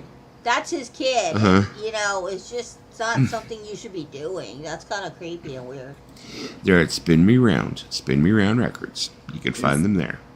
Yeah. Does he? Last time I saw him, it's been a while. He looked like a homeless mountain man. Does he still? Yeah, pretty much. Yeah, I mean, he doesn't really stick himself on camera too much anymore. Yeah, no, not too You much. know? But when he does, you're like, wow, because he did Yeah. used to look like that. And now he's It's pretty much always just, you know, his either his wife, more so his wife now, even because his older daughter Rihanna, she's not in the videos anymore at all. No. You know, I think maybe I want to think that maybe she actually probably had her fill of it. It was like she realized what was going on. It was kind of like, fuck this shit. You know, so. have a girl I thought that worked with her, and I watched it more for her but she wasn't in nearly every video. Just once in a while she'd pop up. But I think she left like quite a while ago. I hadn't seen her in a long time, so another reason I quit watching. I don't know anything about her. I don't know her name or anything. But she always wore a mask even after the pandemic was over. She still had a mask on. Well, that's a shame. But Taxi driver Henry. She was like an artist. I know she had her own YouTube channel where she displayed her art, or not YouTube channel, like Facebook page or something with her art on it. That's a good one. That's all I know about her. I like a lot of movies from him. But, King of Comedy, that's a good one. But yeah, Taxi Driver definitely. Godfather Part 2, close second. Yep. I love his fucking part though in Meet the Fockers. Yeah. Was that it? Because I love the line he says about the cat. When he turns around, he's like, oh, so you're a dog person. I'm paraphrasing. I'm probably not saying it completely correctly, but he's like, oh, so you're like an animal who's like shallow and, you know, a cat will make you work for his love. But a dog is just like, you know, a dog is stupid. A dog is just like, they love you for, you know, I mean, if you feed them, you know, type There was thing. another movie that he was good in called The Irishman. That was a good one, too. I did watch that. That was good. A lot of people said that, you know, it was Scorsese's return, you know, so a lot of people were excited about it, but I mean, I really don't think it held up to his, you know, the other films, you know. I mean, I was kind they of, had made you before, know, I mean, but when Scorsese finally won his Oscar, I was kind of surprised he won it for The Departed, because he's done some movies that were better than The Departed. dude, Frankenstein is like, you know, he was good in he's been good in everything he's ever fucking done. Hello. Al Pacino, you know, even in Frankenstein, when he was Frankenstein's monster. God, I you feel know. like I'm on Mail's movie talk.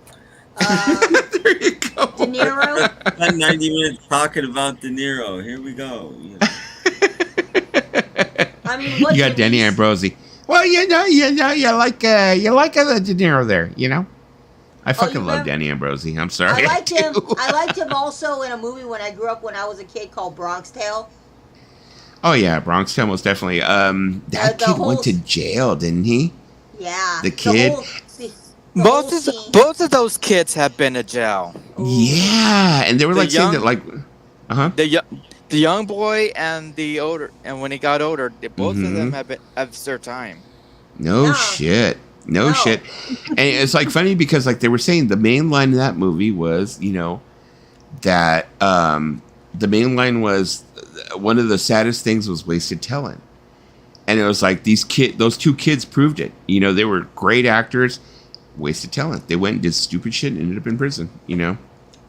But isn't it safe to say that not a lot, I'll be but back in just a moment. a good hand of child actors end up going towards drugs and, you know, life of alcohol because they can't cope with the fame, you know, of being a child actor. A lot of child actors end up not, you know, having movies when they're older. It's hard for them to get back into the business when they're older. So a lot of these actors have a harder time trying to adjust to, you know, being a child actor. Like, look at Macaulay Culkin. He turned to drugs. But then he turned his life around and married London from the Sweet Life. Yeah, if you look at Francis Capra, who played like the young C in Bronx Tale, if you look at him now, he looks like a thug from Pico Rivera. Yeah. He's bald, he's very, very big, he has tattoos, and he looks like a cholo. I'm like, wow, dude, what happened to you? Because I remember he did like some other movie after Bronx Tale, which was like a Shaq movie, and he still looked good, but then all of a sudden he just got into this whole thing. Now he looks like a cholo. I was like, dude, what happened to you? Well, you're not wrong about that, Invisible Ray. I mean, Corey Feldman has spoke out about how he was abused and drugged by people and sexually assaulted, and it happens. But Corey Feldman. And to answer Henry's question, my favorite Queen song is Cool Cat. My favorite Queen song, it's a hard question. Hard to say, but right now at the current moment, I like Don't Stop Me Now. I mean, it changes. Henry knows my answer to this question. My favorite Queen song is whatever one is the last one on the album.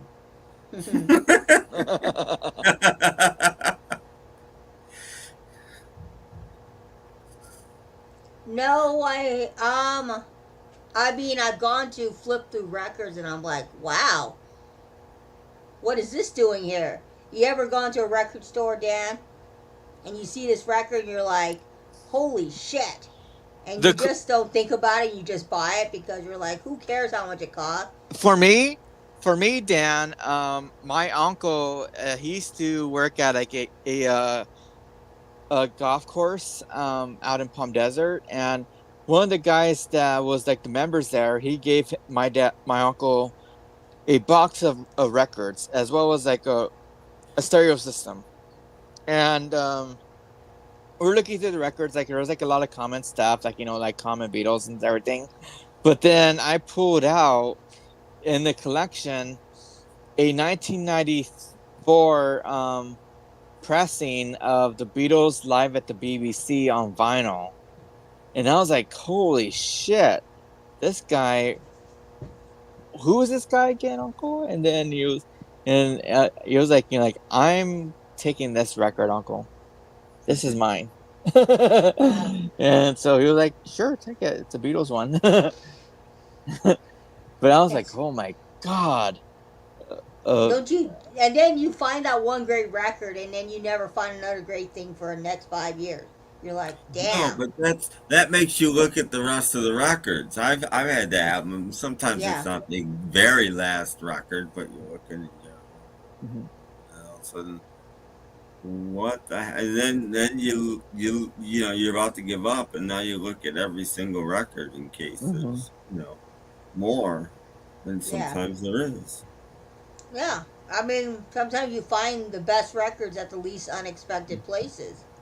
I mean, down the street from me, we used to have a thrift store, and that thrift store used to get like used records, but that woman would charge an arm and a leg for the records, and I kind of stopped going after a while.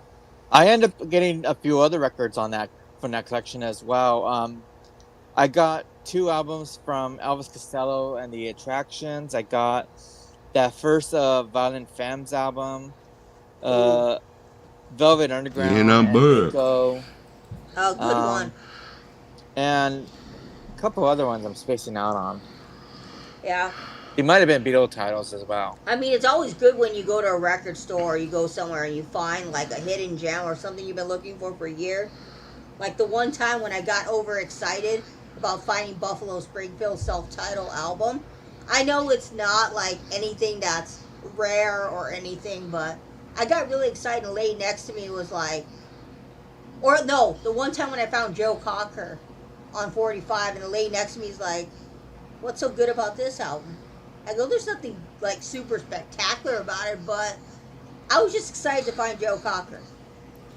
She's like, Matthew Street, I'm not too well acquainted with him. Me too. I've heard quite a few things. I mean, I've never watched him myself. I've heard a couple of things like from Beatles circles. But like I said, I don't really know too much about him. I don't have issues with him. He's a nice Uh-huh. dude.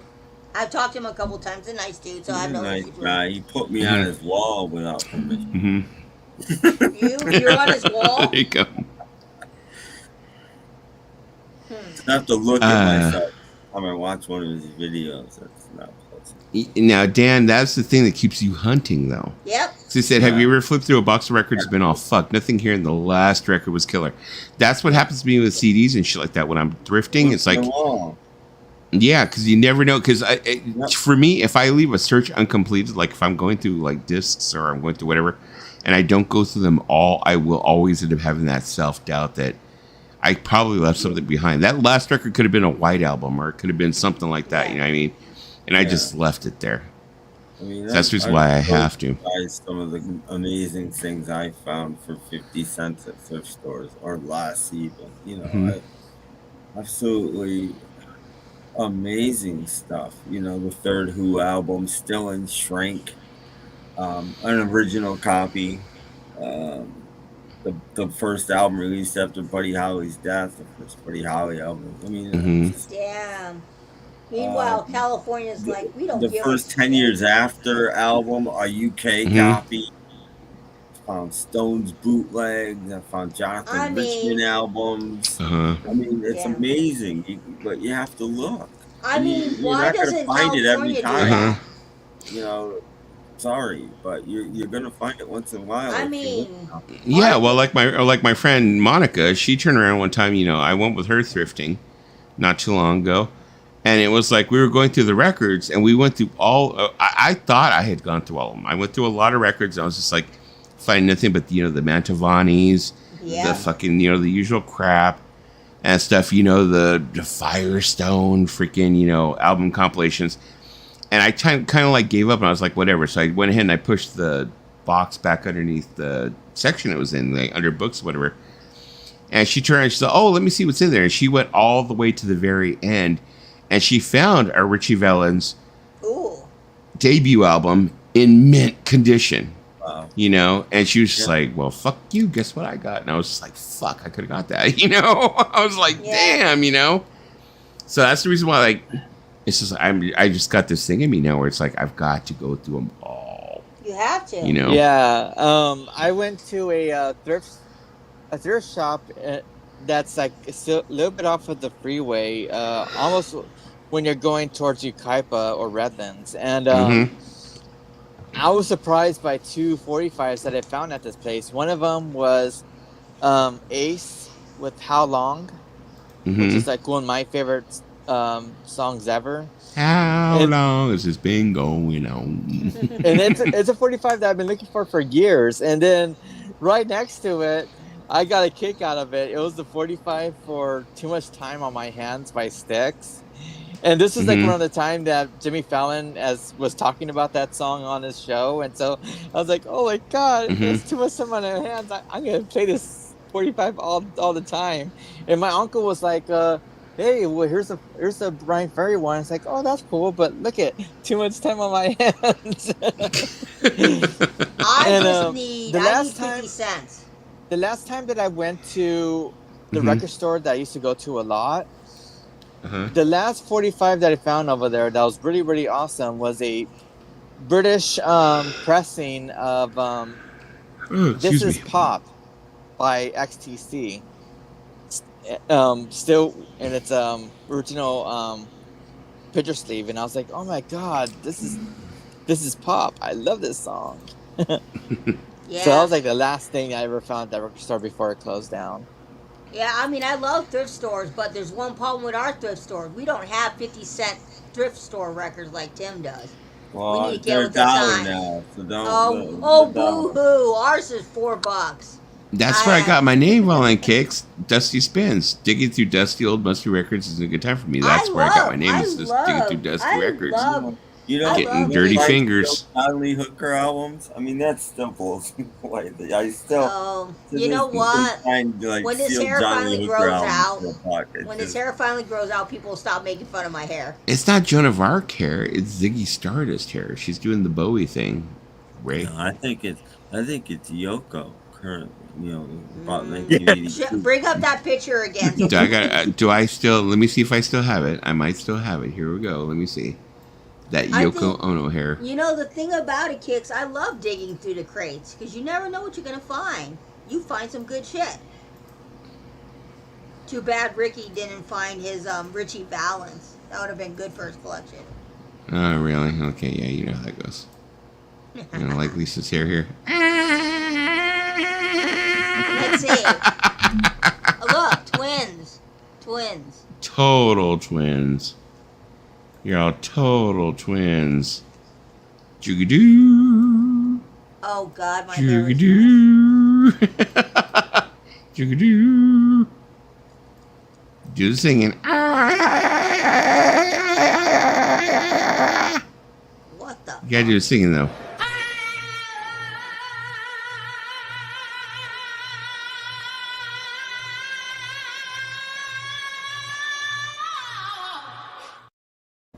Oh, yeah.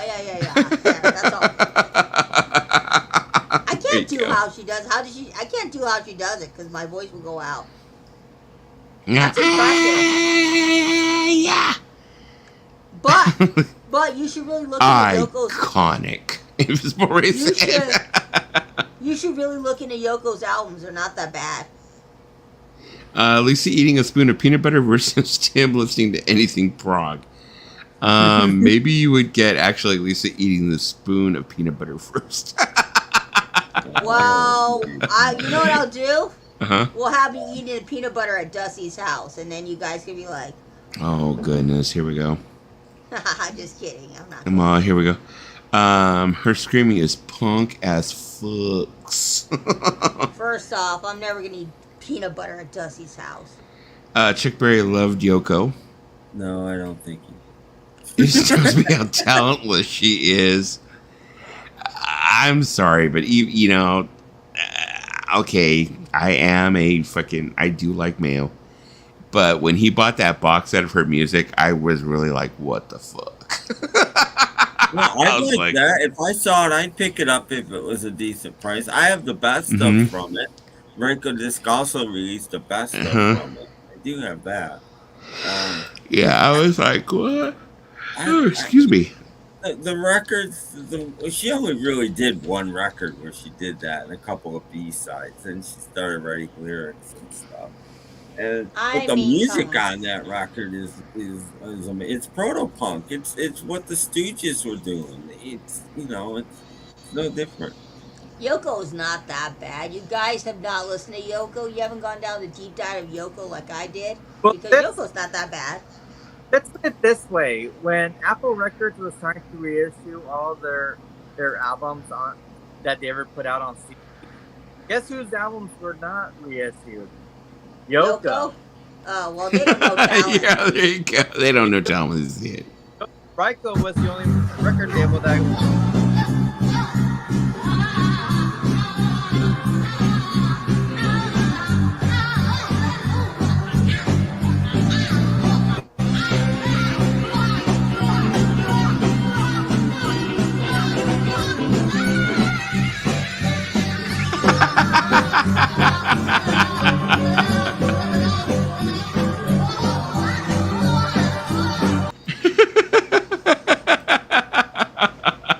You found a video of me. That was terrible. Huh? That was bad. It was terrible. But I think they doctored the way it looks. I don't believe Chuck Berry looked like that right away. I think it was like. No. I don't think was it reaction to that? Was it really? Because I haven't seen the full uncut video. It's like everybody's saying, "Oh, that's edited," But no. Oh my goodness. Fox Guy said that Yoko box set makes for excellent pest repellent. It kills roaches very well. Let me see. Y'all ever hear the Dictators? No, I have not. I have. Mm-hmm. Oh. I don't think I I have not, though. I might have one of their albums. Denzel, thank you. They're really hard to come by. I might have a single or two. Well, you are welcome, Dan. Yoko for sure an influence on punk. She also influenced a lot of chicks doing heavier music in the 90s. She doesn't get the flowers she deserves. Okay. Well, I mean, she's obviously an influence on the B-52s. It's almost undeniable. Oh, yeah. Rock Lobster, that performance. Yeah, Yeah. It's almost undeniable that she was an influence on the B-52s. How do you claim she isn't? You know, if it's more, it's like I've never heard punk sound anything like that. I mean, Yoko is not that. Well, not bad. that because it's Chuck Berry, but listen to her first album, and you will go, okay, that's punk. It wasn't Yoko. It wasn't Yoko that influenced punk. It was the Shags. The Shags? No, the Shags. The Shags influenced emo, maybe even shoegaze, but not. Well, the other day I was listening to what do you call it? Secret Fantasy? Is that the name of the album? Johnny Yoko, Secret Fantasy. Double Fantasy. Double Fantasy. I'm sorry. I was listening to the other day. And I was like, I was really like, and I was like going, okay, well, yeah. I was doing the thing where I was kind of sitting there going, oh, okay. Like I was really trying hard in my mind to like justify her like existence in his, musical career. I was like, I think a couple of her songs better than John's on Double Fantasy. Yeah, exactly. I was saying, okay. Maybe even more are on Milk and Honey. Yeah, because I was like sitting there, I was like going, like after each track I was going, okay, well that one was good. That was pretty good. Okay, that was not that great. And I'd be like, well, that one was good. Woman is really good. Hard Times They're Over is a really good song. And even if you like the McCartney side of things, This Time Your Angel's really good as well. And Kiss Kiss Kiss is again. Come on now, that's a fucking masterpiece. What it is. Well, that's my ringtone. I mean. And Walking on Thin Ice, which isn't on the album, but was done in this session, is another I mean, it was either that or Pokemon. Yep. He had Pokemon as my ringtone. Every time I hear that kiss, kiss, kiss, I'm like, that's fucking Lisa's song. Kiss, kiss, kiss. Yeah, but you know what? It's a perfect ringtone for me. Huh? It fucking is. You know what I made your ringtone? Surprise, surprise, Depeche Mode. Because I didn't know what else. I made Depeche Mode. If you like them. Let me see. The Dictators were punk, power pop, and big splash of Blue Oyster Cult. Yeah, they were. I think if they were in England, they might have almost been considered a pub rock band. Martin said, "Agree, Tim. The wearing thing with some of Yoko's stuff on Milk and Honey was better than John's." But the only problem I have with that is they didn't, out of respect for John, and I get that, they didn't sort of finish John's recordings, but they did finish Yoko's. So Yoko's has a fully produced material on Milk and Honey, and John doesn't. And do I look malnourished? I'm just kidding. I'm just kidding, Dan. Dan, I'm fat. I'm sorry, but not sorry to say this, but aside from the song Woman, I feel like the songs on Milk and Honey was way better than the songs on Double Fantasy. Oh, I don't. Not at all. I love Stepping Out. I love Nobody Told Me. Borrowed Time. Forgive Me. Borrowed Time is good. That's about it. And Grow Old With Me, if he'd have finished it, would have been good. But come on, I think Watching the Wheels might be John. It's in my top 5. Yeah, there you go. Yeah, definitely. Watching the Wheels, I will say, but I don't go out of my way to listen to Watching the Wheels more than going out of my way to hear like Nobody Told Me or I Don't Want to Be.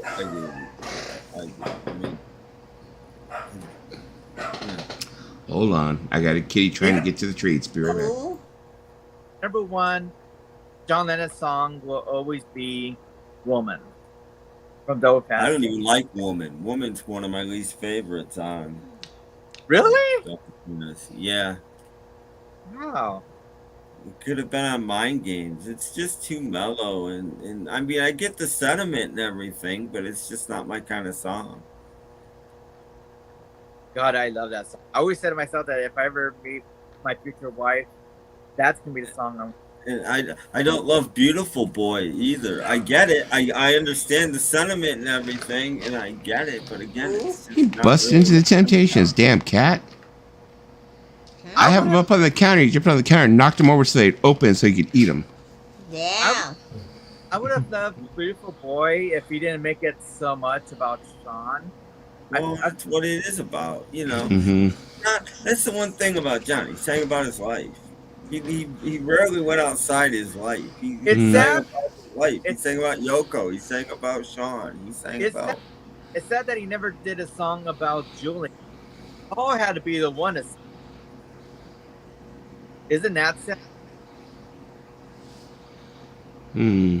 You want to know what's sad? I'm going on an Yes, they do. I don't know. I mean, Moose in the Sky with Diamonds was certainly inspired by Julian. Excuse me. Was Julian Lennon's debut up there with Led Zeppelin? I wouldn't say it was that high up there, but I mean, I did like it. Julian I still listen to it. It's like 2024. I still listen to it. I mean, I still spin it. Oh, but it's not a bad album. But Mhm. I wouldn't call it. I mean, Julian Lennon's great, but he's no Led Zeppelin. I mean, it's not a great album, but I mean, it's a good album. I mean, he's good, but he's not. You know? He's not a Led Zeppelin 2 or a Led Zeppelin 3 or Yeah. Physical Graffiti. No way. Or Houses of Holy.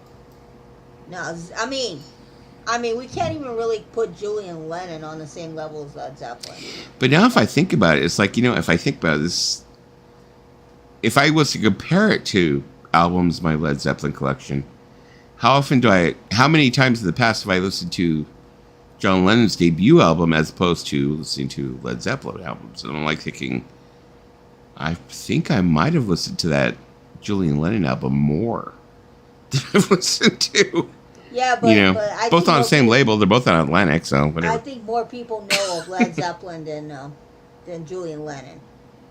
They're both on Atlantic, so let's see what Laugh is Beatles fans somehow thinking now and then was about Paul. Yeah, right.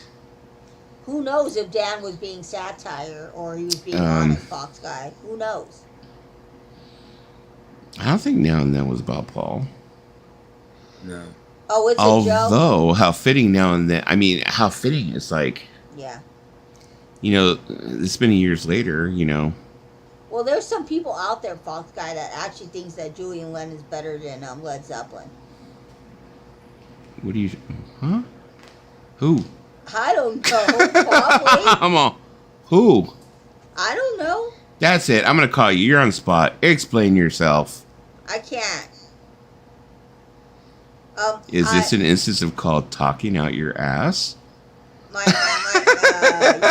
Yeah. You can take me off the camera. I'm just kidding.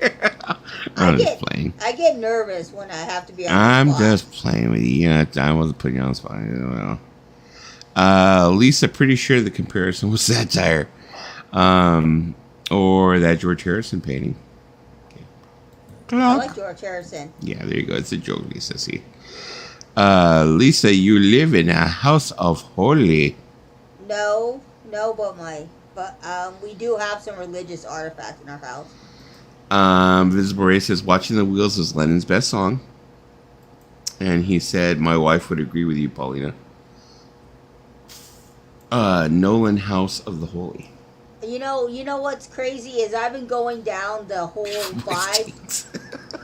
Let me tell you what I've been going down the rabbit hole of. I've been listening to a lot of those like Gregorian chant music that came out in the 90s, Enigma and all that stuff. I've been going down that rabbit hole. I never understood that whole thing with the Gregorian chants. I mean, it's just like, I don't know. I just didn't get into it. I don't know why, but I just gone down that rabbit hole and now I can't stop listening. But I did like, what was the name of the Japanese percussion group? Does anybody know? Did any of you listen to them? There was a Japanese percussion group where they played nothing but Japanese percussion instruments. But when you would play them on your system, it was so thunderous. I forgot what the name of the group was. but I used to love listening to them. What year did it came out? Like 80? Probably about 2005, 2004. Oh. Somewhere around that. Baby metal? No, not baby metal. Not baby metal. There are more. There are more people afraid of peanut butter than those who rate Julian Lennon over Snap. It's never gonna die. Oh shit! Obo waka kawa pussy. Lol. There's no surprises on any Lennon albums. Peanut Allergy is preferable to Sean Ono albums. What are you on? What are you on, Ray? Obo waka waka pussy. At least Maka has some great tunes in on his own. I'm sorry, go ahead. Kawa pussy. Oh well, It's from Number 9 Dream, which might be my favorite Lennon song. Oh, I thought they were talking about pussy. Oh, okay. Oh, that was funny though. Oh man, I know people are afraid of peanut butter. I don't know. I mean, I only know the 2 Julian Lennon albums. I don't know the other one that like Tim was talking about. I mean, obviously there was other ones other than that. About 1990 something. It was even later than that, 93. I'm sure he's probably got more than past that also, but it's almost power poppy. He did like a rock and roll album. And it's pretty good. Let me see. It says here, Love and Song, The Pound is sinking. Summer's Day song, Love Awake. Mr. Ram You. Don't know who that is, but welcome. Hey, what's happening? Mr. Jordan. Being eaten by rats is preferable to listening to Sean Lennon. You know, I used to say the same thing about Sean Lennon. I really did not like his music, period. Until he started doing the stuff that he did with Les Claypool. Yeah. You know? And then I was like, I've really like recently grown an appreciation for him. Going like, you know what? Yeah, he is talented. At first I thought he wasn't. I mean, because I was looking at that stupid shit like he did with Yoko Ono with, you know, it's going to be all right. It's going to be all right type thing, you know? That, and it's like, you know, it's like so horrible of me to do that. Like, take that song he did when he was like, 8 years old. And the problem, the problem with it is, you're gonna get compared to your father. So you try to do something. Oh yeah. Maybe that's not what you should be doing. That happened to Julian. I mean, look at Danny Harrison's debut. I didn't hear the whole thing, but I didn't like it at all. Is this Miss It Hughes was Boo? too far away from what he should be doing. But Thomas Yu, we said hi, Mr. Ramu. But you know, the thing is that with Julian Lennon is that I felt like, okay, here's I probably share the opinion my mother had. Is like my mother really pushed this on me. Is that she was saying at the time, she's like, well, you know, my mother was still alive. She'd say, well, I think that Sean tries too hard to look like his father and sound like his father, where Julian Lennon, it just comes naturally. He just looks like his father and sounds like his father. So my mom was very pro Julian Lennon. She was team Julian Lennon, which kind of like made me team Julian Lennon. You know what I mean? At the time. And now that I'm older, I'm really starting to realize that, like, okay, yeah, Sean is talented. Maybe my mother was wrong. She shouldn't have pushed me that way. I think Sean looks more like his father than Julian. You think so? Yeah. I really could. Or maybe it was at the time because Julian was older, you know, and you got to admit, when Sean was younger, he looked more Yoko than he looked John. You know, when he was younger. John looks a lot like Yoko. You've seen those pictures. They're all over the Mind Games album, where it doesn't take much to turn John into Yoko. They look alike anyway. Dusty's mom. I felt the same. I still feel the same way as Dusty's mom felt about Julian. I think it came more natural to Julian than it did to Sean. I think because with Sean, it's like I feel like it was more forced because of Yoko, and so Yoko was paying like like a show mom. Whereas I think with Julian, he actually worked just so that he could get his name. He didn't have to throw his dad's name around. As a matter of fact, Julian, before he started recording, he was actually a waiter doing waiter stuff at restaurants. So he was working from the bottom up, trying to do what he wanted to do. He didn't have his dad's money for it. So, because Yoko was not his mom, so he really had to work for what he got. Well, yeah, I mean, that was one of the things that, like, my mother had always said when she was like, 'cause like I said, my mother was a major Beatles fan. Like I said, I almost got called fucking Ringo. Oh my god, but it was like, her whole thing was that, she really, really, really was like hoping that, that the Beatles would someday do something with Julian. She's like, oh, well, while they're all still alive, I hope they do something with Julian. I really would like to see that. And I was like, well, and I would tell her when I was a kid, I'd be like, well, what about Sean? No, Sean doesn't embody, what John was like Julian does, and stuff like that. And I was just like, okay, well, whatever, because I mean, Sean was still young at that time. He was still a kid.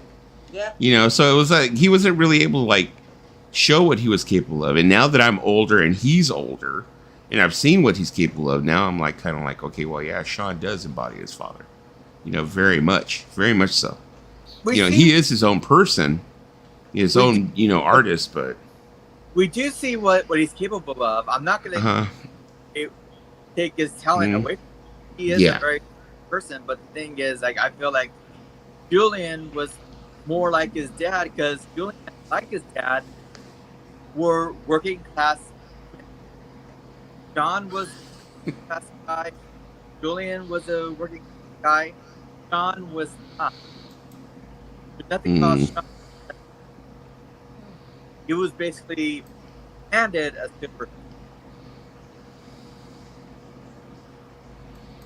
So he doesn't really have the kind of like rawness the way that. Fucking Ray. You're such a dweeb. He just has to be Captain Unpopular Opinion. What does everybody say in the room? Well, I'm going to go the opposite of that. Fuck you. That's his Ray. He's I'm going to go the opposite. Fuck it. He's a dweeb. No, yeah, I just felt like Julian just like he did it with, no effort. And I felt like, I just feel at the time like Sean had to work towards it. But now that he's older, now I realize, he has natural talent. He does. So, he is. Sad to hear Julian fought for any royalties that he was entitled to. Dan, he fought for everything. I mean, the saddest story that I heard was that when he went to go like not fight, but he went to the auctions to try and like put money on his father's guitars. Yeah. Like they weren't just given to him. No. It's like he had to like go and like try and like the rest of the people try and like win them at auction. Yeah. It was like, how come Yoko didn't just say, and it's not like Yoko didn't need she didn't need the money. No. It's like, what the fuck? It's like she couldn't just try and say, you know what, Julian, you really want your father's guitars, come and get them. If you want these guitars of your father's, come and get them. If she just turned around and said, I'm going to take the collection of your father's guitars, half of them are going to my son, Sean, half of them are going to you. He only had 2 kids. Yeah. What the fuck? It's like, but she had to auction them off for the fans to try and get them, rich fans. That was chicken shit. That really made her look bad, in my eyes. I will put Rubber Soul right up there with, well, I mean, shit. It's like, well, of course, like, Julian's album was no fucking Rubber Soul. I mean, I'll say that much, No, I think he's joking again. I think Tan's joking again. Yeah, I hope so. I hope so. Lisa, I think it's time that we're talking about Julian and Sean, and I think it's time that you showed the most talented Beatle kid. Julian? No. Sean? No, just turn your camera off. There you go. He needs to leave me alone. He keeps on hunting me on Facebook. I want to be your friend on Facebook, Dusty. He's a Dusty. I want to be your friend, Dusty. I want to be your friend. I know you guys talk about I'm coming after you first, then I'm coming after Lisa, then I'm coming after Paulina, and I'm coming after Tim. Paulina, I want to be your friend on Facebook. I'm like, oh, dude, why don't you send me one hand clapping for free? At least Sean is sending everything. I don't have the money like Sean does. Sean is sending everything of his dad's out for free. Why can't you send me one hand clapping?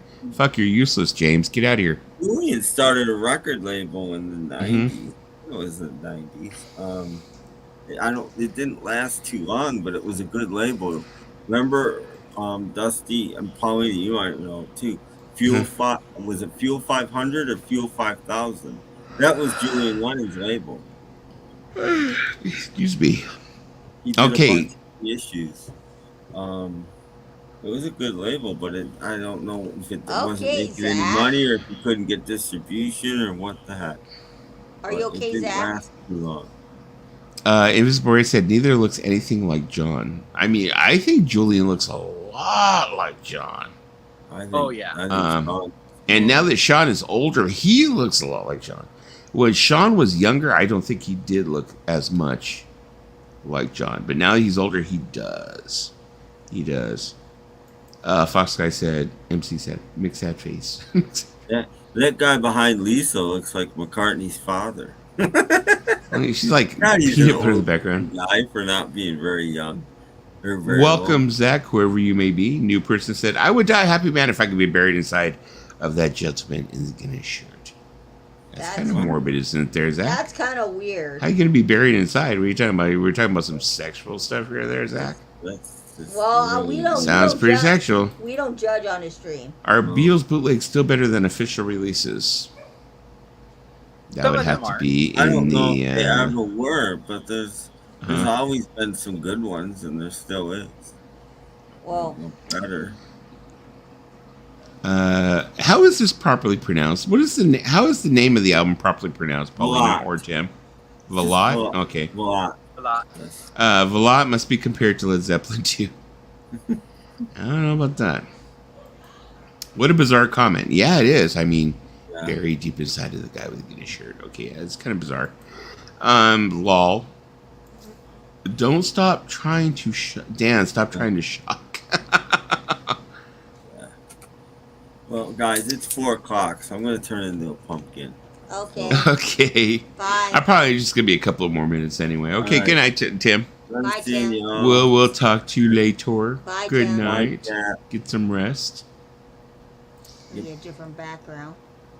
Velat puts Graceland into the shade. Oh, look at this has got her Nerf ball. Let's see. The ultra rare tracks are good stuff. Okay. Lost Dive won to the Couple Nuts. Yeah. Okay, most definitely. Yeah, I mean, like I said, I mean that first album was definitely those. I think those are the only two I have. It's Velat, and I have Secret to the something Daydreaming, whatever. I forgot the exact name of the album is. You have Velat. Yeah. I remember when Velat first came out, and it was everywhere. It's like you went to Licorice Pizza, you went to the warehouse. It was like everywhere. Let me see. Invisible said, Tim, I've searched for the most talented Beatle kid. It's a myth. There isn't one. Ray. Vlad is damn good. I thought it was really, really good. Really, really good. The Yellow Dog and Ultra Rare Tracks Beatle boots are good stuff. Speaking of, I should probably show you guys something that would maybe you guys may find interesting. I don't know if I've ever shown it on stream. I know that I've showed it to you guys privately. I don't know. But my friend Julie Mamano had done a video probably about 6 years ago. Ooh. Let me see if I can find it here. Hold on just a moment. Let me see if I can find it here. Oops. Oh, damn. This like pause button is just like jumping all over the place. Hold on a moment. Okay, let me see if I can find it here. If I can find it, I will play it for the crowd and see what you guys think. You probably say that's lame, but whatever. No, we've heard worse on this stream. Is that it? No. Where is it? It's gonna give me a moment. Just give me a moment. Everybody, bear with me now. Bear with me now. Don't worry. Damn. Watch me now. That is total garbage. Why are you doing that to me? No. Go onto my TikTok and you can see me dancing to Phil Collins. I know, for free. Couldn't have been that long ago.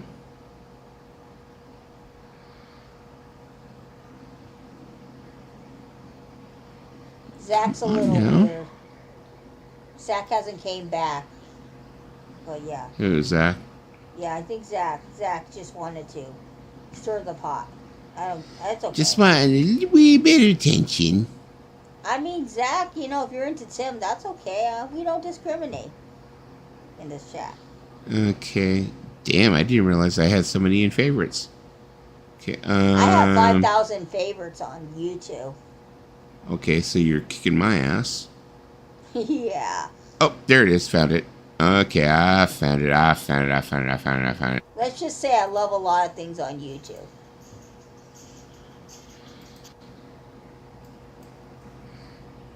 Everybody's be like, that's lame. Here we go.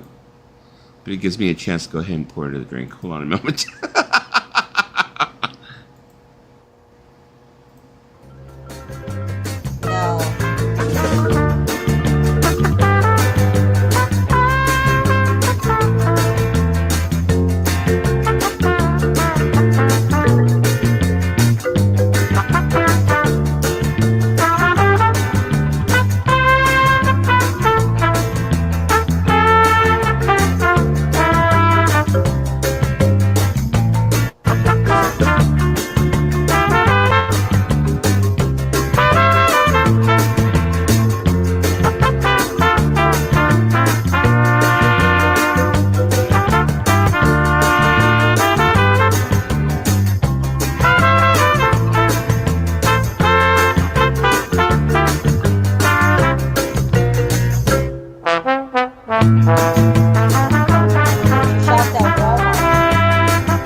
happened was she didn't put enough milk in that cereal. I was like, dude, need more milk in the cereal.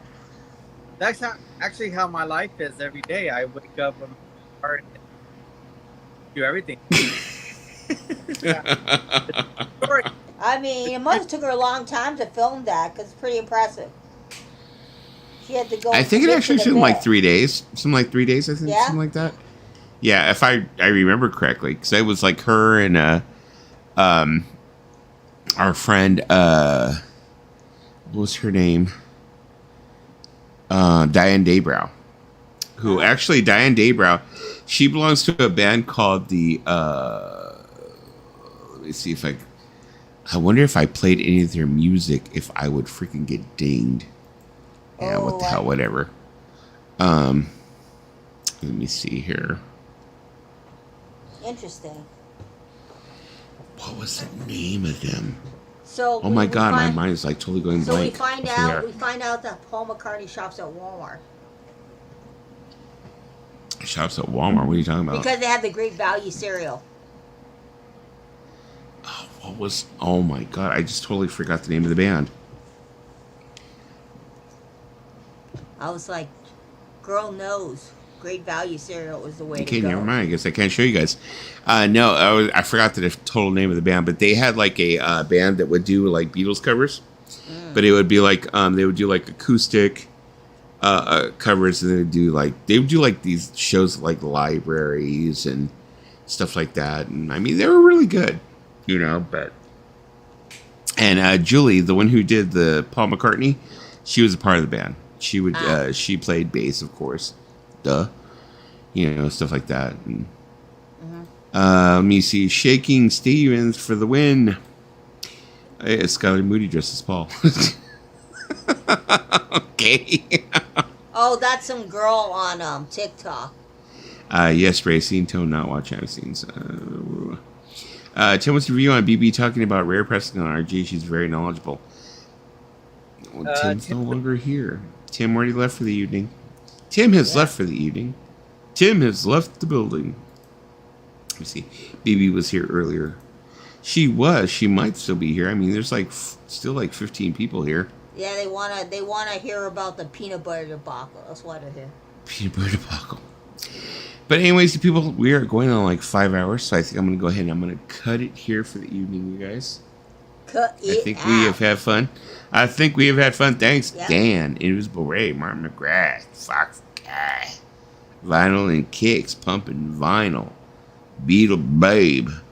All you guys that have been here, like for even Zach with I Would Die a Happy Man if I could be buried inside of that gentleman in the Guinness shirt. I will like. We will highlight that. That was like really unusual. That's very morbid, yet it sounds like something John Keats would write. Yeah, but we will remember this one as the peanut butter. I should rename this stream the Peanut Butter Conspiracy. Yeah. So people know right away, because I do leave my streams up, so. I mean, the people will watch it and be like, okay, what's this peanut butter thing? But anyways, all right. Well, thank you, Paulina. Thank you, Lisa, for being here. Thank you, everyone who was in the Peanut Gallery. Stay tuned. I'm sorry. Because Lisa will be trying out peanut butter. Oh, brother. Everyone reach out to Lisa because Lisa said she needs copious amounts of peanut butter. Yeah. We are all going to send Lisa peanut butter, so. Martin Grass said, guys, that Avatar, wow. It could be peanut butter. It could be Reese's peanut butter cups. The Payday, Snickers, anything with peanuts. She's acting like she fears peanut butter. Dan said, happy peanut butter day. Happy peanut butter day. I fear happy peanut butter day. Happy peanut butter day. I'm actually terrified of peanut butter. For real? Yeah. Said period Medicare. Okay. Don't know what that means, but okay, Ray. We go ahead and we'll take it. In the brain of Invisible Ray. Mm-hmm. Speaking of, damn. What? I'll forget it. Never mind. I was gonna show you guys that, but I'm not gonna do it now. I was going to show you Spin Me Around Records, but that takes like 60 minutes of boobies. So never mind. We're not there for 60 minutes. All right, then. See you guys later. Peace. Goodbye, Invisible Ray. See you guys all later. Bye. Bye.